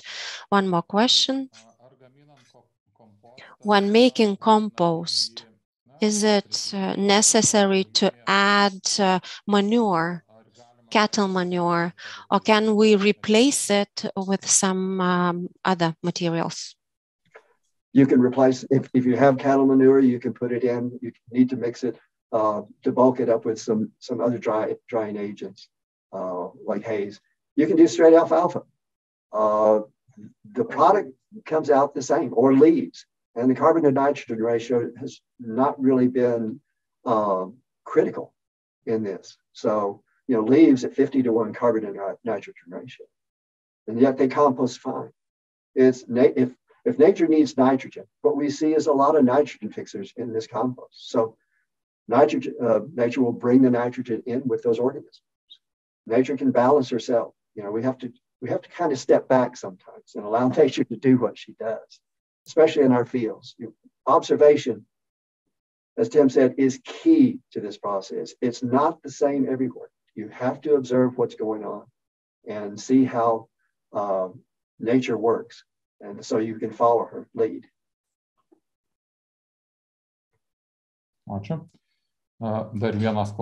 One more question from your presentation, probably from the slides. Someone is asking to clarify the research information from the slide.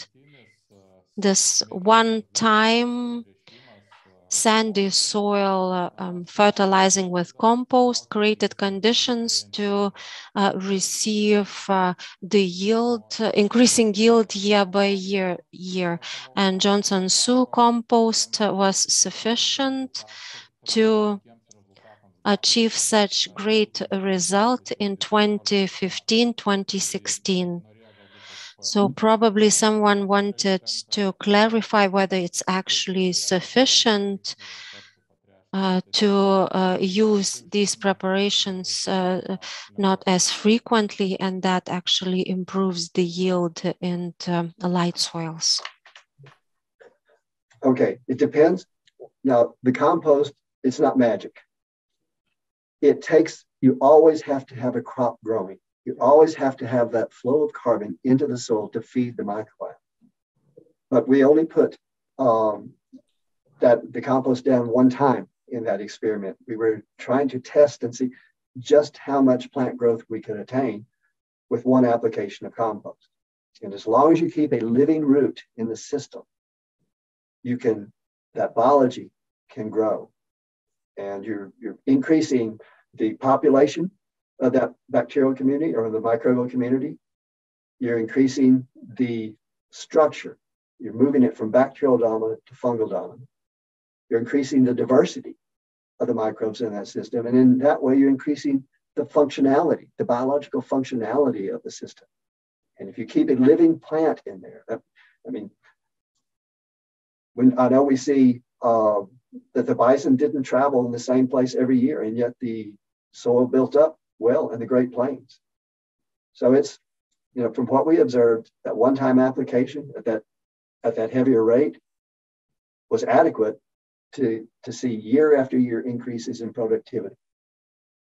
So it depends on how much you put it in. And our suggestion is at first to continue using it if you can get it on both your cover and your commodity crop to help rebuild your soils. It takes about 3 to 5 years, I think, for you to get to the system where you don't have to apply any more nitrogen. At first, you can use 15% of what you normally apply to bridge that gap in the conversion process.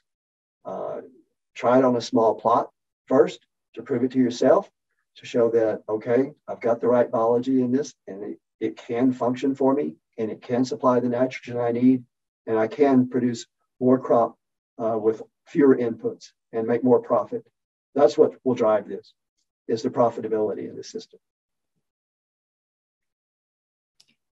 Ačiū. Na ir paskutinis turbūt klausimas. And probably the last question. What organic carbon percentage is available in the compost?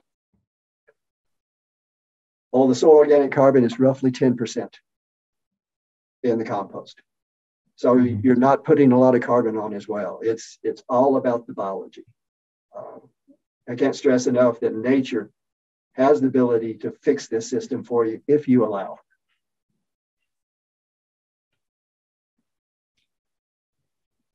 Ačiū iš tikrųjų daktarui. Thank you very much, Mr. Johnson, for all of your input and for your knowledge and for answers to the questions. I believe that our listeners, according to the number of questions that they posed, were very interested in what you said. Thank you very much and the greatest success to you.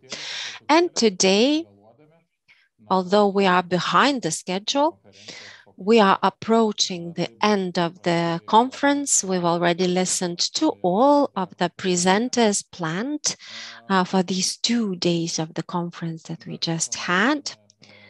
We would like to once again remind you that all the information that was provided over the period of these 2 days, yesterday's presentations are already available on the website of the conference. Tomorrow, we are hoping to put today's presentations on the site, and all this information will be made available to you in English and Lithuanian. On the mentioned website, we'll send you, each of you who registered as a participant, the information newsletter with all the links that you require to access the information. Once again, we would like to remind you about the companies that helped you participate in the conference free of charge. And it's Vedestat as our prime supporter, Audrogesta Limited, Bioenergy, Bioversio, East Agro, Humilat, Cooperative Lietuviški Javai, Syngenta, and information partners that spread the information about the conference and each of us. Agro portal, agroacademia.lt, and the journal Mano Ūkis. Also, using this opportunity, we would like to thank the organizers of the conference, the team of our service, And we are hoping that this conference is neither the first nor the last international conference on the topic. We're hoping to see you again next year. You'll receive a brief questionnaire form that will ask you to fill out, and it will help us understand the topics of relevance to you when choosing the agenda for the next year. Once again, thank you very much. Let us be healthy and let's see each other next year. Thank you for listening to the interpretation service, and goodbye.